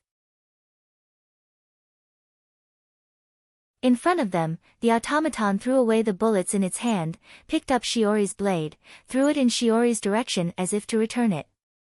It then smiled at them as if to show that it had no wish to fight. "Don't worry.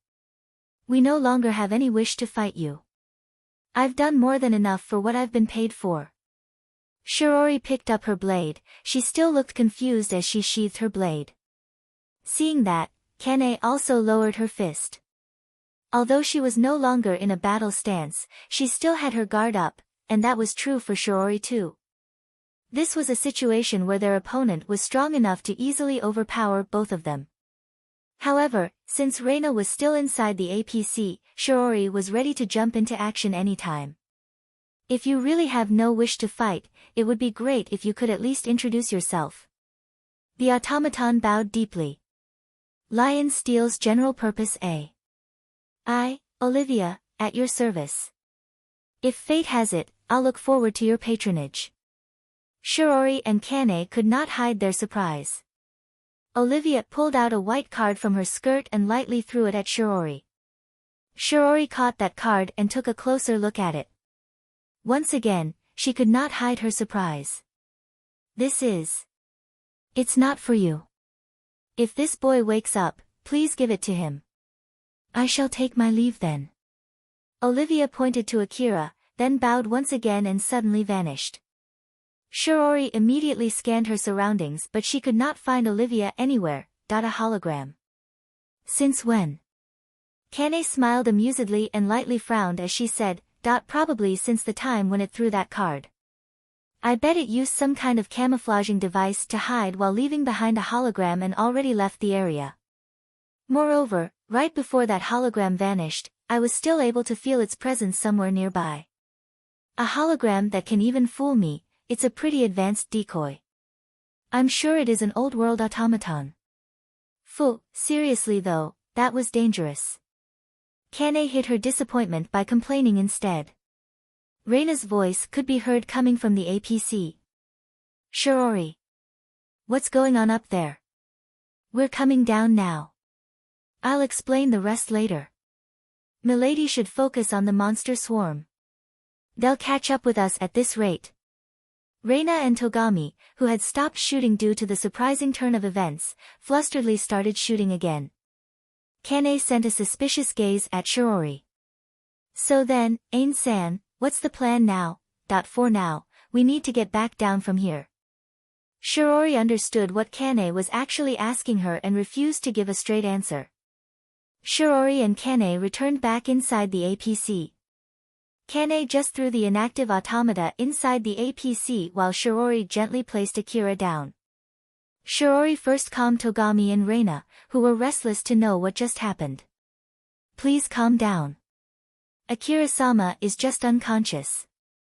First of all, milady, please focus on the monsters. Togami-sama, please take the wheel. With Akira-sama being unconscious, we don't know how to change the autopilot now. In the worst-case scenario, the APC might come to a complete stop. So please get to the driving wheel immediately. All right. Togami rushed to the driver's seat. Although it was originally his duty to make the decision in that situation since he was the leader, he understood that this was an emergency and also knew that Shirori had better skill in this regard. So he did not complain and obediently followed her order. Kane and I don't know in detail about what had happened up there. We need to ask Akira-sama when he wakes up, so let's put any questions aside for now.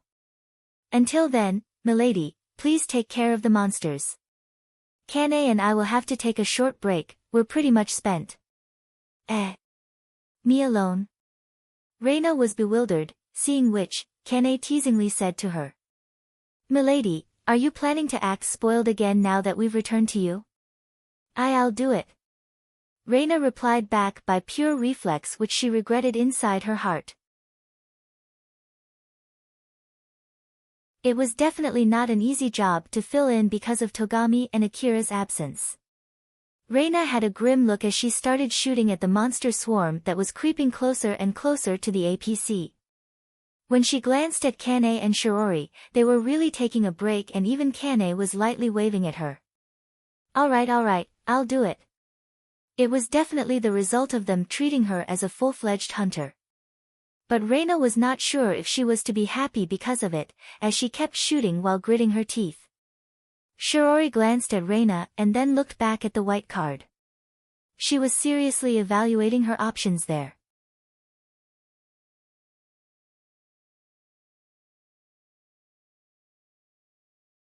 Chapter 199, Old World Relics. Akira was standing in a white space. As he looked around in his hazy consciousness, he saw two alpha and a young boy that seemed somehow familiar to him. He could see shadows of countless people standing beside that young boy. How is your development? Great, very great, in fact. I can even delegate my calculations too, and there's a good chance that I'll be able to get better equipment. Although I still don't have the exact time, I'm planning to get the necessary equipment in about a few months. We'll then start working on the main project right after that. I'm sure there's no need for me to tell you this, but you're not allowed to make him one of your terminals, you know. The subject that we can send to the commander's room should not be one of us. If you turn him into one of your terminals, the system will recognize him as one of us. So be careful. Yeah, I know that even without you telling me. There was a case in the past when that happened and it did not work. In the first place, if a remote terminal was fine then we would have used one of those automata and gone there ourselves. That's why we have no other choice but to go through this painful process. It's to ensure that the one accessing is a real person. We can't do anything about it, that's just how the security works and it applies to us too. Well, you're absolutely right about that. The two alpha smiled bitterly at each other. So then, how about yours? After the change of plan, the local network's nodes spread incredibly fast. Although I have no complaint about the number since the more nodes we get, the more fighting power we will have. But there might be a problem if the number goes beyond what I can control. I'm planning to evaluate the total strength by doing something soon. After that, depending on the result, I might decide to bring the subject to the commander's room. Are you sure you're going to be fine? If you let the local network nodes spread wider and wider at this rate, the system might see the network as one entity and you'll have to bring all the nodes to that place when that happens, you know. It should be alright. Although I said it's a local shared network, it has a proper stratification and the head of that system is the only one that fulfills the conditions. I see, that explains how your progress got ahead of me.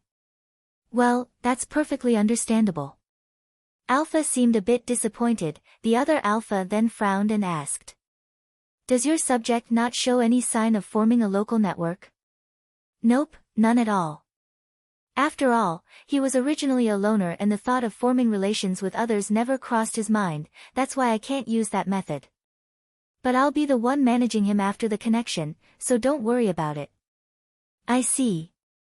What's wrong? Is there any problem?" As I explained, the local network spread out way faster than I expected. As such, I sometimes can't take control of the network. So I might need your help if things get bad.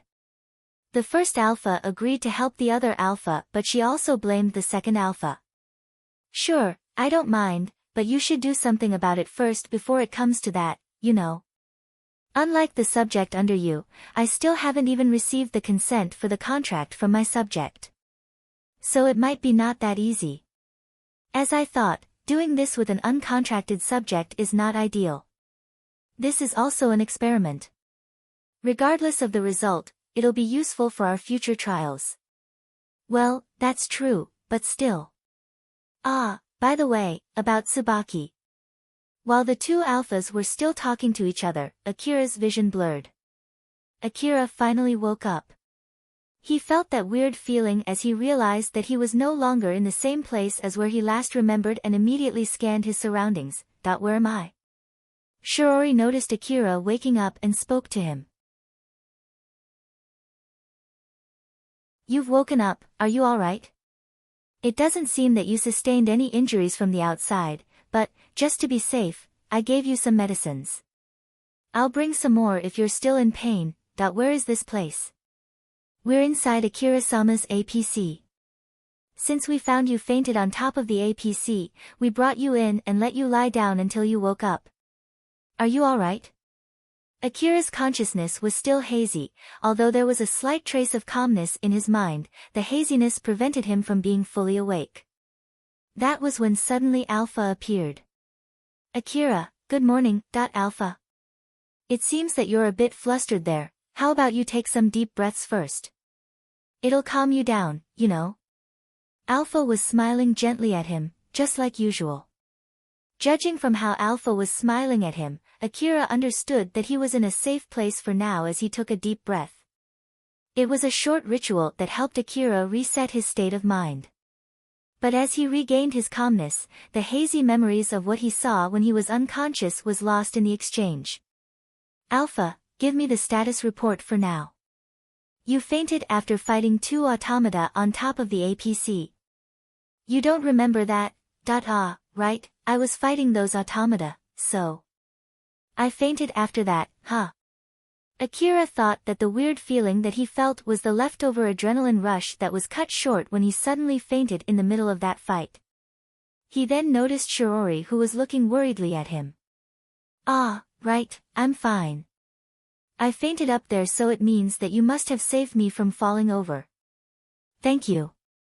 It's great that you're alright. I'm sorry to ask you this just right after you woke up, but there are some questions that I want to ask. Is it okay?" "Sure, go ahead." Shiori and Akira then exchanged information to understand the situation that they were in.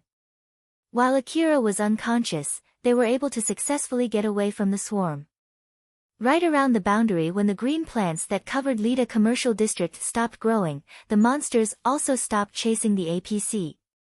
It was a common trait that monsters could not leave the ruin.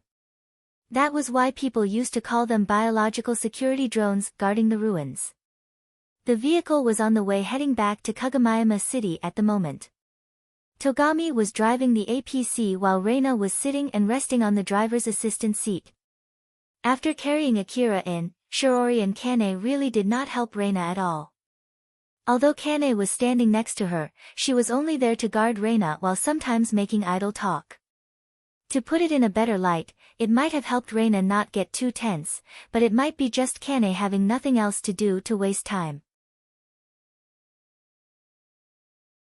It was also to give Shiori time to think as well as to help lighten the side effects of the trump card that both of them had used. Togami was driving the vehicle while talking with Reina about their next plan. They were trying to flush any other potential issues, including the distribution of rewards and where to sell the relics before Akira woke up. Today's ruin exploration was basically registered under Togami's party, which only included Togami and Reina. Kane, Shiori, and Akira were basically considered outsiders this time. As the leader of the team and as the only other member in the team, Togami and Reina were seriously discussing what to do about their negotiations with Akira. After hearing a short explanation from Shiori, Akira more or less got the gist of what had happened. But he then confusedly said, "I don't know anything about this maid automaton, Olivia. The ones that I fought were only those two automata. I bet both of them jumped onto the APC back then, but I have no idea how they did it." "I see, she was already there when Kane and I arrived at the scene." I have no recollection of that automaton at all. Either it came in between after I fainted and before you got there, or it was there all along and was using a camouflaging device. But if that was the case, then why did it not attack me?" "Wait, that one has nothing to do with camouflage, huh?" "I might have a guess regarding that matter. It said that it had worked for what it was paid for already. So I bet that automaton was hired by the ruin system. Although, I don't know the details whether it's only to repel intruders or to fight back against armed robbers. But it seems that it had judged that it had worked enough after Akira-sama defeated those two automata, that I see. I don't know if it's being earnest or not by doing so, but either way, I was saved by that. So it doesn't really matter, huh?" Akira found that interesting since it was more of a human-like emotion that a robot would not normally have. Shiori then handed a white card to Akira. "That automaton left this for you. Do you know what this is?" Although Olivia left that card for Akira, it was not like there was anything in particular written on it. So it looked like nothing but a plain white card. Since it had happened when Akira was unconscious, he had no idea the reason why that automaton left him that white card. Shiori also deliberately did not tell Akira how she got that card. Alpha also deliberately kept herself from telling anything to him. Because of that, he thought nothing of that card other than something that one of the automata might have dropped during that intense battle. Akira took that card, flipped over, and took a closer look at it. But as expected, he had no idea at all. "Alpha, do you have any idea what it is?" "White card." "Well, that is already obvious." "Akira, even if I tell you what I know, what will you do if Shiori asks how you knew about it?" Alpha indirectly scolded Akira for his carelessness. He then shook his head and extended that card back to Shiori. But Shiori did not take it back and Akira found that really strange. Shiori then added, "This is just a guess, but that automaton might belong to the Lion Steel Corporation. Does that give you any hints?" "Lion Steel Corporation?" Akira's face slightly twitched the moment Shiori mentioned that name. Shiori's gaze turned sharp. Both of them were watching each other closely for the slightest change, trying to judge what the other party noticed from the other's reaction, as this awkward but careful silence was maintained for a while. Shiori was the first one to break the silence. "Do you have any knowledge regarding this name?" "As I said, this is nothing but my guess. That Lion Steel Corporation is probably an old world company. If I'm not mistaken, that name was also there in the Saranthal Building's guide map. If this card has something to do with that and if it's a card to give special permission to pass through, it might be useful to go to some floors that are originally closed off to outsiders." "That is indeed interesting." "Well, I have no plans to go there ever again anyway, so I basically have nothing to do with this card." Akira tried to suppress the agitation inside him and keep calm. He remembered that only happened because he could connect to the Old World domain. That incident might lead to the Old World connection device and hint to his ability to connect to the Old World. Lion Steel was a name that was connected to both cases. As expected, knowing that name was enough to make people suspicious, Akira could not be sure that he was able to completely hide it. Shiori tried to read what was behind Akira's words and said, "Very well then, Akira-sama, in that case, would it be alright if we keep it?" You mean the card, right? As well as everything connected to that card, which includes the information that Akira-sama told me just now. Of course, it won't be for free. But it is difficult to decide how much it is worth. After all, even if we bring this card to the Hunter office's exchange center, it would only turn into a small amount of money. So I don't recommend deciding the worth of the card based on its selling value. But then, it's difficult to decide how much it's actually worth. We can actually just take it as our collective possession as a team, but I'm basically an outsider in this team. The price of the card was not clear and was difficult to decide even among the inner circle, but if it was sold, it would only turn into a small amount of money. Even Akira understood well that making a mistake in the method to divide the loot might cause a fight. It seems that Akira-sama is not that interested in this card. But even so, I don't think it's right to just let go of this card for free. In that case, how about exchanging this card for a favor? Favor, huh? Akira hesitated for a bit. Alpha, what do you think? To be honest, it's not like I really want that card anyway, but is it something that I shouldn't just give away willy-nilly? If you're afraid that it might give rise to suspicions if you just let that card go, you can show a little resistance before giving it away. I'll do that then. Akira thought that if it was really a precious relic, Alpha would have stopped him. But since she did not give any reaction which hinted at that, he thought that the relic must not be that important. So he decided to put up a small resistance on his own. Well, in that case, I'll use that favor right away.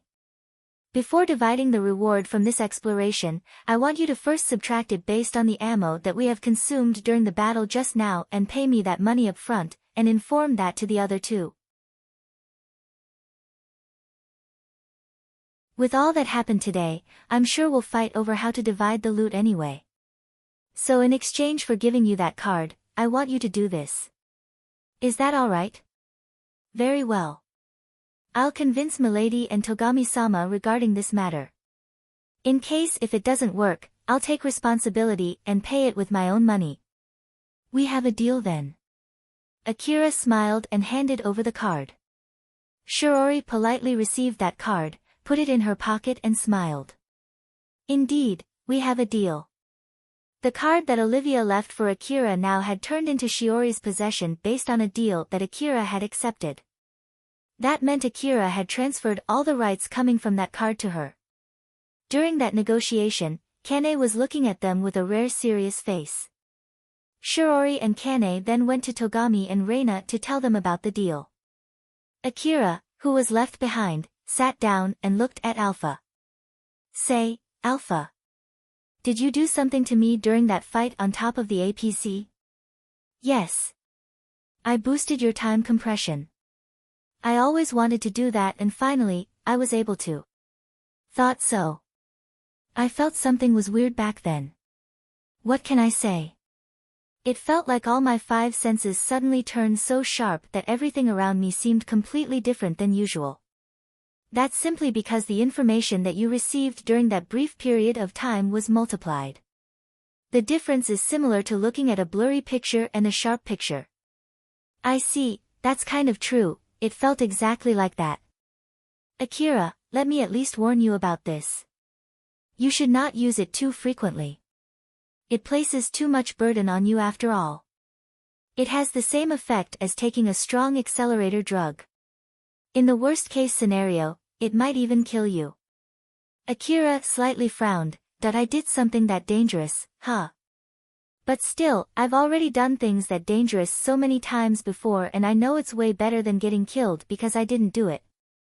It'll lessen the burden which makes it safer and increase its effectiveness the more you use it. So there's no other way but to get used to it. You might even get to the point where you can do that on your own without my support at all one day, you know. But make sure to be careful. It's something like a trump card that you should not use often. I know. Now that I more or less understand what happened, I'm feeling super tired now and my head started hurting too. You can lie down and take a good rest. You've worked pretty hard this time, so I'm sure no one would complain. You're right. Although he was not sleepy, Akira decided to lie down again. As he stared absent-mindedly at the APC's ceiling, he noticed a small slit. That cut must be from the fight, huh? My bike is now gone too and I have to get this vehicle repaired. Then there's also my rifles too, either I get them repaired or buy a new one. What should I do? Akira was thinking about what to say to Shizuka when he placed that order. Either he will have to try and hide it or be honest and tell Shizuka everything. He was not sure which one to do. Olivia was running through the wasteland, she was running as fast as a vehicle. There were many conditions that needed to be satisfied in order to reactivate Olivia from its storage device. But those conditions were reduced due to the long years where it stayed inactive and the signal that the storage device's terminal was receiving at that time. Thanks to that, even a random button press from Rodan was enough to wake Olivia up. That was the reason why Olivia followed the security protocol in case it was activated through the wrong method. The security protocol led Olivia to kill any intruders that got into restricted areas. And when the information of the unauthorized intruders was sent to Olivia by the system also submitted a request with payment since Olivia was originally not a part of the system. It then decided to accept that request and to only work as much as it was paid. After that, it found other automata from another company and checked their conditions.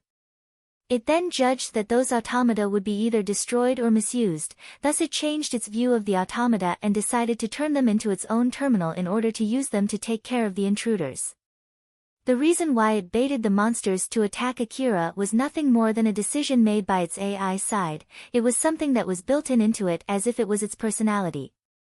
To put it simply, it did not want to get involved in the fight itself if it was possible. Furthermore, the system wanted to clean up any dangerous elements inside the facility which included monsters. At the same time, Olivia also judged that there was no need to get too serious since it was not a deal made with a real human. But the intruders were able to survive the swarm. So Olivia decided to throw the other two automata to that APC. And even those were defeated by Akira, thus it had no other choice but to go there itself. Olivia took the weapon that the other automata dropped and was about to go and kill Akira. As it was thinking that it had already more or less worked hard enough for the compensation that it received, Akira suddenly stood up while still unconscious. He then said something that normal humans could not comprehend before falling limp again. Shiori and Kane arrived at the scene right after that. The moment Olivia understood what Akira had said, it decided that it had indeed worked hard enough for what it was paid for. As a matter of fact, it thought that it should receive more for what it had done that day. After it lightly repelled Kane and Shiori, Olivia left its business card before leaving the scene. Olivia sighed and mumbled. To think that I got to meet that thing right after I woke up, I guess I really am unlucky. For Olivia, who had the ingenuity to understand the concept of luck, it did not like the entity behind what Akira said back then. I want to work for a human. Even if the payment is good, I have no plans to work for something like that. I just gave him that card since the record said that he had once accessed the counter on his own. But now that I think about it again, it might have been better if I had killed him considering that he's working with that thing. I wonder if I can find a good employer somewhere. Olivia looked rather disappointed, but she immediately smiled afterwards. That day, one more Old World automaton was released to the wasteland. The people from Yuzumo Industry finally arrived at where Kurosawa's team was. Among the people that were dispatched there, Kurosawa spotted Shikarabe. You guys are damn late. Shikarabe lightly scoffed and countered. It's not my fault. Don't tell me that someone got killed. Nah, it's Zero like usual, though someone has been badly injured, he's not going to die. Then it's business as usual, isn't it? If only you guys came sooner, we wouldn't have had to go through that and we might have been able to earn more money. For undamaged Old World automata now turned into two broken Old World automata, you know? And here I thought I was about to bring back a lot of money. Well, you have my condolence. Shikarabe laughed and said so as if it was not his fault. Kurosawa replied with a click of his tongue. Their casual exchange demonstrated that they were pretty much safe. With the dispatched squad already there, Kurosawa finished his duty and relinquished the command to the new squad. So he also let the rest of the hunters take care of the negotiation with the new squad. Among the new squad, a guy with a broad back listened to the reports given by Rodan and the other hunters. To be honest, it's really unfortunate that the 4 undamaged old world automata are now turned into 2 damaged automata. But, we're also here for the money. It was not free to come all the way here, not to mention that we encountered a swarm of monsters too. Although according to the contract, we won't charge you anything because of that, it's better if you do not expect to get paid even after handing those automata to us. I'm sure the money that we get will be mostly used to pay for the transportation fee to come here. I hope you guys can understand that. The hunters ruffled their heads in frustration. Although they more or less knew that it was coming, being told that all their hardship resulted in nothing still pained them. That was when that guy smiled and said, "But well, the 5th automaton is indeed interesting. From what I heard so far, we might be able to be considerate. Please tell me in detail what you know about the last automaton." The detail, the only one who knows about it is Rodan. Hey, Rodan, do you have anything to add here? Well, even if you say so. You are the one who found it, right? Tell him everything from when it started moving. Oh, okay. Rodan explained everything that he knew while deliberately leaving the misunderstanding that the other hunters had. After that, he took that man to the room where Olivia was sleeping. After they got there, that guy pushed Rodan out of the room. This room is ours too. Although we still need to do further investigation, I bet this might bring you some money. You're okay with that, right? Well, as long as it brings more money. Thank you. The guy pushed Rodan and the other hunters out and locked the door. That guy was left alone with Olivia's empty container as he took a closer look at the container with a serious expression. He then called someone through an encrypted secret communication line. It's me. No, although it's only just a guess, I think the other 4 are not what we are looking for. But, I found a container that might be of the automaton that we are looking for. No, we couldn't secure the automaton. It's just its container. It seemed that it attacked the hunters after it was activated and left the area, and we have no idea of its whereabouts right now. A card, huh? No, we didn't find anything like that.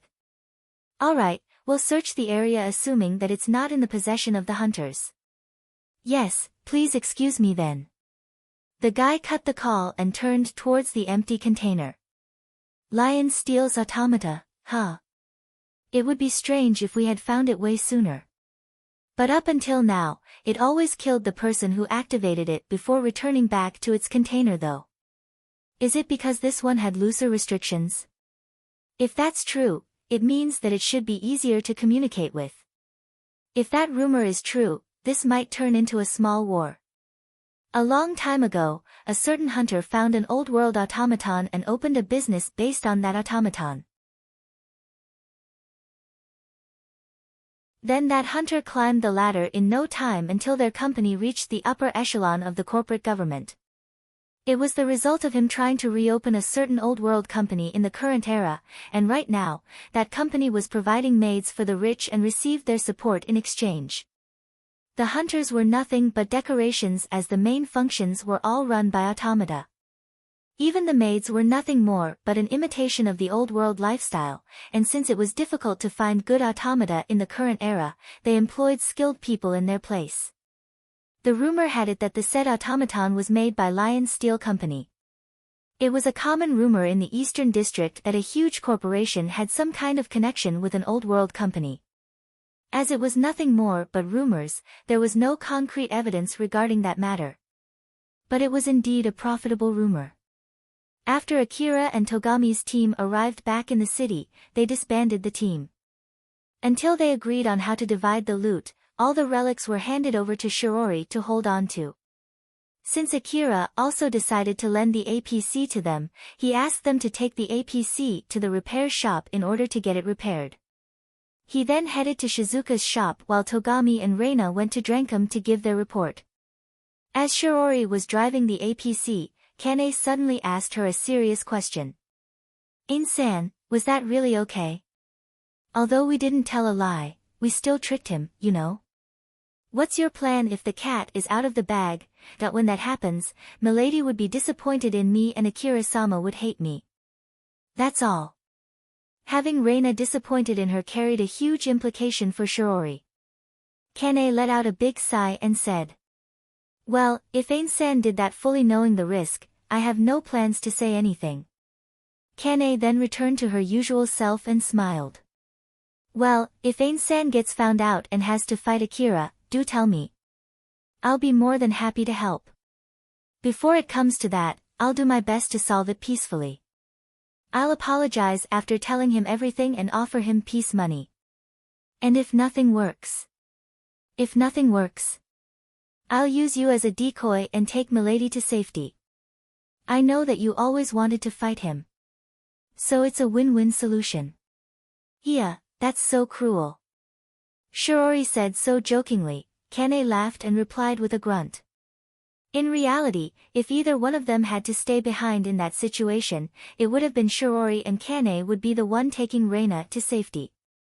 Whether it was to let Akira kill her in order to abate his anger or to kill Akira instead, Shirori would be the one staying behind. Even if Kane tried to convince her otherwise, Shirori would still do so, and both of them understood that very well.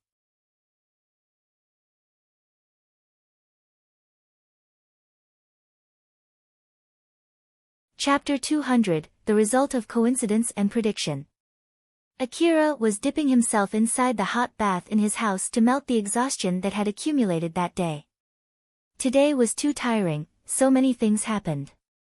"I hope that we still manage to get some money from it, it'll be fine, right?" Akira glanced at Alpha, who was taking a bath together with him, seeking her agreement. But Alpha instead smiled teasingly and said, "I wonder about that. Just say yes, will you? It's not like I can guarantee what Reina and Togami would do. In the first place, you're the one who left the relics and the broken automata with Reina and Togami to sell them. It's indeed a troublesome subject, so it can't be helped. Well, it's not like I can bring the broken automata to Katsuragi.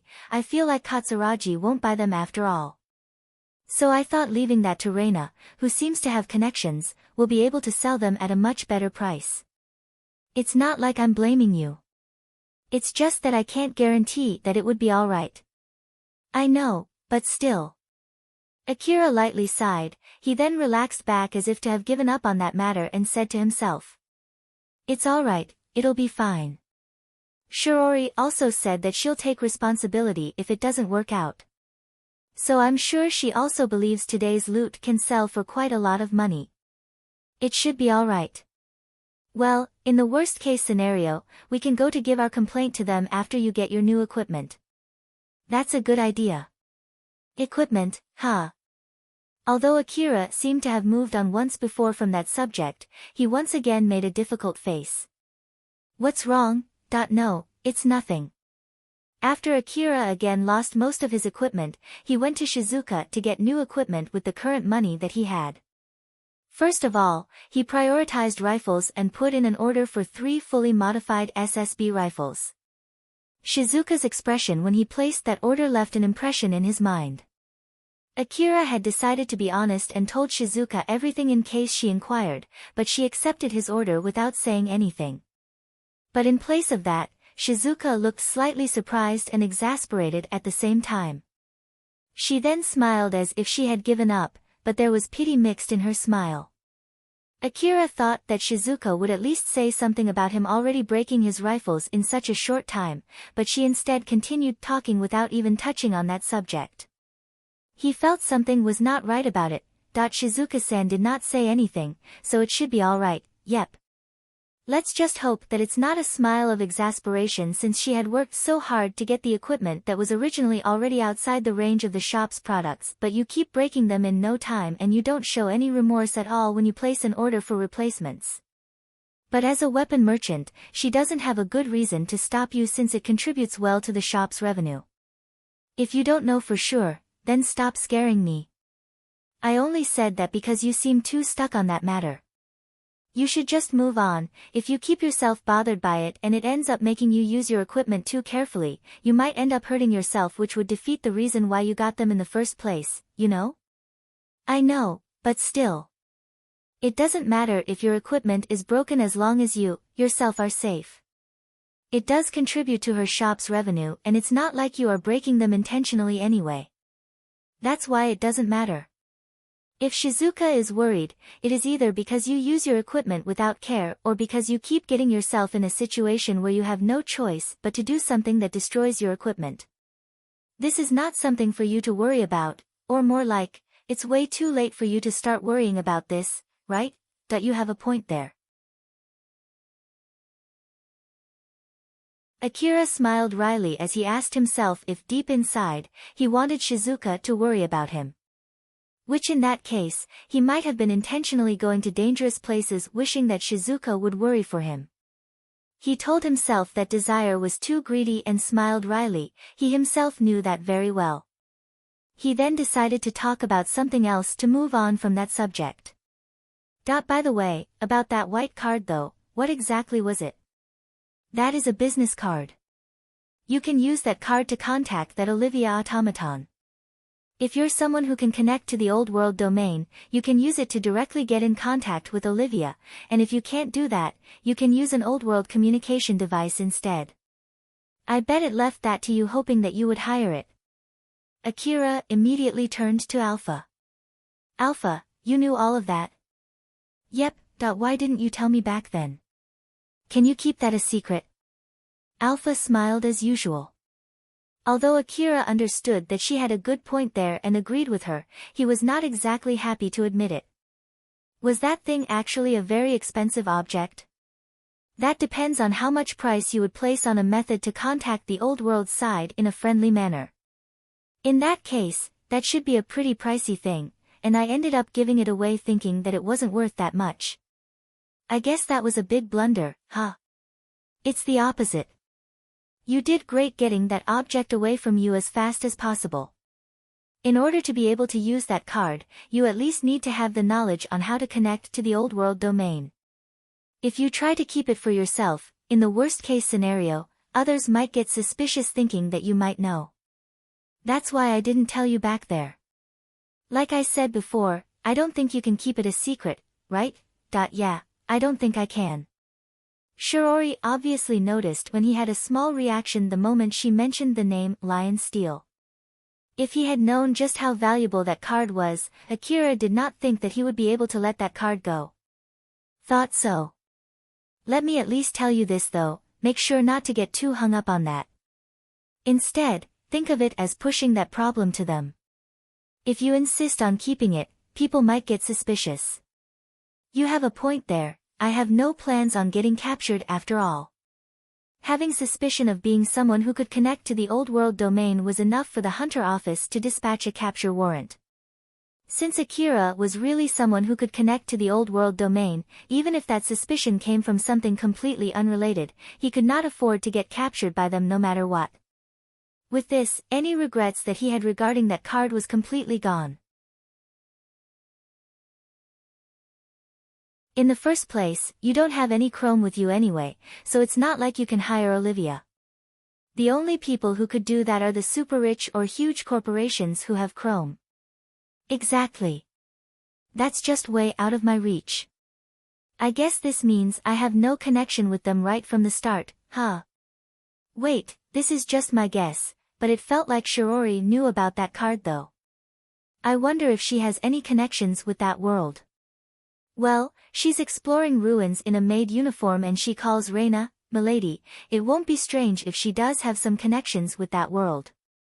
She might know just how valuable that card is, and just maybe, she might even be actively involved in that world. Now that you mention it, that does make sense. I wonder who they actually are. To be honest, from my point of view, they look like nothing but a bunch of rich people from the inner wall who do hunter work as a hobby. Akira thought about Reina's team and its background while enjoying the warm bath. But since he could not come up with any good answer, that question eventually melted into the warm water too. On the next day, inside a high-class hotel in the lower district of Kagamayama City, Togami, Shikarabe, Reina, and Shirori gathered inside one of the rooms. Togami placed 1,000,000 orum in front of Shikarabe. Shikarabe took it and put it inside his chest pocket. Seeing that, Togami smiled happily and pridefully. There, I finally made you take all the 30,000,000 orum. Indeed. Seeing how Shikarabe smiled amusedly there, Togami felt a strong feeling of accomplishment. Seeing that, Reina could not help but tilt her head. Togami, what is it? It's nothing. After that, Shikarabe's expression turned serious as he said. Togami, today will be your last training, let's start now. Now? Aren't we here to talk about what to do with the relics that we gathered yesterday and how to divide the money from that? That's exactly your last training. Being able to divide the money at the end of a ruin exploration without any problem at all is one of the important skills for a hunter. And you need to learn half of that from real experience. Togami, this time, you asked for Akira's help. You asked for help from a hunter who is better than you although you don't know him well. On top of that, you didn't make an agreement on how to divide the loot up front. So don't expect him to give away the loot that you have risked your life for free out of kindness. As a matter of fact, I bet he would come at you without holding back. As if to continue Shikarabe's warning, Shirori then said with a serious face. Milady, this is also training for Milady. Shikarabe-sama and I will come at both of you as if we're Akira-sama trying to take all the loot. Togami-sama and Milady should work together to prevent it. I'll let you know this. Also consider the worst-case scenario where Akira would come at you with force, and make sure to avoid that no matter what. It's important to make sure not to pick a fight with someone that you have no chance of winning against. Akira-sama immediately demanded to pay for the expenses from the last expedition. Rifle, bike, vehicle, augmented suit, ammo and medicine. Some of them might be able to be repaired while some might need replacements. Either way, they would add more to the expenses. The total expense is predicted to be about 1,000,000,000 orum. If you take your time selling the relics, you won't be able to pay that money immediately. Think carefully before you decide whether to try to explain that to Akira or to take on debt to pay him back for the time being. Make sure to keep it in your mind, just how long a hunter who has no aversion to killing others, would be willing to wait for his 1,000,000,000 orum. Remember that you can't just say that you would divide the loot equally. Everyone would want their lives to be priced highly. You need to make sure to think about how to still receive a profit when you're up against someone who you can't win against in a real fight and doesn't bend during a negotiation. If you worsen his mood, it might turn into a fight at a drop of a hat. There's also an option of asking for the hunter office's help.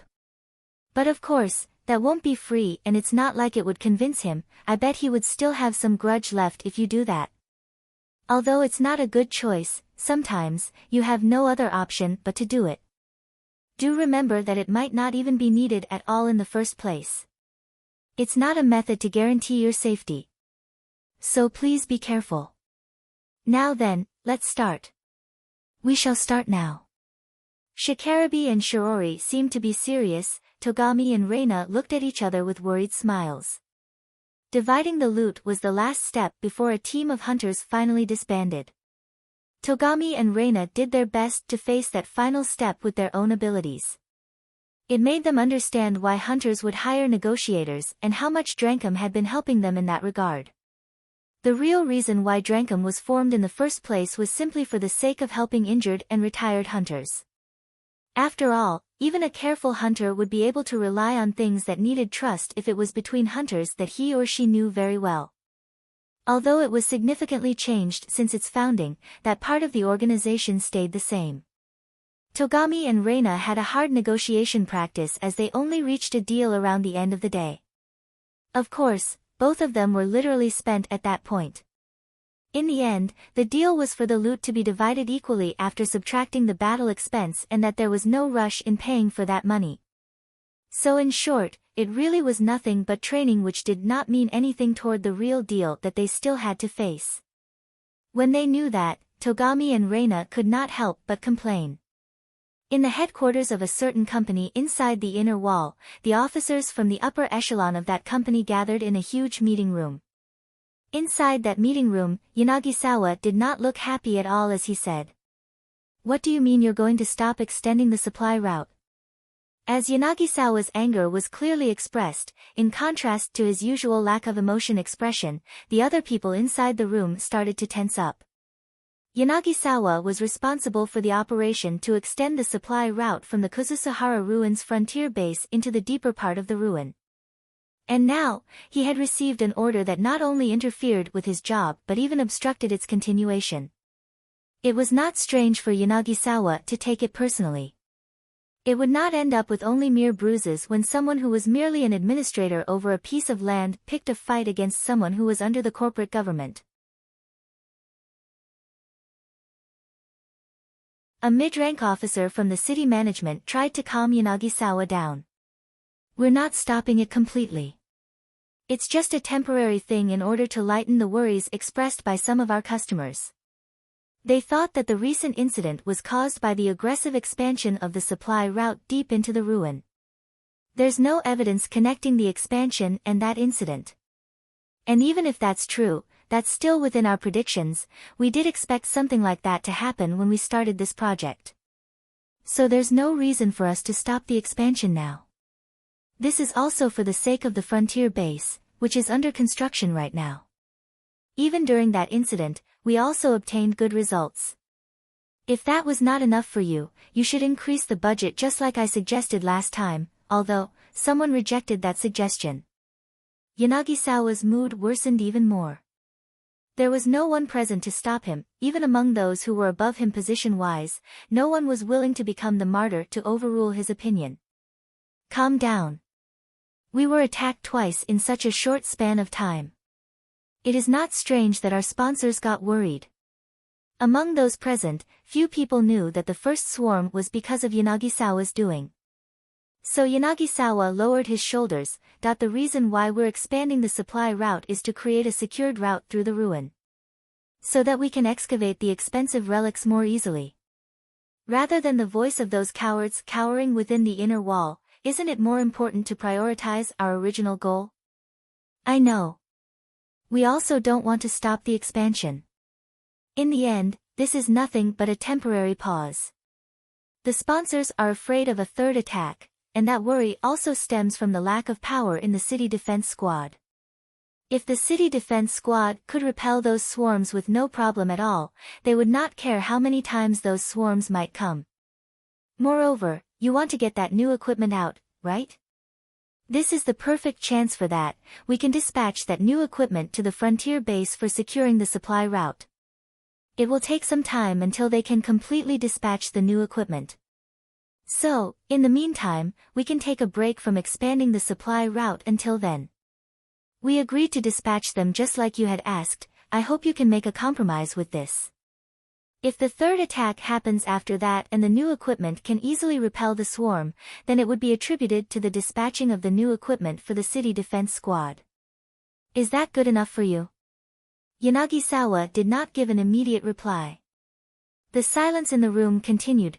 "Just because we stop expanding the supply route, I won't accept any budget cut. And I'll have the original budget for the new equipment. If it's fine to use the new equipment for exploring the inner part of the ruin too, then I shall allow it." Yanagisawa's tense expression finally relaxed. His voice also turned back to its usual flippant tone. "If you're willing to go that far, it can't be helped then. We'll stop extending the supply route." Sighs of relief echoed in the meeting room. After that, they continued their meeting to talk about several other matters. That was when a small ruffle between area administrators happened. For the next subject, we've received a report regarding the difference between the real worth of land and those reported on paper. We'll start with the person who brought this up. As the person who had been working as the leader of that meeting said so, Yudajima stood up and smiled at Inabe. "I'm Yudajima.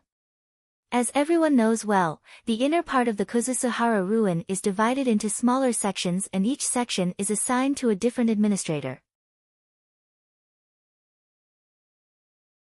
Each administrator will survey the section that they're assigned to, and the result from that survey, which includes the type of relics that you can find there, will decide on the priority for a further survey and the budget for the same. Yudajima took a short pause and glanced at Inabe. Inabe curled his lips in reply. Everyone here is busy, just cut the chase and get to it. Very well then. Inabe, it seems that the report from your place says that you found an old world terminal in the area that you're responsible for, is that true? It is the truth. What of it? In that case, I'll take this chance to declare that it is fake. What? As murmur propagated through the room, Inabe finally processed what Yudajima had said and raised his voice. Are you kidding me? That report has even gone through a formal appraiser from Kagomayama City, you know.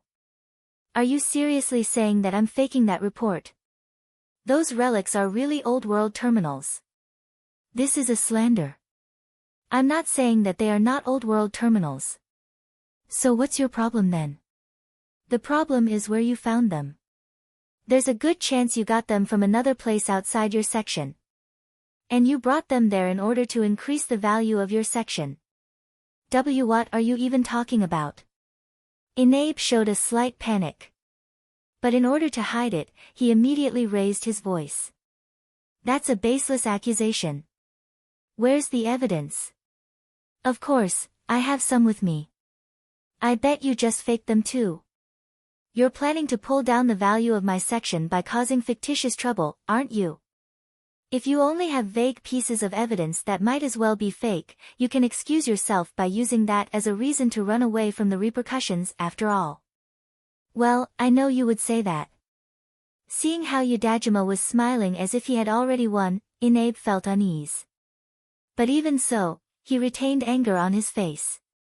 The operation should have been perfect. There's no way he can see through that. Wait, don't tell me. Is it that girl?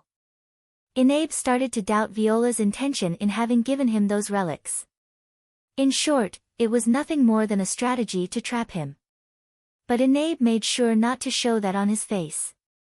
He told himself that since those relics were really old world terminals, he should be able to win the argument as he slowly got rid of panic from his face. But Yudajima then smiled as if he knew that would happen. Even if both of us present our data here, it would be difficult to judge which one is correct. There's also a good chance that we both don't have enough evidence to support our respective claims. That's why let's focus on what we know for sure. Although the results from the appraisal say that all of those relics are really old world terminals, I went ahead and submitted a request to the appraisal companies union to check the origin of all those relics. And, I've asked to put the result from that request here and now. Inabe froze, he then said with a shaking voice. Why you? You even went that far, huh? Just how much do you think that would cost you? Yeah, it wasn't cheap at all. I know you know that too. But if it's the appraisal companies union, although there might be some discrepancies, they should be able to pinpoint and track relics found in the Kuzusuhara ruin. Well then, let's put up the result now. Seeing how Inabe's bluff was crumbling down, Yudajima smiled triumphantly as he operated the terminal. Then, a picture of a man was displayed in the middle of that room. Good afternoon, I am from the appraisal companies union. We will send a full report later, but since we were requested to give a direct report, we'll keep this short. After our investigation, the relics in question. Inabe had completely given up. Deep inside his heart, he kept cursing Viola, who might have planned this, and Yudajima, who might have been the one who asked Viola to do that in the first place.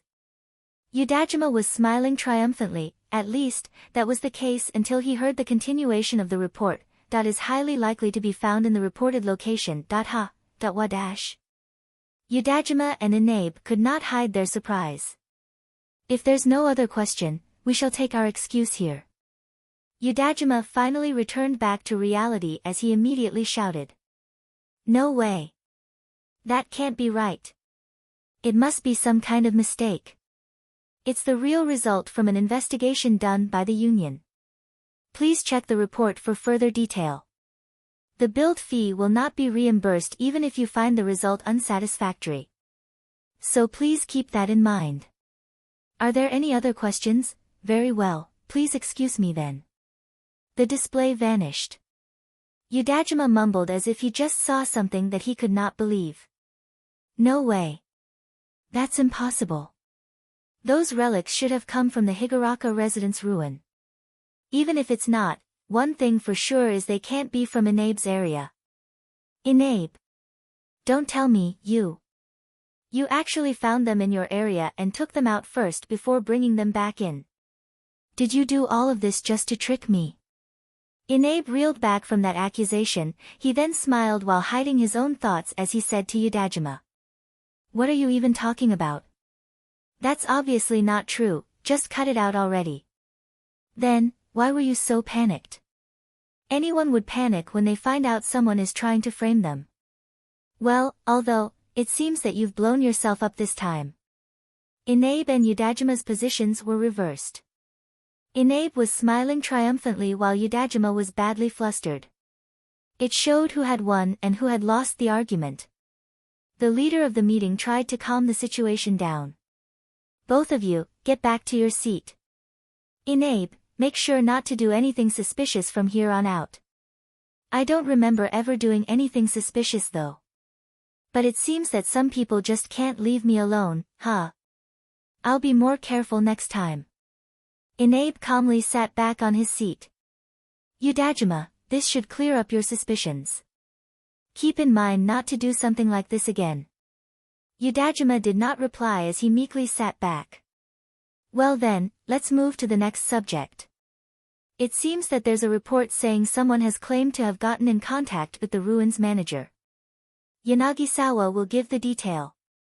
The meeting continued just like that as if they were ignoring what just happened between Yudajima and Inabe.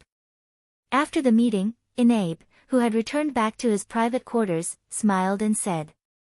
I didn't see that coming at all, but I got through it just fine. That girl didn't get in contact with me in order to frame me, it's in order to frame Yudajima, huh? Well, that doesn't matter. It doesn't change the fact that it got rid of that guy. After he laughed in relief and regained his calm, he looked at the report from the appraisal company's union and started thinking about what to do next. But still, to think that they actually came from my area. I didn't expect it at all.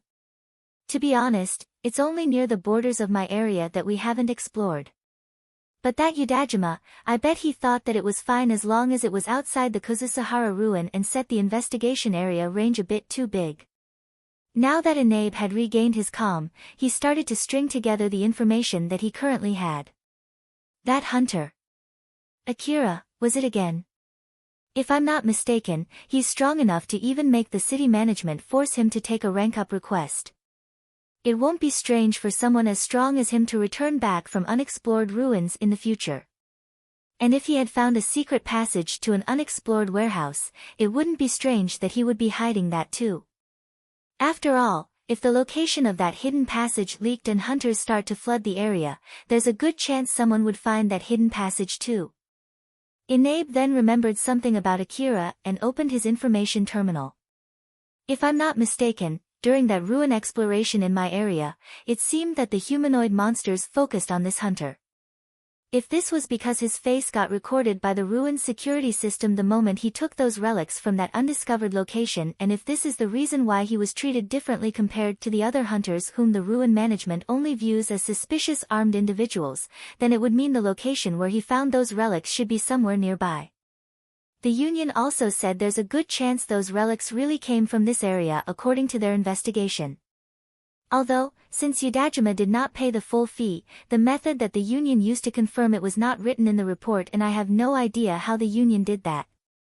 But that doesn't matter, the most important thing is the result, not the method. Inabe then remembered the powered suit that Yanagisawa requested. If I remember correctly, that powered suit is pretty strong. I heard that it was able to kill a building-sized monster with a melee weapon. And now it's approved for ruin exploration too.